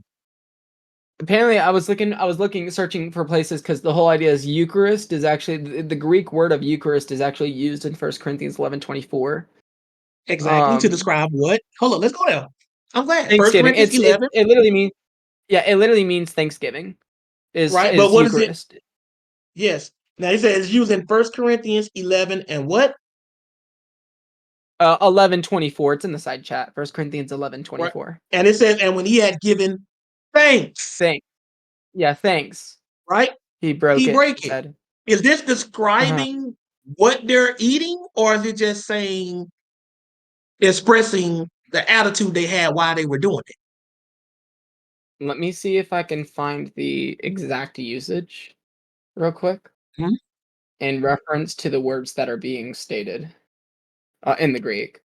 So here, Mhm. 1 Corinthians 11, Mhm. 24. Yeah. Mhm. And then if I can find a I already got you right here. yeah. Okay. So like yeah, having given thanks is the word, not even apparently is Eucharist is that's what it's applied to. And Mhm. dang it, yeah, the chi, which is a connected phrase, the conjunctive before, Right. it's before it So and two words after it. So it wouldn't be relating right. it to the next word. Yeah. It's used So having given thanks is the only thing it's used for, yeah. right. So is that describing the meal, the name of the meal, or just something Jesus said while they were eating the meal? I mean, having given thanks is like I'm assuming is like the Giving is that thanks used for the as an food they were active eating. verb? Sure. Yeah, Having is that given used as an thanks. active verb? If it's You used ask as an if it. active verb or a noun would change the way its usage is the whole point. Because I mean, whether if it it's a was a having verb 'cause English, or a noun, yeah, my whole sure. I point mean English, is that the name is what they were eating. sure. Did the first century Christians call it the Eucharist? Did they call it that? I don't know. I'd have to look it up. I don't have any They arguments to did say not. for. They did not. Let me show you what they called it. Let's go to Luke and see what Jesus himself said. They did not call it that. Is this Eucharist before is the just crucifixion or describing what after they the did. crucifixion?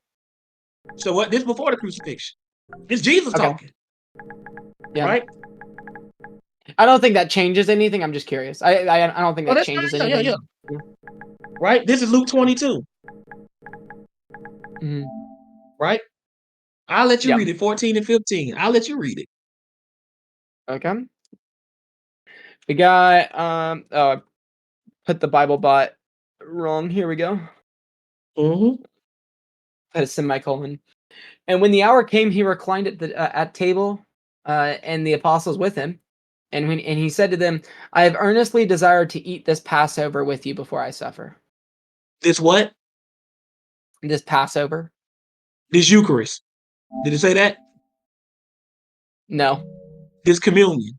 Did it say that? Yeah. Yeah. No, it doesn't. So I mean, do you? And Paul called Sure. it the Is it? Passover in 1 Corinthians 5. Sure. And he called it the Yeah. Passover in 1 Corinthians 5. Yeah.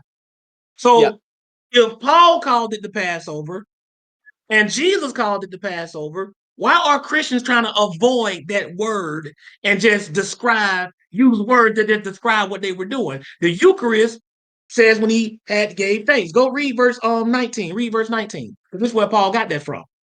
Read 19. That's where that thanks part comes from. Read that. 14 through 19. Let's see. Just read verse 19. You just skip the verse 19 so you can see what I'm talking about. Read And that. and he took bread, and when he had given thanks, he broke it and gave it to them, saying, "This is my body, which is given for you. Do this in remembrance of me." So you definitely know that it's talking about what Paul is talking about in 1 Corinthians. Same event. But why do Christians focus on him just saying when he had gave thanks? Why don't they call it the Passover? Why every time you turn around, Connor, Christians are going out their way to try to Latinize from the Jewish words that their Lord and Savior used? They don't want to call it the Passover because that sounds too Jewish. I mean, couldn't you make that argument about the name Jesus itself? I mean, you know, Those are I mean, never mind. Never no, mind. you That cannot. probably was used. You cannot because Passover is a transliteration. Huh? Oh, because Passover is not the same transliteration as it would be to English with Eucharist, is the whole idea? Because isn't it Pascha? Eucharist has nothing to do with the name of the festival or the holy event they were doing. Eucharist just refers to Jesus saying thanks, right? If you have a party, right? Say if we say this is Connor's birthday, we're celebrating Connor. We're going to call it Connor's party, right? If you invited me to your party, Connor, and I said, what's the name of this event? It's called Connor's party. And then at your party, You just say, "Hey, everybody, I just want to say thanks." Years later, why would we rename your party thanks? Because that's what Eucharist means. Why would we do that? Sure. You know why we would do I that? don't. You know why we would do that? Because we don't want nobody to hear that name Connor. See, that takes it away from it being what it really was about. We want to focus more on you just saying thanks rather than reminding the people this is Connor's party. That's what Christianity did, Connor. They don't like that word Passover. What comes to your mind when you hear the word Passover? Do you think of anything Christian or do you think of Judaism? Isn't it Exodus 19 in the blood in the door, right? Correct. Yeah, right. Yes. And the who did that happen to? Was it the angel of death? Yep. It happened. And So who did it that was. happen to? What people did that It affect? happened to the Jews. It was to the Jews so that their firstborn wouldn't be killed, their firstborn son. So Yes. it was to. And guess what? Guess what? Yeah. This is what they were celebrating right here. They were celebrating the Passover. Years later, that same Passover event that was established all the way back then, this is what your Lord and Savior is celebrating. So he called it Passover. Paul in 1 Corinthians 5 called it Passover. So why do you call it the Eucharist? Why do you call it communion? Yeah, I mean, I guess that. Follow me as I follow Christ. Yeah, no, I hear that. I mean, I guess it'd be the American sense of tradition. It's not American. This happened long before America. No. I mean, America. You know who did it? Do you believe there was some preemptive ploy for someone to change the name? Like there was a deliberate motive in changing it? It's in history. Yes. Okay. Like you can Google it. The Romans, maybe. The Romans wanted to remove maybe all. Huh? I said maybe tell you because I'm about just guessing. No, not maybe. Definitely documented history, well known. Britannica, encyclopedia, right? The Roman Christians wanted to remove every thread of anything pertaining to Judaism. Did you know that? No. Look up a group of people called the Quartodeciman. The Quartodeciman. Yeah. You know who that is? DECIMEN. You said what now? Is it? How is it spelled? Just say it until you the Google. Quartal. The Quartodeciman. Okay.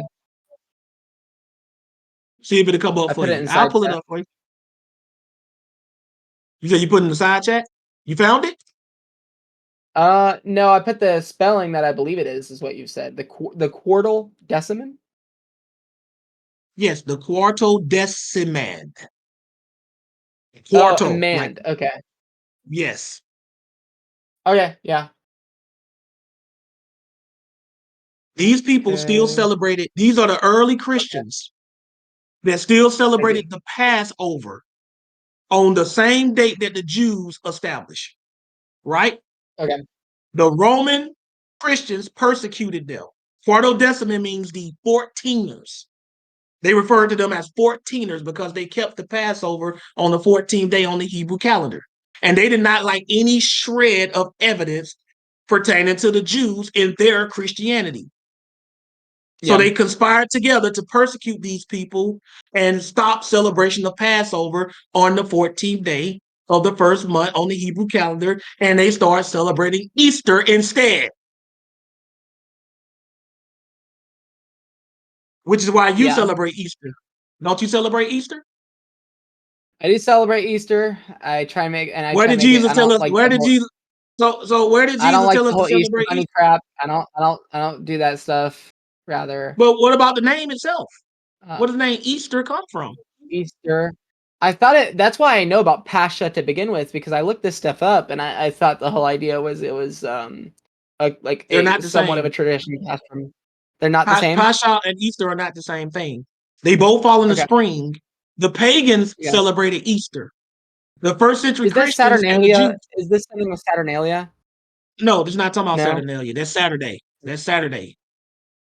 Okay. The pagans celebrated Easter to the fertility goddess. That's story. That's what the bunny rabbits and the Easter eggs are about. They represent fertility. I thought that no, because I thought actually that God was known more with a lion. Is the last time I. A lion? No, that's a Yes, I'm fertility not joking. goddess. A lion or a hare. No. Well, a hare, a rabbit, yes. Rabbits too, yes. Yes. Because they're fertile. Yes. Okay. Rabbits. That's why you got your bunny rabbits and you got the eggs. Eggs represent fertility. And what the Romans did is they combined paganism with Christianity. And Easter became synonymous with Passover when they did that. That's the reason why you celebrate Easter. But the Bible doesn't tell you to celebrate Easter. Jesus said, do this, the Passover, in remembrance of me. He never said do Easter in remembrance of him. Neither did Paul. Yeah. I'm just saying, Connor, like a lot of stuff that you think is Christianity is not Christianity at all. It's Yeah. paganism. You have Have been you- deceived. Sure. Have you seen do you know the YouTube channel Inspiring Philosophy? Have you seen his videos on this? I And can't say that I have. Yeah, and the only reason I have is because this is what the last place I stopped, and I'll put it in the side chat if I can post links. Okay, I can. This is the last video I Should be remember able to. recalling about it because I wanted to study deeper into it. And I'll DM you as well. Yeah, send it to me. So that you Won't you just that you could hold just on to it. Google Easter. You could just Google the origin of Easter. This stuff is common knowledge. You'll get so many results back telling you that. Easter. Do you even know why it's called Easter? What's the first 4 letters in Easter? East, What direction does the sun rise in? the East. It's also related to sun worship. Sunrise service, sun worship. That's what that's about. That's why you have Easter sunrise service, because the sun rises in the east.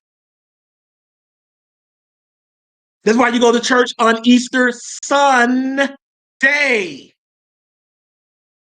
of the sun, day of the conquering sun. They combine all of this stuff into Christianity. That's why you can explain Jesus, but you can't explain the bunny rabbits and the Easter eggs. Same thing with Christmas. You can explain the birth of Christ, but you can't explain the tree and Santa Claus. You can't explain any of that stuff. They combine all of this stuff. All we do over here is we take the meat and we spit out the bones. That's all we do over there, Connor. Mm. Do you like bones? No. Then spit them out. Then spit them out. That's all we telling you to do, Connor. Ain't nobody judging you over here. We all friends over here. Ain't nobody but friends over here for you. Yeah. That's all we're telling you to do. Yeah. What's your thoughts on But Christmas? I'm not gonna debone this chicken for you. You got to debone it yourself, bro. I'm not gonna you got to get your own boneless wings. You got to get your own boneless wings. You understand? Yeah. But you see it. Yeah. You see it, Connor. You know this stuff ain't got nothing to do with Jesus.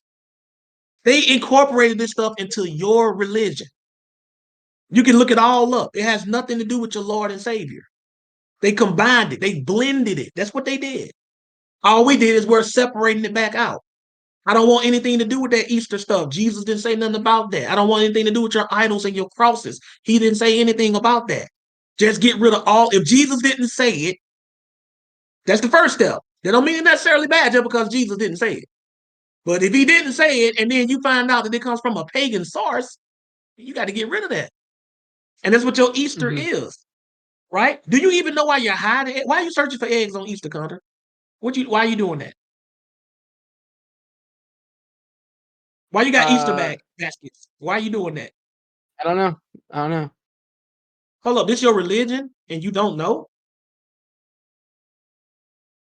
This your religion. Yeah, it's a good point. So if you're out there witnessing and you're spreading your religion, and somebody on the street asks you, "Hey, why do you search for Easter eggs on Sunday?" You gonna tell the person who you're witnessing to, "I don't know"? You think that's a sufficient answer to say to somebody who you're trying to convert over? And it's not even one of those deep questions like, "Where did God come from?" It's something that you do. No, yeah, I get that. I mean, honestly, So you can't I even tell me why you do it, but you want me to do it. I don't know if this has ever come up in an evangelism attempt. I'm not saying you. Because nobody ever asked I'm y'all not that saying you question. should get rid. Yeah, you're right. It hasn't. You're right. I agree. Because nobody on the street ever asked y'all that question. But what happens if they do? What happens if they do, Connor? What happens if I'm a guy on the street and you say, "Hey, come to Jesus," and Easter is coming up, and I'm like, "Why do y'all hunt Easter eggs? What they got to do with Jesus?" Or you just gonna stop talking to me? Or you don't want to hear about Jesus? You just gonna walk away? The best I could say is I'd have to get back to you on that. Like I'm not necessarily Well, sure at the moment, but I have to get back to you on well, that. how long have you been doing this? I'm acting like I'm this guy on the street. Well, how long have you been doing this? Year, A year? I think. At least evangelism, like on the street. I've done a Not little bit of street evangelism. preaching, No, no, but no, like, no, not evangelism. Celebrating Easter. How long have you been doing that? oh, this is something that my family has done. So probably since a kid, longer than I probably know. How many years? Give me an estimate. Just give me a ballpark. How many years? 20, 22. You've been doing this for 22 years, and you got to get back at me to tell me what it's about. So you've been doing for 22 years. You got to get back to me Sure. on that. You don't see anything I wrong with hear that? it. Yeah. Yeah, it's pretty bad. Yeah, I hear that. I'm just saying, Connor. Or you Yeah. could be like us and be like, we don't deal with that stuff because it has nothing to do with Jesus. Or you could be like us. Yeah, yeah. No, no, I hear that. Like, and honestly, a lot of the topics that like it talked about normally, like I've studied a little bit of like the stuff like the Sabbath and other things because it's like, but and I'm not saying this discredits the topic at all, but the only time I ever really hear about it is Discord trolls bringing up this one little map that I constantly see and talking about the Sabbath. That's like, and so like, A map? They bring up a map you to know. talk about the Sabbath? A map? I can put it in the side chat if you want. I don't know if I want to spray it around, but the whole idea is they talk I about like, honestly never seen anybody associate Sabbath observance with a map. I would love to see that. DM it to me too, yeah. please. Let me find it specifically. I thought I had think heard it's it all. yeah. So, yeah. No, I think I have to find it. I don't know if this has been more than Yeah, like well, too long if you ago or can't get it, you can send it to me anytime, during the week or whenever you come across it. Just follow me and I'll follow you back or whatever. And you Yep. can just send me anything you want me to look I've at. already I'll look at it. I've already sent you a Right? friend request. I have a question. How do you feel about Christmas? Same question.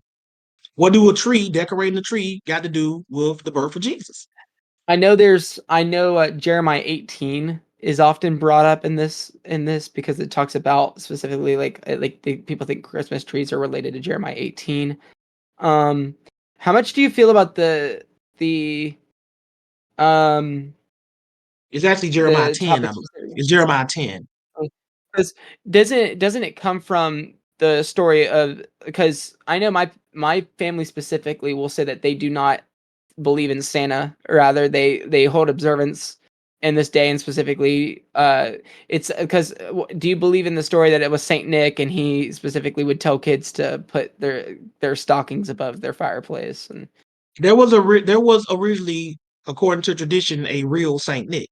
Yes. yeah, But he punched Darius in the face. Yeah. my question is, what does that have to do with the birth of Jesus? If Christmas is all about Jesus, why are we incorporating Saint Nick into it?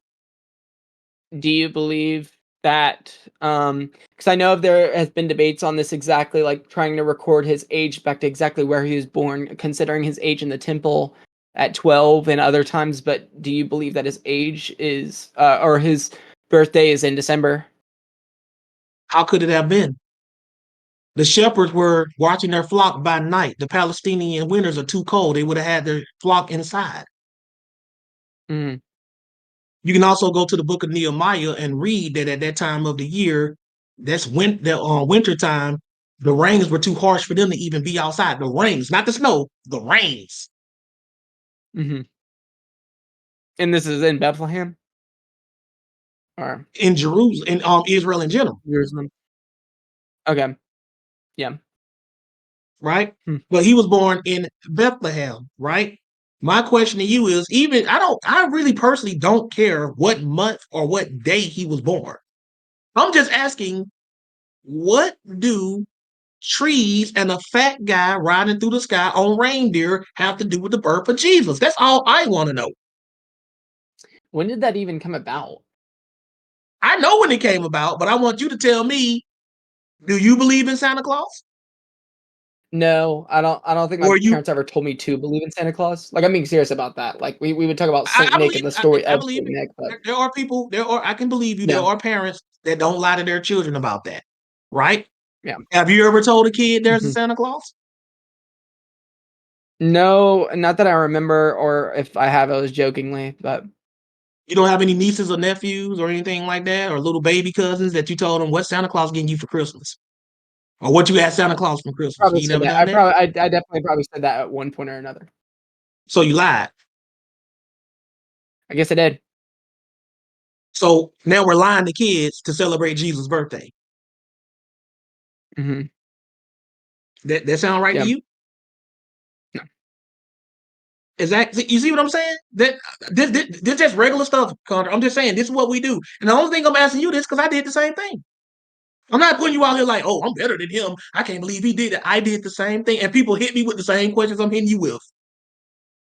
And I was exactly like you, just like you sitting here like that don't make any sense. Never thought about that. Everybody else in here same way.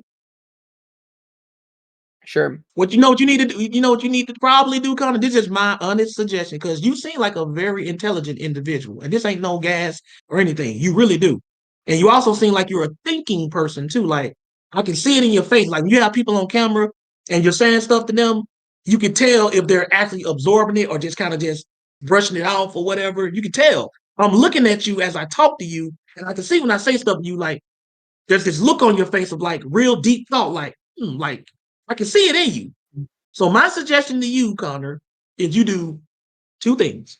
Just two. One, you follow me on this app, right?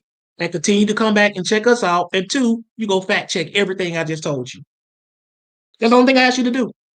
And keep studying with us. And I guarantee you, before it's all said and done, you're gonna see that it ain't me, bro.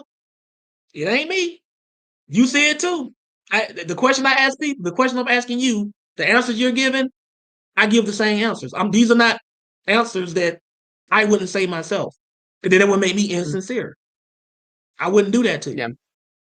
So if you got any more Hmm. questions, I'm here, or we can move on to the next Cool. person. Whatever you want. Awesome. Well, no, I mean, thank you for your time. No problem, Connor, It was man. a And cool you conversation. and you've been great. And and when you came up here, I'm like, yo, this dude is intelligent. And I can't stand the thought of somebody with your level of critical, because you got some critical thinking in you. I can see it. You don't just or go with it. You don't just do that. Like you got some critical thinking in you. I can see it. I've talked to many people before. I asked them the same questions. They like, look, they just brushing it off. I can see it in their face. They shaking their head, like just really fighting. You're not giving up Mm. what you believe, but at the same time, I can tell that you're using. I can hear the gears turning. You follow what I'm saying? I can hear that. Yeah. Don't drop this. That's what I'm saying. Don't let this go. Pursue this. Take it further. Go down that rabbit hole, bro, and see where it takes you. Cool. Okay? All right, Appreciate it, man. Connor. And stick around too, man. Make sure you follow me. I'm gonna follow you back. I'm sending you a friend request. All right. Matter of fact, can I All do right. that from here? Add friend. There we go. Yeah. Awesome. Cool. All right, Thanks man. again, Connor. Yeah. Okay, Joseph. Hey, brother Josh, can you hear me? What's up, Joseph? I can hear you loud and clear, good sir. Yeah, man. Oh man, I got some hands up. Appreciate My the bad. talk. You did a great job. I just had a couple questions for you. Praise God. Yes, go ahead, sir. So the first question is, does the House of Baal or high places that was discussed back in the Old Testament, do you think those things still persist or exist today? The locations or the worship? The actual worship, but like maybe not by the same name, but Yes, they do. They definitely similar do. type of Not no worship. doubt about it. They do the type of worship. Yes, and some of it is incorporated into Christianity. What form do you think that takes in today's day and age? Christmas, for one, tree worship. Hmm. Yeah. Do you think it's possible like pornography could be one of those forms of idolatry or worship to like Ashtoreth or Baal? Yes, because the fertility goddesses cults, the way that they worship them, the priests would actually be in there having sex with the temple priestess. They would be having sex with them, and they would also let other people pay because priests were pimps back then. They would actually let commoners pay to have sex with these temple prostitutes. That's pornography, paying for sex. Yeah, that's an interesting perspective. I thought so the what did they call it? The temple, there was like temple prostitutes, right? They had a name for those. Yes, yes. They had a name. It was the word like for holy. It's like a variation of that word. Let me put it up for you in the Hebrew. Hey, ma'am, Miss Jones. Have a good night. Let me put this up for you, right? Let's go to Deuteronomy. Let's see, y'all. Here we go.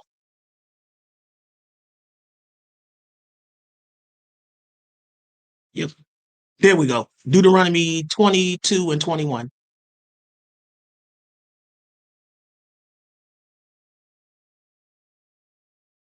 Did you enjoy the movie, Johnny? No. It was lame? That movie was great. Wow. Are you there, Joseph? Yeah, still here. Okay. Did you go to where I said Deuteronomy 22 and 21? 22 and 21. Yeah, I Mhm. got it right here. If you see that word there, hold on, I went to the wrong spot, mate. Hold on, 1 second. It wasn't this one right here. It was the one in Deuteronomy 23 and 17. That's the one I was looking for. Give me that one. What was the verse? Deuteronomy 23 and 17. 23:17. Mm-hmm. There shall be no whore of the daughters of Israel, nor a sodomite of the sons of Israel. Right, and that word for whore in the Hebrew is kadesh or kadeshah.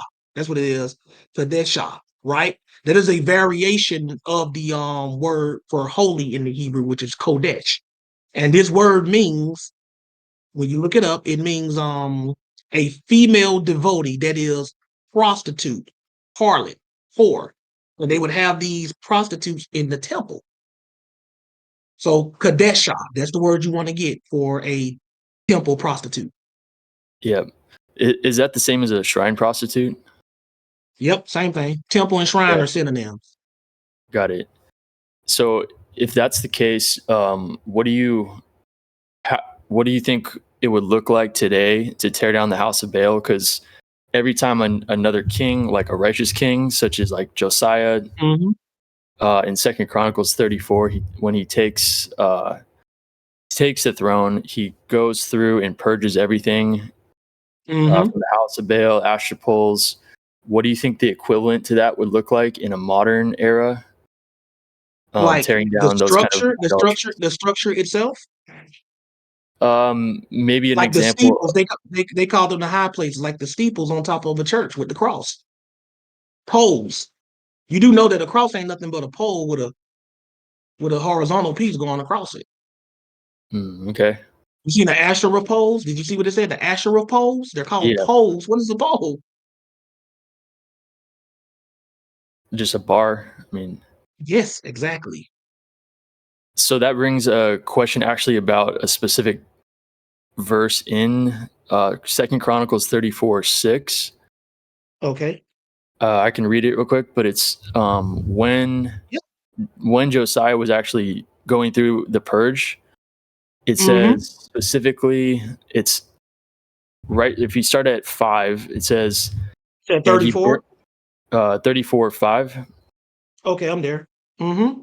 and he burnt the bones of the priests upon the altars and cleansed Judah and Jerusalem, and so Mm-hmm. did he in the cities of Manasseh and Ephraim and Simeon, even unto Naphtali, with their matocks round about.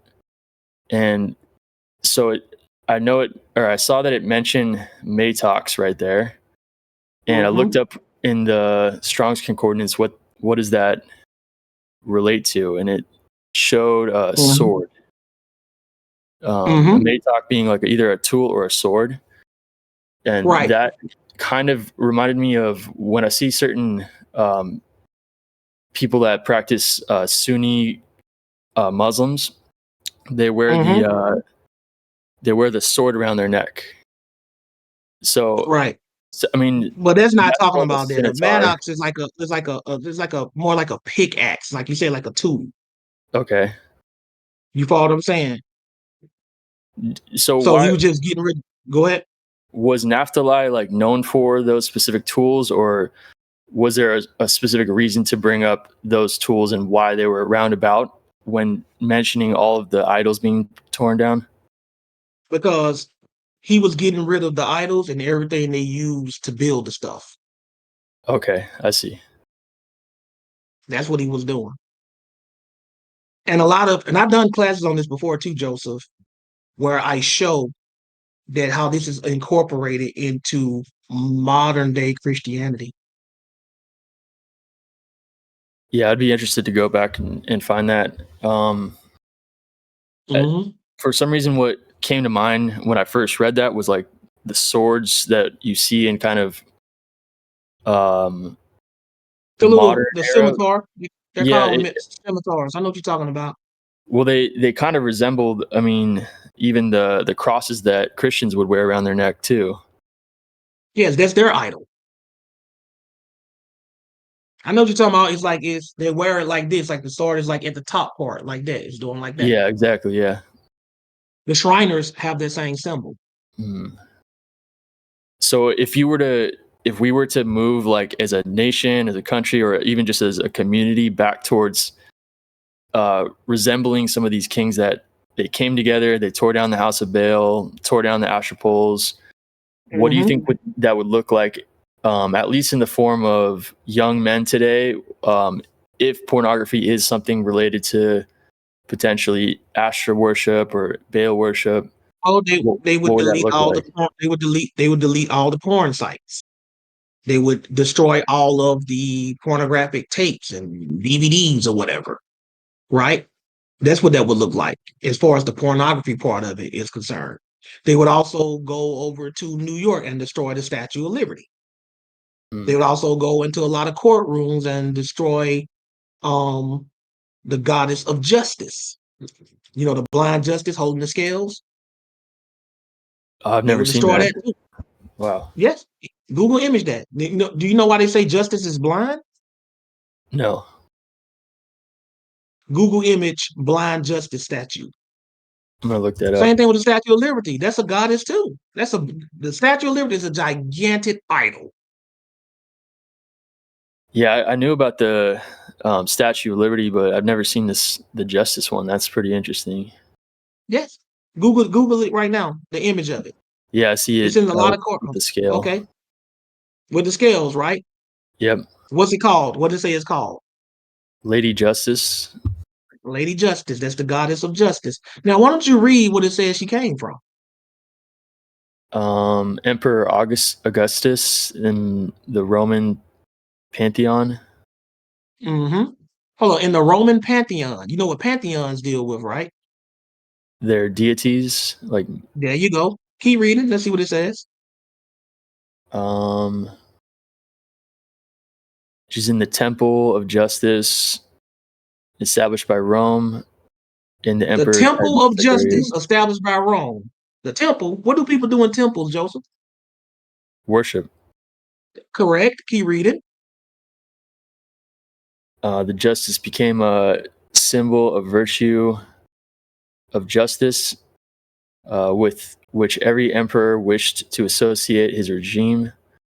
Emperor Vespian minted coins with the image of the goddess seated on the throne called Lustius Augusta. Mm-hmm. So it's associated with a goddess. It sounds like it, yeah. So is that an idol? Yep. What's it doing in the American courtroom? No idea. It's a pagan nation, I guess. Pagan nation. There are a lot of pagan things incorporated in America.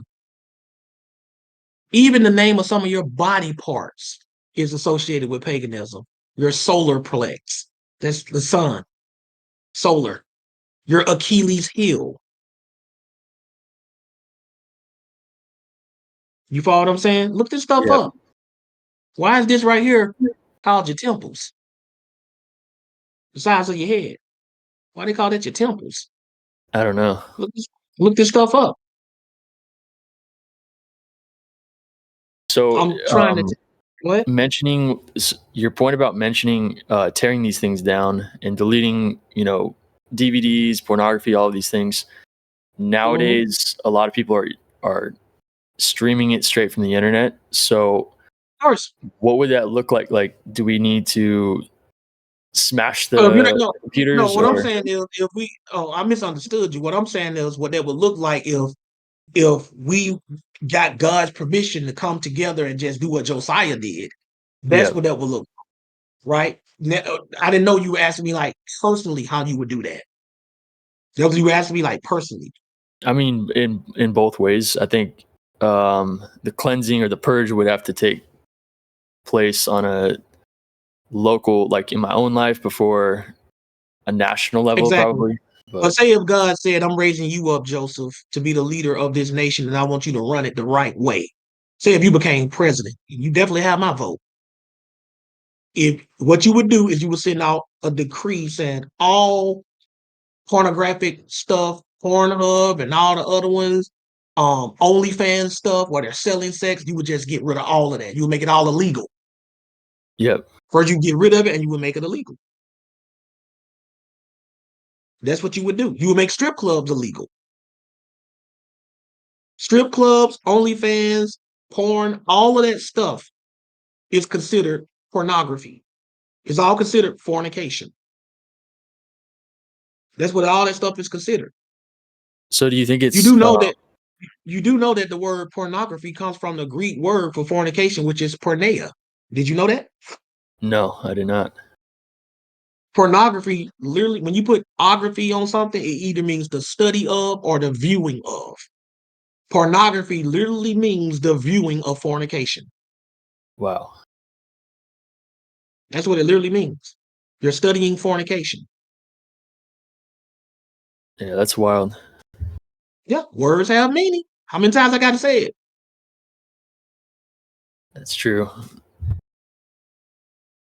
Do you think it's like a lost cause? Do you see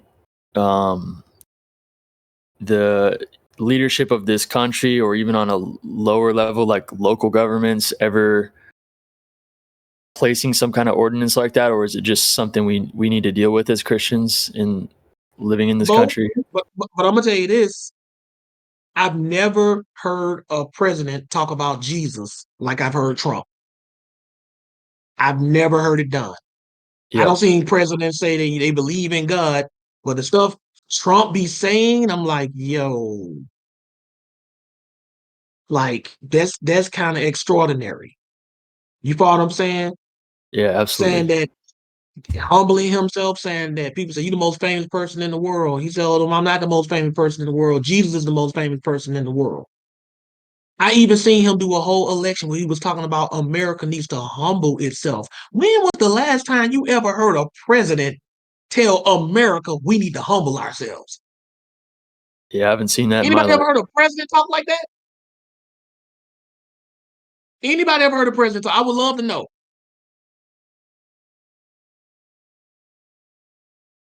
We need to be more Christian. Donald Trump said that. Donald Trump said that. It's all online. He was saying all kinds of stuff like that. We need to bring prayer back in the schools. Donald Trump said that. Ain't no president ever said bring prayer back in the schools. So I can see a reformation with a president. God can use anybody he wants to. He can stir up Donald Trump and put all that on his spirit. He ain't even got to be a Christian to get used by God. You ain't got to be a believer at all to get used by God. God can put that on him, but it's just weird for me. I'm 44. How old are you, Joseph? 29. You 29, so you don't seem at least what 4 presidents that you can think of in your lifetime. You know, maybe Yep. you weren't paying attention, like, you know, you young, but you remember at least 3 or 4 of them once you got older, Right. right? I ain't never heard no president talk like that. Are you kidding me? But then it makes sense. That's why they tried to assassinate him twice. Ain't nobody tried to touch Kamala. Ain't nobody tried to touch her. They tried to get Trump twice. What'd they tell you? They always go after the ones that really trying to make a real significant change for the better. They always go after them. Right. That's what I try to get people to understand, man. Like, and that's what it is. Like, there can be a reformation period depending on who's ruling. Josiah, like you mentioned, his reformation period didn't last because after he died, the next king after him went right back to the bull. Then he Joseph. Right.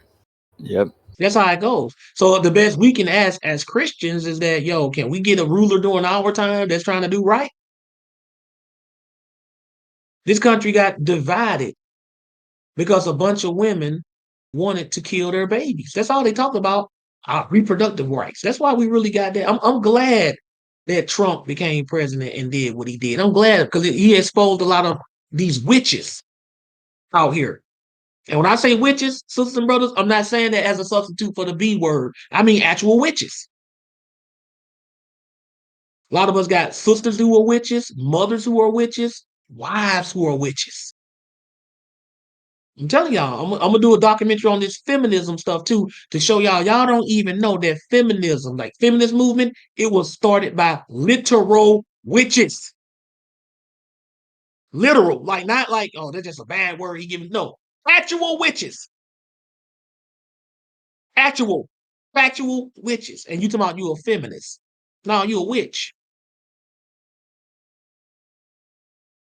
They dealing with sorcery and everything. They despise the patriarchy. They said all that. We despise the patriarchy. They hated that God put man in charge. All of that stuff. They saying all of this. Actual, factual witches. We don't even be knowing this stuff. I'm telling y'all, man, y'all better pay attention. So when you got somebody like Donald Trump who beat out Kamala, the real reason why they were mad that Kamala didn't win is because she was a woman. Why do you think women are going crazy saying we're not going to have sex with our husbands and our boyfriends for 4 years? That's feminism stuff. One woman was even saying that she's going to sleep with her husband's friends to get back at him for voting for Trump.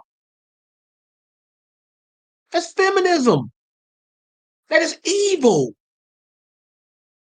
They were saying all kinds of stuff like that. That stuff is evil. They mad because they can't kill their babies. Y'all don't want to vote for Kamala. We're even going to shave our head. The week before the election, I forgot who it was. Somebody was asking me about 1 Corinthians 11. About the head covers and the women shaving their heads. That's what it's talking about. And I told them, this is not talking about a commandment. It's telling you in Corinthian culture, women would shave their heads. Either they were slaves, lesbians, or showing rebellion towards their husbands. Who remember me saying that when I answered that question? In the chat, if you remember me. I don't know who asked the question to make me bring it up. But who remember me talking about that? If you in the chat, you remember that. Melik said he remember. There was a week before the election. It was a week, it was Deuce Deuce. Yep. It was a week before, not Deuce, Dust to Deuce. Was it you, Dust to Deuce? You on the stage right now. Was it you? I asked you about it, but I don't think it was a week before the election. But I definitely asked you about it a month before or 2. Right. I thought it was like the election came that week after. Like it was the Saturday and then that following week, that's when the election came. But you were Nah. asking me about that. But it was close to election then, right? I asked about the same question. Right. But somebody asked me about that twice. You probably asked me about it earlier because I remember when I was answering it, I said somebody already asked me this before. So you talking about the time you did it. Somebody did it again because I remember when I was answering it, I said somebody already asked me this. Whoever Okay. asked me the second time. So it wasn't that month. I knew it was a week before the election. I know that. They asked me about that and I said, did you ask me this before? And they was like, no. Right? But anyway, I told them that shaving your head in Corinthian culture was a sign of a woman that's rebelling against her husband or against men. What happened? What did y'all see online that a lot of women were doing when Kamala lost? JJ, Dust to Deuce, Joseph, what did y'all see women doing? They started rebelling against their husband. Rebelling But do you know hard, what else man. they were doing? But you know Yeah, what else they were doing? screaming and crying. But do you know what else they were doing? Yeah, He was Shaving their living head. like God too. He was They living were like shaving their heads. sanctification. Yep. They were shaving their heads as an act of rebellion, just like I told you the women in Corinthian culture were doing. That's why I was telling you, Joseph, the traditions are still here. Yeah. They are rebelling. You go online right now on YouTube and Google it. Women shaving their heads as an act of rebellion against Trump winning. They're rebelling against man, against men. That's what they're doing. That's the stuff like witches and stuff be doing, or witch mentality. I'm not going to listen to you. And they shave their head because they don't want to look appealing or attractive to their husbands. You don't deserve this beauty. So I'm going to shave it off. They even said that, by the way. Some of them even said that. I'm telling y'all, man, we got to pay attention. That's why I'm so proud of America standing up in this election, because they were paying attention. America grew up. They were like, no, we ain't finna go for this mess. You got a whole man, dressed like a man, talk like a man, born as a man, ain't got no sex change whatsoever. Somehow he identifies as a woman, and he can walk in the women's bathroom. It'll be like me. Hey, I identify as a woman. Ain't changed nothing about me. Oh, still talk the same, walk the same, and everything. But I'm telling y'all, I identify as a woman, that's why I can go perv out in the women's restroom. Go somewhere with all that. They were actually letting that stuff fly. They were letting that stuff fly. Donald Trump said, nope. Shut all that down. Shut all that down. And then I identify as a woman, but a lesbian woman. So that means I still get to mess with the ladies. So guess what, y'all? I don't give myself a free pass to the women's restroom to perv on the ladies, right? And I had to change nothing about myself about what I claim I identify as. And they will let that stupidity fly. Well, that's cool, Joseph. I'm gonna go to who was that? UABTJJ. Who was that after Joseph? Yeah, appreciate it, Josh. Thank you. No problem, Joseph. I don't forgot who was next. Who was next? The way it's lined up. I think it was is UAB. Dust to Deuce, Deuce to Dust. What you got, man? Y'all will be the last three. What's on your mind, Dust to Deuce? Dude, I thought it was ABTJJ, but You said it was you. all right, well, if he giving it to me, that's cool. I was on TikTok and I was over like the past few weeks, and I've been not really listening, but when the way how TikTok works is if you're watching a live or if you're just scrolling by and you're seeing a live and you're just on it for more than a few seconds, then it'll recommend it again, after a few scrolls. And this one guy was saying like how um he doesn't believe that Jesus was the Messiah because in First Chronicles chapter 3, and when you line it with Matthew chapter 1, it's not like the same lineage. It's not completely true. So I was wondering if you could like break that down for me. Well, first of all, in the Old Testament, chronicles between the same family lineages don't perfectly match. And Like, that's just but in between the Old Testament. you're talking about just First and Second Chronicles, or you're talking about just throughout the Old No, Testament? like throughout the Old Testament, right? When the Hebrews were recording family lineages, they didn't always meticulously record every single generation. Sometimes they would skip generations. They would leave some of them out for whatever reason. But even, go ahead. Have you heard what I'm talking about before? Yes, I've heard that before. I've heard people try to use the argument that it don't always match completely up, but that's because it's missing some generations. That's the discrepancy that they're pointing out. But the Hebrews didn't always record every single generation. They would skip some. Like I might get Deuce, say Deuce is a granddad. I might skip your son's generation and the next generation are recorded to be your grandson and on and now, and then periodically skip for whatever reason. Yeah, Scholars have already long since discovered this. But just oh go ahead. no, you go. I will say, but if this guy who said that, does he believe in the Old Testament? Yeah, Tanakh only. Well, see, the problem with that is you shoot yourself in the foot because there are discrepancies in the chronicles of family lineages in the Old Testament, like between Nehemiah and Ezra, speaking of the same lineages, and for the same reason. So if he got a problem with Matthew, we did a class on this, like on Debate Talk for You. It's called the double-edged sword, in which I Yeah. showed that every problem that Tanakh only Hebrews have with the New Testament, the same problem exists in the Old Testament. Needless to Th- say, I never had a problem out of them after that. See, and this is why it kind of sucks. Why like I'm pretty well versed in the New Testament. It's just the Old Testament. I feel like there's so many books where it's like, you know what I'm saying. But like I said, I'm not even a year into this. By the way, I'm only 11 months in, and I've been, I feel like I'm pretty well versed. It's just that the Old Testament is just so long. You know what I'm saying? There's so much like context that is required when you're reading, where Mhm. it's just hard. I didn't jump on the stage because I didn't want to say nothing about it. I was just like, man, whenever this Sabbath come around, I'm gonna ask Bro Josh because I'm saying, like, the people, I love when people try to play the I got a problem with your New Testament game. Do you? Do yeah, you really want to do that? Like, do you really? I made two people put down the Bible entirely because they didn't want to be hypocrites. dang. Two or See, and three. that's crazy. Yeah, and it's just crazy because people just don't think that God, would he gave us a promise, and they don't think that he would, just have it out. But it's the crazy thing is the people that I have an issue with, because that same person who said that about First Chronicles 3 and Matthew chapter 1, he also said that Jesus never existed at all. You know what I'm saying? Well, And even atheists have conceded that Jesus existed. So that's yeah, just stupid. yeah, that's what I'm saying. Like it was even this other brother, I think his name was G But you know Will, what's that so he funny? It was uh, it was the Tanakh only Hebrew that said that Jesus didn't exist at all. It was the Tanakh only yeah. Hebrew that said that. Well, I wouldn't say he's a Tanakh only Hebrew. I just say he was Tanakh only. Like he only believed in the Tanakh. Well, that's what. Okay. Well, most people My who fault. only My believe fault. in the Tanakh, most people who Yes. only believe in the Tanakh is some kind of Jew or Hebrew.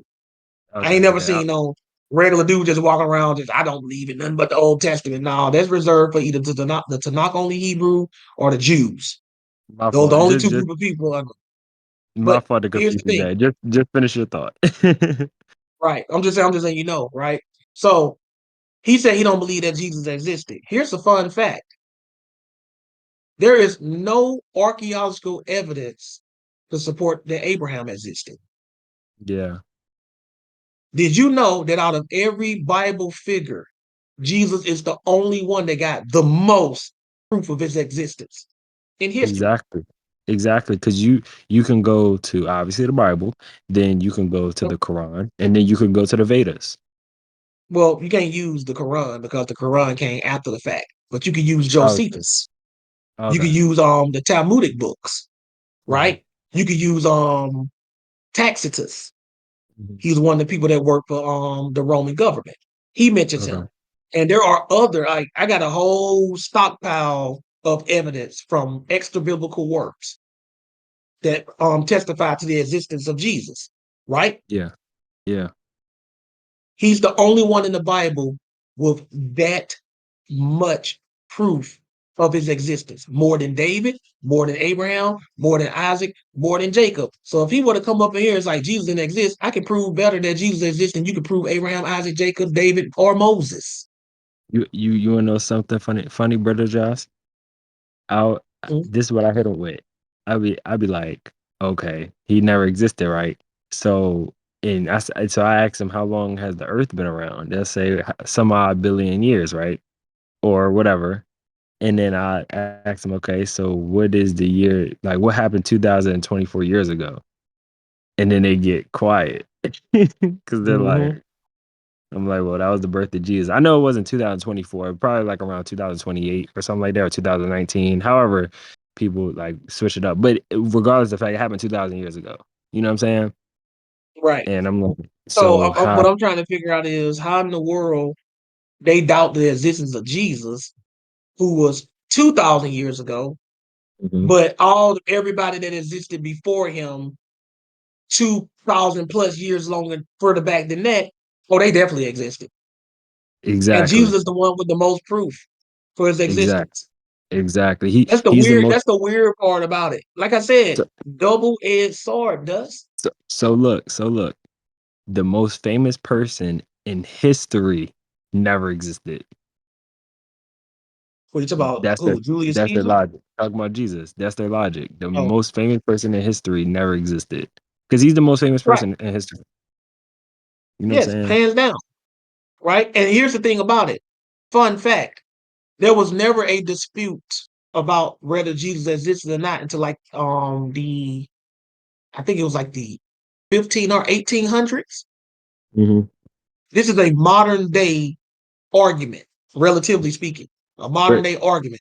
but you know it's crazy though. I think that's like a study. Like the farther away you get from something, it and obviously it's out of the norm. People will start to question of that person's existence or if that But that certain is thing ever But that happened. is stupid if other contemporary historians testify to that person's existence. This is not Exactly. what happened with this argument. What happened is, at this time of history, this is when witchcraft and stuff became very prevalent in America. Hmm. And the first person who put forth the copycat theory, Hmm. it was like this sorcerer guy. He was a amateur, I forget his name. He was like an amateur Egyptologist, and he was the first person that put forth this theory that Hmm. Jesus did not really exist, but that he was just a copy, a fictitious copy of a bunch of pagan deities before him. This is where you get the copycat theory from, that Jesus came from Horus, or Jesus came from Zeus, or Jesus came from Osiris, or Jesus came from one of these other pagan deities, and he didn't really exist. This has been debunked so many times. Yeah. I just thought that was so dumb because it's just you can see Jesus like in everything, like just how people like make movies or TV shows or anything like that. You know what I'm saying? Like Jesus is like the center of everything. You know what I'm saying? Right. Um, and And it, that's why and they it, tried to start that. But I've had that debate with people before too. Did Jesus really exist? I don't have that debate. Stumped them. yes. I don't stump. I Um, ask people, prove to me that David exists. yeah, yeah, And I can prove some of the people who I threw out there, I asked them to do it, but I know I can do it. I just knew they couldn't. yeah. That's funny, man. You follow what I'm See, saying? and hopefully one day. Once I got out of college and stuff, and I'm on my feet, like, financially and stuff like that. Like I don't know like how you feel about this, but I would want to like, kind of like study under you. I want to be a part of the ABTU. I actually want to, what I'm saying, like just become. I don't know if I want to become a teacher, but I definitely want to be like as well versed as you, if not more. You know what I'm saying? You gotta sign up for university for that, bro. And No, there's gonna be a no, lot more of them, God willing. No. I know. I'm talking about that as well, but just with just more things because I know for a fact you don't show everything, even in ABTU that you know. You know what I'm saying? Oh, I see what you're talking about. You want to do the premium package. Yes, I can see like it off the I, top of my head. I don't got nothing called the premium package. right. But Solo Nation know what I'm talking about because he'll tell you it's not like you describing what he wants. Right. You know what I'm saying? And it's basically the same level of commitment that I have to GDI. You Yeah, follow what I'm I'm a, saying? yeah. I It's was about to say, basically when you're in a status where I'm always on your beckoning call. yes, and I'm You saying follow what that I'm because saying? yeah, exactly. Because I want to hold you true to brother. I want you to be my big brother one day. You know what I'm saying? Right. But so. What is it called? I wanted to know because I was reading, just about Solomon, and I know he was like the Mhm. wisest man and stuff like that. But when I was reading it about him, like, it got to like the point where he died, it kind of was like he Mhm. died in his sin almost. So I was wondering if he's like this super wise dude and stuff like that, and like Mhm. I feel like he died in his sin while reading. Did that mean that he went to hell? Because if that's the case, I like don't I don't I don't know. you I don't know. do you get I know I wouldn't want to go out the way he did. I can just tell you that much. Yeah, do you get what I'm saying though? Like, Yeah, he died as an idolater. Yeah, that's what I'm saying. Yeah. Because Now I that don't know. I don't know if he specifically. I don't know if he specifically died in that sin, like died. Because to be perfectly honest, Solomon wasn't really a idolater in the sense of just like turning his back on God. Solomon just got old and his women ran over him. Still idolatry, but it's not like he was just like, screw God, I'm not gonna do this anymore. No, he got old. He said when he was old, his wives turned away his heart. That's Mhm. why you got to watch who you marry. And Yeah. you got to watch who you grow old with, because some women will play the waiting game with you. Okay, I Yeah. see this young, aggressive bucking Josh. You know what I'm saying? Yeah. Give me 20 years with him when he go from 44 to 64. I have him celebrating Christmas and Easter. I'll die first. Yeah. And that's why I was thinking. Right, exactly. And that's what I was thinking because I'm like, dang, bro, this dude has Proverbs. This dude has wisdom of Solomon. It's all these other things that we can read, like about how wise this man was and all of his sayings, and they still hold true today. And God blessed him with so much. And I, But he had 1,000 women he was exactly. dealing with, bro. 1,000. Yeah. Because it was what, it was Think about 700, that. it was 700 wives, 300 And concubines. 300 concubines. That's 1,000 women. Yeah. And then you got the I, strongest man that ever lived, Samson. He brought down by a woman. yeah. So, So the so wisest man that ever lived and the strongest man that ever lived, brought down by women. Don't y'all underestimate the power of these women, yeah. And that's why, good like, or bad. exactly. And that's Because you why, got like, some good ones. Don't underestimate the good ones either. yeah, and that's why when I'm dealing, like when women or when I think about women or stuff like that, I'm like, bro, do I even want like to deal with all of this? Because I don't know if they're gonna hold true to this like how I am. You feel what I'm saying? Well, that's Because why you got to do a little, got to do a little courting. Got to court a little bit. what you Let's know mean? what you're dealing with. And there's good women out there, man. I don't want nobody to think I just be going hard on women. I actually go hard on the men. You know what I'm saying? I Mm-hmm. expect I expect more from the women because women are smarter than men. Mm-hmm. That's just a fact. I don't care. Get mad at me, brothers. Yeah. Women are smarter than us. We just are No, more emotionally stable. That's the trade-off. no, We're more rational. that's the truth, and that's why when it says we'll become all flesh is because it just helps us deal with each other like on our Yes. weaknesses. Yes. Look at the educational system. There are more women in college. Yeah. More women graduate from college. Yeah. Right? Look at That's the grades in school and stuff. Like, academically, women be kicking our butt, yeah, that's a fact. right? That's just a fact. So our advantage is we are more emotionally stable and our minds are not as fragile. Case in point, little boy gets molested by an older woman, not a dude, older woman. He ain't gonna go out on the streets and become a gigolo and start doing all that stuff. He gonna go brag to his friends, hey man, 13, I slept with a 19-year-old woman. What? Right? Yeah. But if a little girl gets molested by a man, she a lesbian, she a stripper, she OnlyFans, she mine just snap. Can't Yeah. handle it. Yeah. You follow what I'm saying? That's why when you go out in this world, how many female pimps do you know? And when I say female pimps, I don't mean females pimping out other females. I mean, how many females got a stable of men going out sleeping around and bringing them back the money? Zero. There's no pimpettes named Slickback. Ain't no pimpettes. Zero. But a man can have a whole stable of beautiful women, and they know they degraded themselves for him, but they mind snap. See, Yep. I'm gonna do a class showing y'all the psychology behind a woman when something happens to her and she has no shame. Mhm. See, when a woman gets to a point where she can just take off her clothes in front of anybody or just reveal her body like that, mentally, psychologically, something that snaps, something that's broken in that woman. Yeah. No. Yeah. This is a No. fact. This ain't Brother Yeah. Josh. This is psychology. This is Bible. That's what it is. Men don't break like that easily, Yeah. especially from a woman. Hmm. You follow what I'm saying? Yeah. Shoot, one of us, we get molested by a woman when we 11, and it's an older woman. When we grow up, we're going to go back and find her and smash. Yeah. That's what we'll do. Something like that happened to a woman. She going to go back and find that dude. She probably going to try to kill him Yeah. Or send them to jail or something. Yeah. or send him to jail because he ruined her mentally. Yeah. It's not the same. No matter what they say, we're not the same. But academically, men, I got to tell y'all, more often than not, academically, Women, they will spank your butt in school. When I That's a graduated from high school, valedictorian and salutatorian, both women, both women.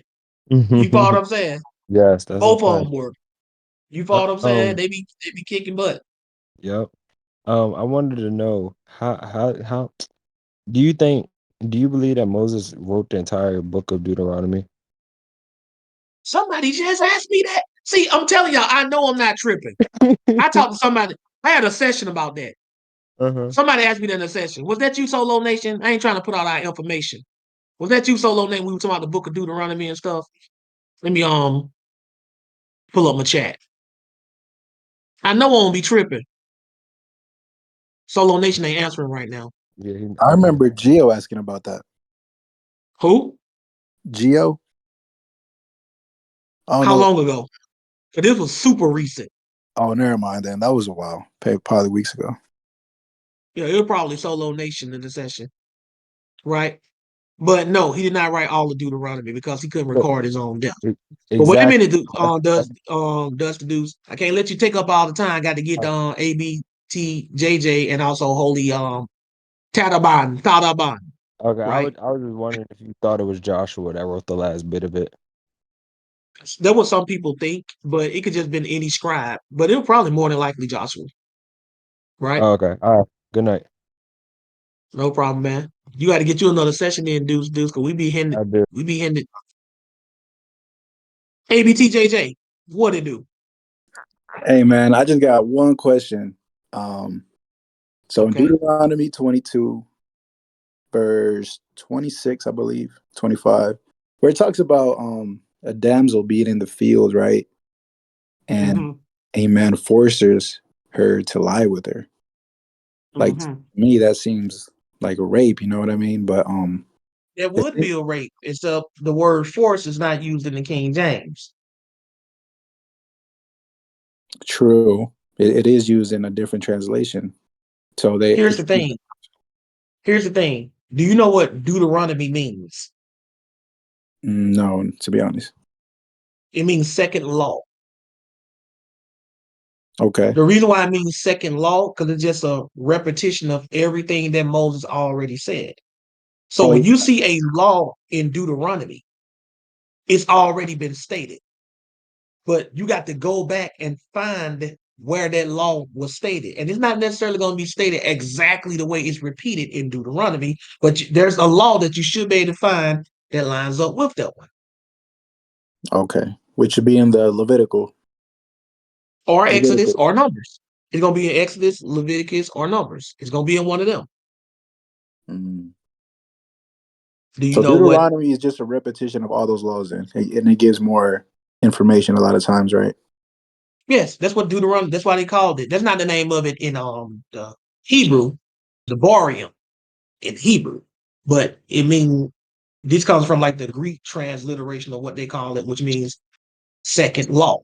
That's what it means, and they call it that because it's a repetition. Okay. Just like the name of the apocryphal books, they're called the Deuterocanonical book. Canonical books, meaning they were second in order to be canonized. Interesting. So what this law is talking about is a law mentioned in Exodus where it says if a man entice a woman and lie with her, he shall endow her to be his wife. This is not talking about rape. This is talking about a man seducing a woman and convincing her to have sex with him as a virgin. He lay holds on her. This is not talking about him forcing her or a woman having to marry her rapist. This is talking about a man getting a single woman and enticing her or seducing her. Like he's the aggressor in the sense that he's initiating it. But this ain't a man, hey, get down. And then he go back and tell the elders, hey, I raped her. She's mine now, right? No, this is talking about if they be found. Look what it says. Go back and read that law. Let me show you something. You're in Deuteronomy 21, right? 22 and 22, I'm sorry. 22 and 28. 22 and 28. Read that. If a man find a damsel that is a virgin, which is not betrothed, and lay a hold on her and lie with her, and they be found. Now notice when it says and they be found. What do you think that means when it says and they be found? What do you think that means, JJ? Like they've been caught. Yeah, caught. Yeah. Correct. But what kind of language is this? Older language. Like, no, not older language. What I mean is, if you commit a crime, and I'm giving the laws, and I say if JJ Found breaks into guilty. somebody's house and he be caught, Yeah. what kind of language is that? Like you be It's called found. legalese. They call it legalese, Okay. right? Now, what do you when it says they be found? This is the type of language. If you read in the law, this is the type of language reserved for if somebody get caught sinning. When it says and they be found, like if a thief steals something, he be found, right? But Right. notice it says and they be found. So the indication is this was something that they both were doing, Mm. right? Okay. So when it said they be found, I mean they got caught doing something that could potentially be a sin and cost them. That's why I said he should pay the 50 shekels of silver. In other words, they got caught having sex. He initiated it. That's why I said he laid hold on her, Right. but not Right. by Right. force, Right. right? That's what I was kind of getting And at. they be found. People read this when they say they be found, they think it means like somebody just found out about it or somebody caught them having sex. No, this is the language when it says they be found. Let me show you this too. That's the, prove this to you. Okay. Let me just show you. Oops. I didn't mean to type that in. Hold on 1 second.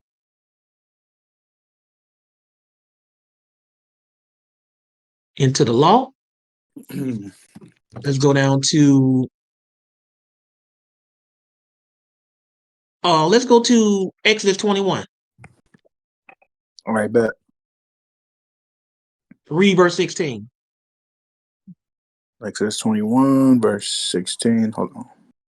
Mm-hmm.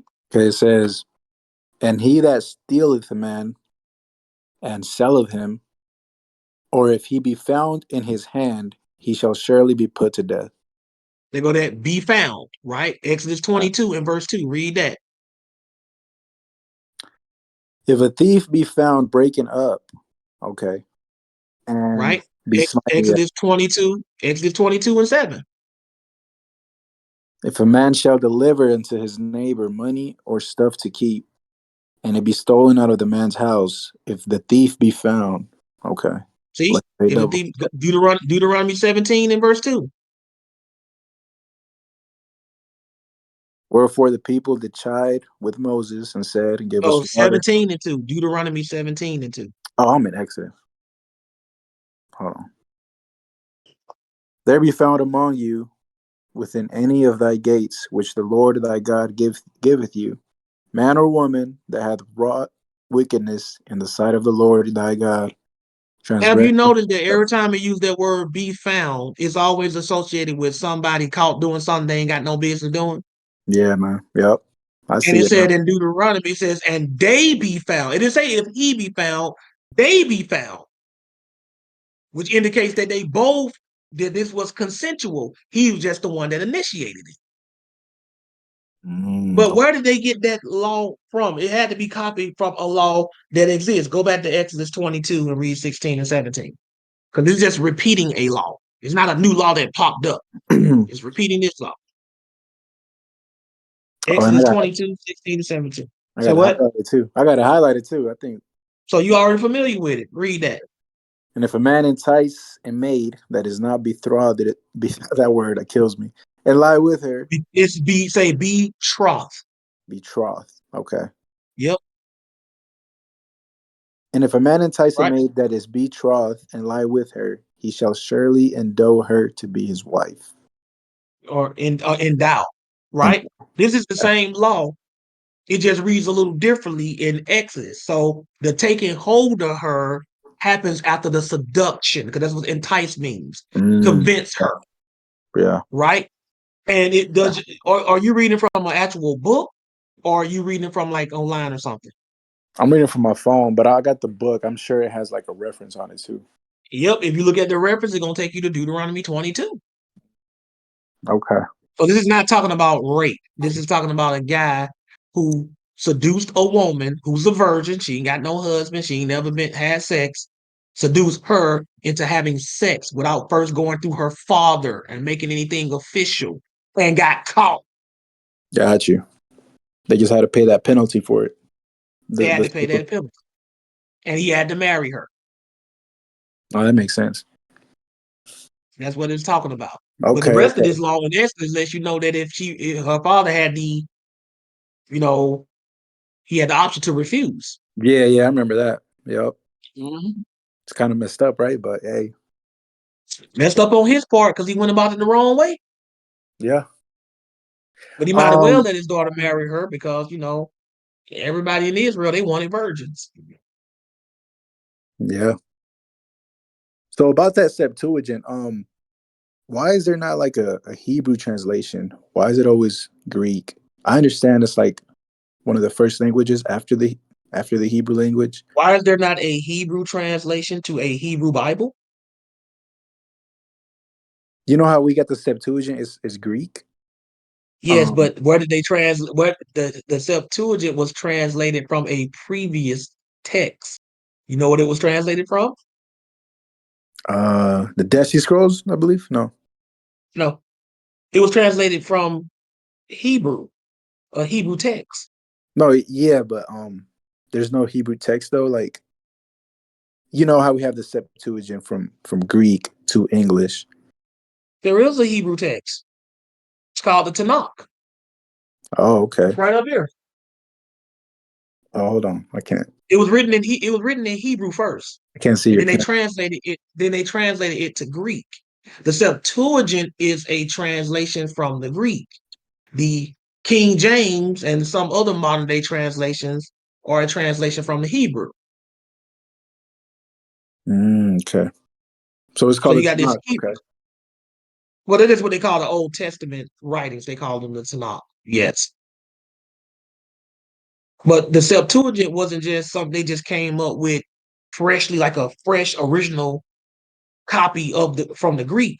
No, they were speaking Greek at the time, and they wanted to be. And most people in the world, that was the coin or the common tongue at the time. So the Hebrews translated their Hebrew manuscript of the Old Testament into Greek, and that's how we got the Septuagint. But if you want to look at a book that's more based on the Hebrew, other than the King James and a few other translations, you got the Tanakh. The Tanakh. You Okay. also got one called the Scriptures. Yeah, I'm gonna have to cop that one. I can't really see your camera right now, so I don't know what book you're holding up. But Oh man, that's because of your phone. Everybody else can see me though, right? Y'all can see me, can't you? can I refresh real quick? Let me back in just to see Yeah, it. try that out. Hold on. Can y'all see me, audience? Somebody give me a yes if you can see me. Okay, let me bring him back up to here. ABTJJ. Yeah, I don't see it. I'll just have to type it up and look for it. Maybe everybody can see. Right. I can. Yeah. Mm-hmm. Okay. All right, man. That's pretty much it, man. I appreciate your time, bro. Appreciate the And they class. got the Hebrew on the side of the column, and you read it from right to left too. Like it reads backwards. What? Yeah. And they got the Hebrew on the side of the column so you can read the Hebrew right next to it. They got a So, couple of ones based like that. This is the so Stone's addition to Knock. the Hebrew language is read from right to left. Yes. Wow. And that's why their books open backwards. Like, you know how we open our book and the spine, it's called the spine of the book. The spine is supposed to be on the left side from us. Well, the spine is on the right side, and you start reading from the back of the book and start turning towards the front. That's how their Bible is set up. That's how Hebrew is read, from right to left. Dang. Mm-hmm. Everything is corrupted today then. Well, not corrupt. It's just that different sides of the world. Some read right to left, some read left to right. Yeah. You know, I was You know just what I'm saying? kind of over spiritualizing then I guess, you know, how Satan changes things. But yeah. Well, here's the thing. It's also about direction. Like what's left to you is right to me if we're facing each other and vice versa. True. You That follow makes what I'm saying? So It's not about which one is right or wrong. It's just about direction wise. Like, you know, in Japan, the sun rises in the west and sets in the east. Yeah. Yep. Some You people follow what are I'm saying? left-handed. Yeah. Yep. Some people right-handed. You know what I mean? So it's all good. The Tanakh. Okay. Also, the way your water drains, depending on what side of the hemisphere you're on, if you run water in your sink or if you flush your toilet, I learned this from The Simpsons. Depending on what side of the hemisphere you're on, the water may turn in one direction or it may turn in another. Or like in England where they drive on the left side of the lane. Correct. If we call them the wrong way, they're gonna say, no, y'all got it wrong. Right. That's true. That's how it is. Not for We sure. gotta Man. get us another session in too on ABTJJ. We had a good one last time. I enjoyed that one, man. We had a good one. I did too, man. It was nice, man. I advise y'all to book a session if y'all got some deep questions, man. This man right here will get you right. No doubt, man. Praise God. Appreciate that promo. Definitely got to get you on point. No doubt, man. Hey, man, you have a blessed night, bro. Appreciate it. You too, ABTJJ. All right, man. Shalom. Okay, Holy, what you got? Yo, bro, Josh, what's going on, man? What's going on with your crew? Man, look like I'm the final boss again, man. Final boss, man. Got to level up before I get to you. Man, I've been up for so long, like I'm so tired, man. I gotta hurry up and get off Instagram too, cause like they like to post scary stuff at this time, so I don't want to have no nightmares, none of that. What you But got? Anxiety, panic no, attacks. no, it's just that like I'll be scrolling, like after I pass up all my Jesus reels, all my Dragon Ball reels, bro. I just out of nowhere get like a terrifying face on my screen. It just jump scared me a little bit. But that's yeah, like some scary Japanese woman or something like that. Right. Well, you But can have nightmares based on what you're listening to and laying down listening to when you doze off. I ain't never had nightmares per se, but I don't have dreams based on what I was watching on TV when I went to sleep. Weird right. stuff. It's hmm amazing how fast your brain can process stuff while you're asleep, just on stuff that you hear. You follow what I'm saying? Like your brain works so much fast when you're dreaming and stuff. Like you process so much. That's the reason why you can go to sleep and it can feel like you've only been asleep for a minute and hours have passed. But you don't Oh. have a whole, I don't have a whole, the dream felt like it was hours long. You know what I'm saying? Before I don't have to Mhm. go back before. Dream felt like it was hours long. Woke up, it only been 30 minutes. Like, dang, that was a long dream for 30 minutes. You know what I'm saying? And that reminds me of another dream I had. Like I think it was this month, like at the beginning of this month. Like, man, like I wouldn't say it was terrifying, but it was definitely like questionable. Like, I don't know if I should be worried or not. Like, but like it was a demon on my phone, right? And like, A demon on your phone? yes, it was a demon on my phone. Like, I ain't gonna lie, something about the dream was funny. It kind of had like some humor to it, but like it was a demon on my phone. And he was talking with his voice all deep and masculine and trying to freak me out. And like Mm-hmm. every time I turned on my phone, I seen this black atmosphere with orange clouds. And like Mm. it's so strange, man. Like for some reason, I was in school too. I was in school and this place ain't even like it looked like my school, but it was like extra hallways and stuff. And I don't know what was going on. And at some point in the dream, I seen some look when I seen this, I don't know if I was high or something, but like I seen a demon dumping a girl in a pot of mayonnaise. You know, It's just that's weird. yeah. See, look, that's my dreams, man. That's what I got to deal with. I don't have some weird dreams before and stuff too. I don't even want to get into my stuff.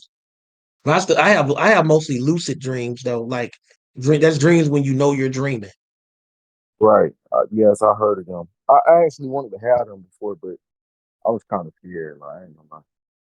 I mean, it's not really a big deal. Like you have some control, and if you're having a bad dream, you can actually like snatch yourself out of that. Like Right? you know you're awake. You can Like jolt that. yourself.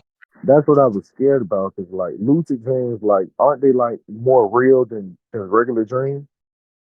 Cause No, like lucid dreams are the same as regular dreams. The only difference is you know you're dreaming. oh well, like that's what I was scared of. Is like let's say like you're in a lucid dream and like your intrusive thoughts kick in. Like like intrusive thoughts sometimes, like regardless if you want to think about it or not, it comes regardless. So like I was just like I was thinking to myself, like if I thought of something scary and I couldn't get out of it, like you know, No, like in every lucid dream I've ever had, once I know it's a dream, you have nothing to be afraid of. right.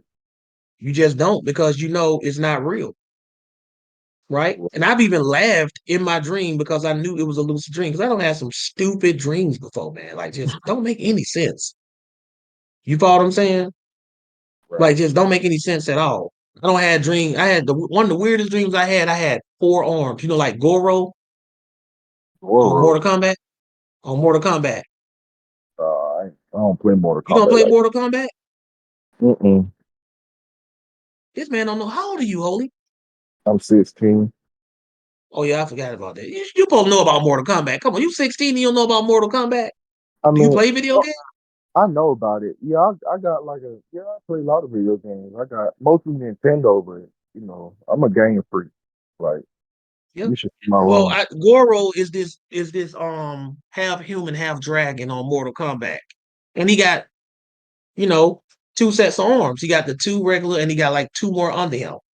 And he looks like a monster and stuff too. He just doesn't look like a regular human with 4 sets of arms. Like he looks like a monster too. But I don't have the dream before where I had 2 sets of arms, and that don't felt real. Like I could feel like by my side, the arms moving and stuff. You know what I'm saying? 4 perfectly sets of arms. That was weird. But in my dream, it freaked me out. Like, it just 4 arms, wow. But then I started getting used to it and I'm moving them around. And when I first woke up, I kind of still felt them, right? As if they were there. And then it just eventually just faded. Amputees, people who lose limbs, they are said to when they dream with their limbs still there. When they wake up, they can still, for a brief moment, still feel as if the limb is there before That's it that's the feeling that's the subsides. ultimate false security. Ultimate what? Ultimate false security. What's false security? Isn't a false security like when you believe something that's not true, something like that? Well, if you mean delusion, I guess you could say that. Yeah, let's go with that. right? But I mean, but it is what it is, man. Like, everybody has. I'm pretty sure that if you were to just take everybody here who's still left, the 38 people who's still listening, and just get them by themselves and ask them, they'll probably tell you they'll have some pretty weird dreams. Dreams by nature are weird. Right. Sometimes my dreams have been so weird. That's how I know it's a dream. Like, wait a minute. I don't say it to myself. This just stupid. I don't say this to myself in my dream. I'm not playing. It's just stupid. I know this is a dream. I don't say this before. I know this is a dream. Almost like I'm trying to tell whoever trying to like pull a trick on me, even though it's my own mind. I don't tell them, man, I know this is a dream. Right. Makes no sense at all, does No. it? But Well, what you got, man? I'm anyway, gonna get ready to shut it down. You got a question, man? We gotta get ready to shut it down. all right. Let's see. All right. I had a few questions, but I don't want to hold you up, so I'll just ask one. And Okay. my question is that, like, like we could both agree that lying is a sin, right? We supposed to what? I said we can both agree that lying is a sin, right? Yes. So, like, you know how like when you be playing and joking with your friends, and like you say like for example, like you say like your shoe untied or something, the classic, and like they should not untied. Like, is that a sin? Like, even though we joking and stuff. Let's turn to Proverbs 26 and 19. Proverbs 26 and 19. Well, 18 and 19. Read that. What version of the Bible you got? I got King James and NIV. I'll The get up. King James and NIV. Yeah, I'll get it out my book bag right now. 'Cause I'll be taking it to school. Cool. All right. I need to move anyway. I'm a little too tired. I'm gonna get both of them out real quick. Mm-hmm. Okay, now you said Proverbs what? 26 Okay. and 18 and 19. Read out the NIV. I don't know how it reads in the NIV. I would love to hear it. All right, yeah, the NIV be saying some crazy stuff sometimes. Proverbs. All right, one more time. Where was it? 18 and 19. 18, 19.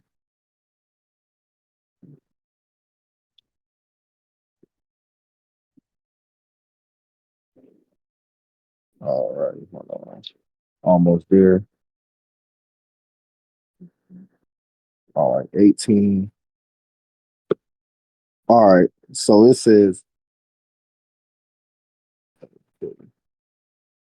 a brother wronged is more unyielding than Oh, a. that's wrong. That's in the wrong spot. Proverbs 26, 18 and Oh, 19. okay. Proverbs 26.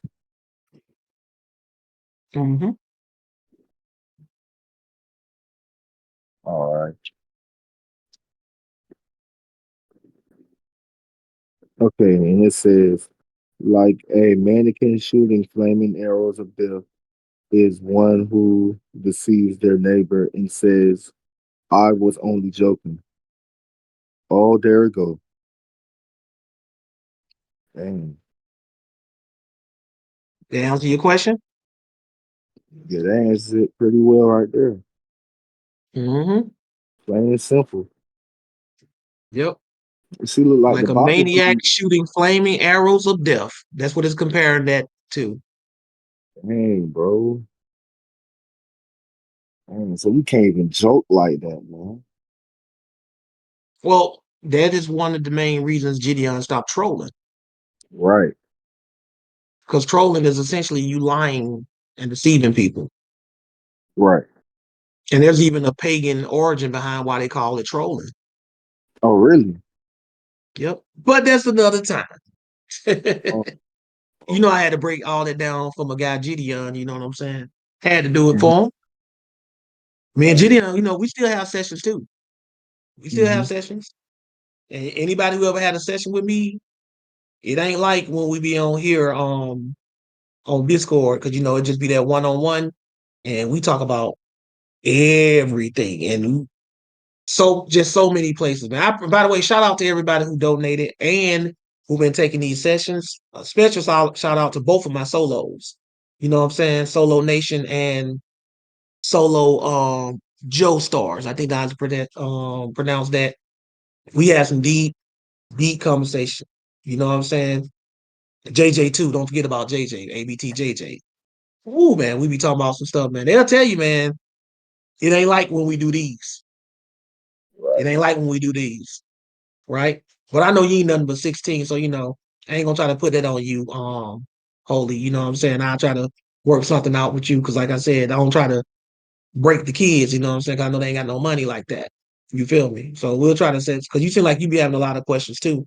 Right. So I I'll try do. I'll try to set something up with you, man. You know what I'm All saying? right. We'll make that thing happen. And we'll talk about the video games. But we're gonna close this out, y'all, with a closing prayer. You follow what I'm saying? We're gonna do what we do. Man, what a day. Y'all were edified today, man. I definitely believe that, man. So that did my heart some good. That breakdown Kev of the Dutch did on that Sojourner and that Stranger. I know Melik was edified by that. So y'all make sure y'all give a shout out to, you know what I'm saying, Kev of the Dust. You know, he breaks that down so well. I love the way he break that down. He's also an expert on that Septuagint and just dealing with the Greek language in general. So you got a guy like that on your team, man. I used to have a Hebrew guy. His name was Felix. God rest his soul. He passed away about maybe 6 years ago. And I used to go and go on Clubhouse. I am a Greek expert on one side and a Hebrew expert on the other. Woo, boy, y'all just don't know. Felix had that Hebrew, Kev of the Dust had that Greek, and I'm just in the middle, just balancing everything. Man. So I said I need a new. I think Benaiah Triller kind of on that Hebrew right now. He might need to fill in. You know what I'm saying? Because that's another guy. He another beast too. Let's bow our heads in reverence to the Most High as we go through the Lord's Prayer. Our Father, which art in heaven, hallowed be thy name. Thy kingdom come. Thy will be done in earth as it is in heaven. Give us this day our daily bread, and forgive us our debts as we forgive our debtors. And lead us not into temptation, but deliver us from evil. For thine is the kingdom, and the power, and the glory forever. In Jesus' name we pray. Amen. Once again, y'all, there was a beautiful one. Make sure y'all continue to pray for each other, forgive each other, be patient with each other, look out for each other. For all my youngsters out there, honor your mother and your father. Try to listen to them. You ain't gonna always agree with everything they say, but if they got your best interests at heart, please listen to them. Don't give them a hard time. I understand that perfectly now myself, being a parent myself, so don't give them a hard time. Y'all know that, right? Shout out to everybody that donated. Appreciate all the donations. Special shout out to Daryl Golden and everybody who's donated on PayPal. I know I don't always call out the people who donate on PayPal. I don't want y'all to think I'm not getting the donations or that I don't appreciate them. I'm gonna start going through the PayPals too if somebody donate on PayPal, because everybody deserves a shout out when they, got my back like that and looking out like that. So peace to everybody. We are out.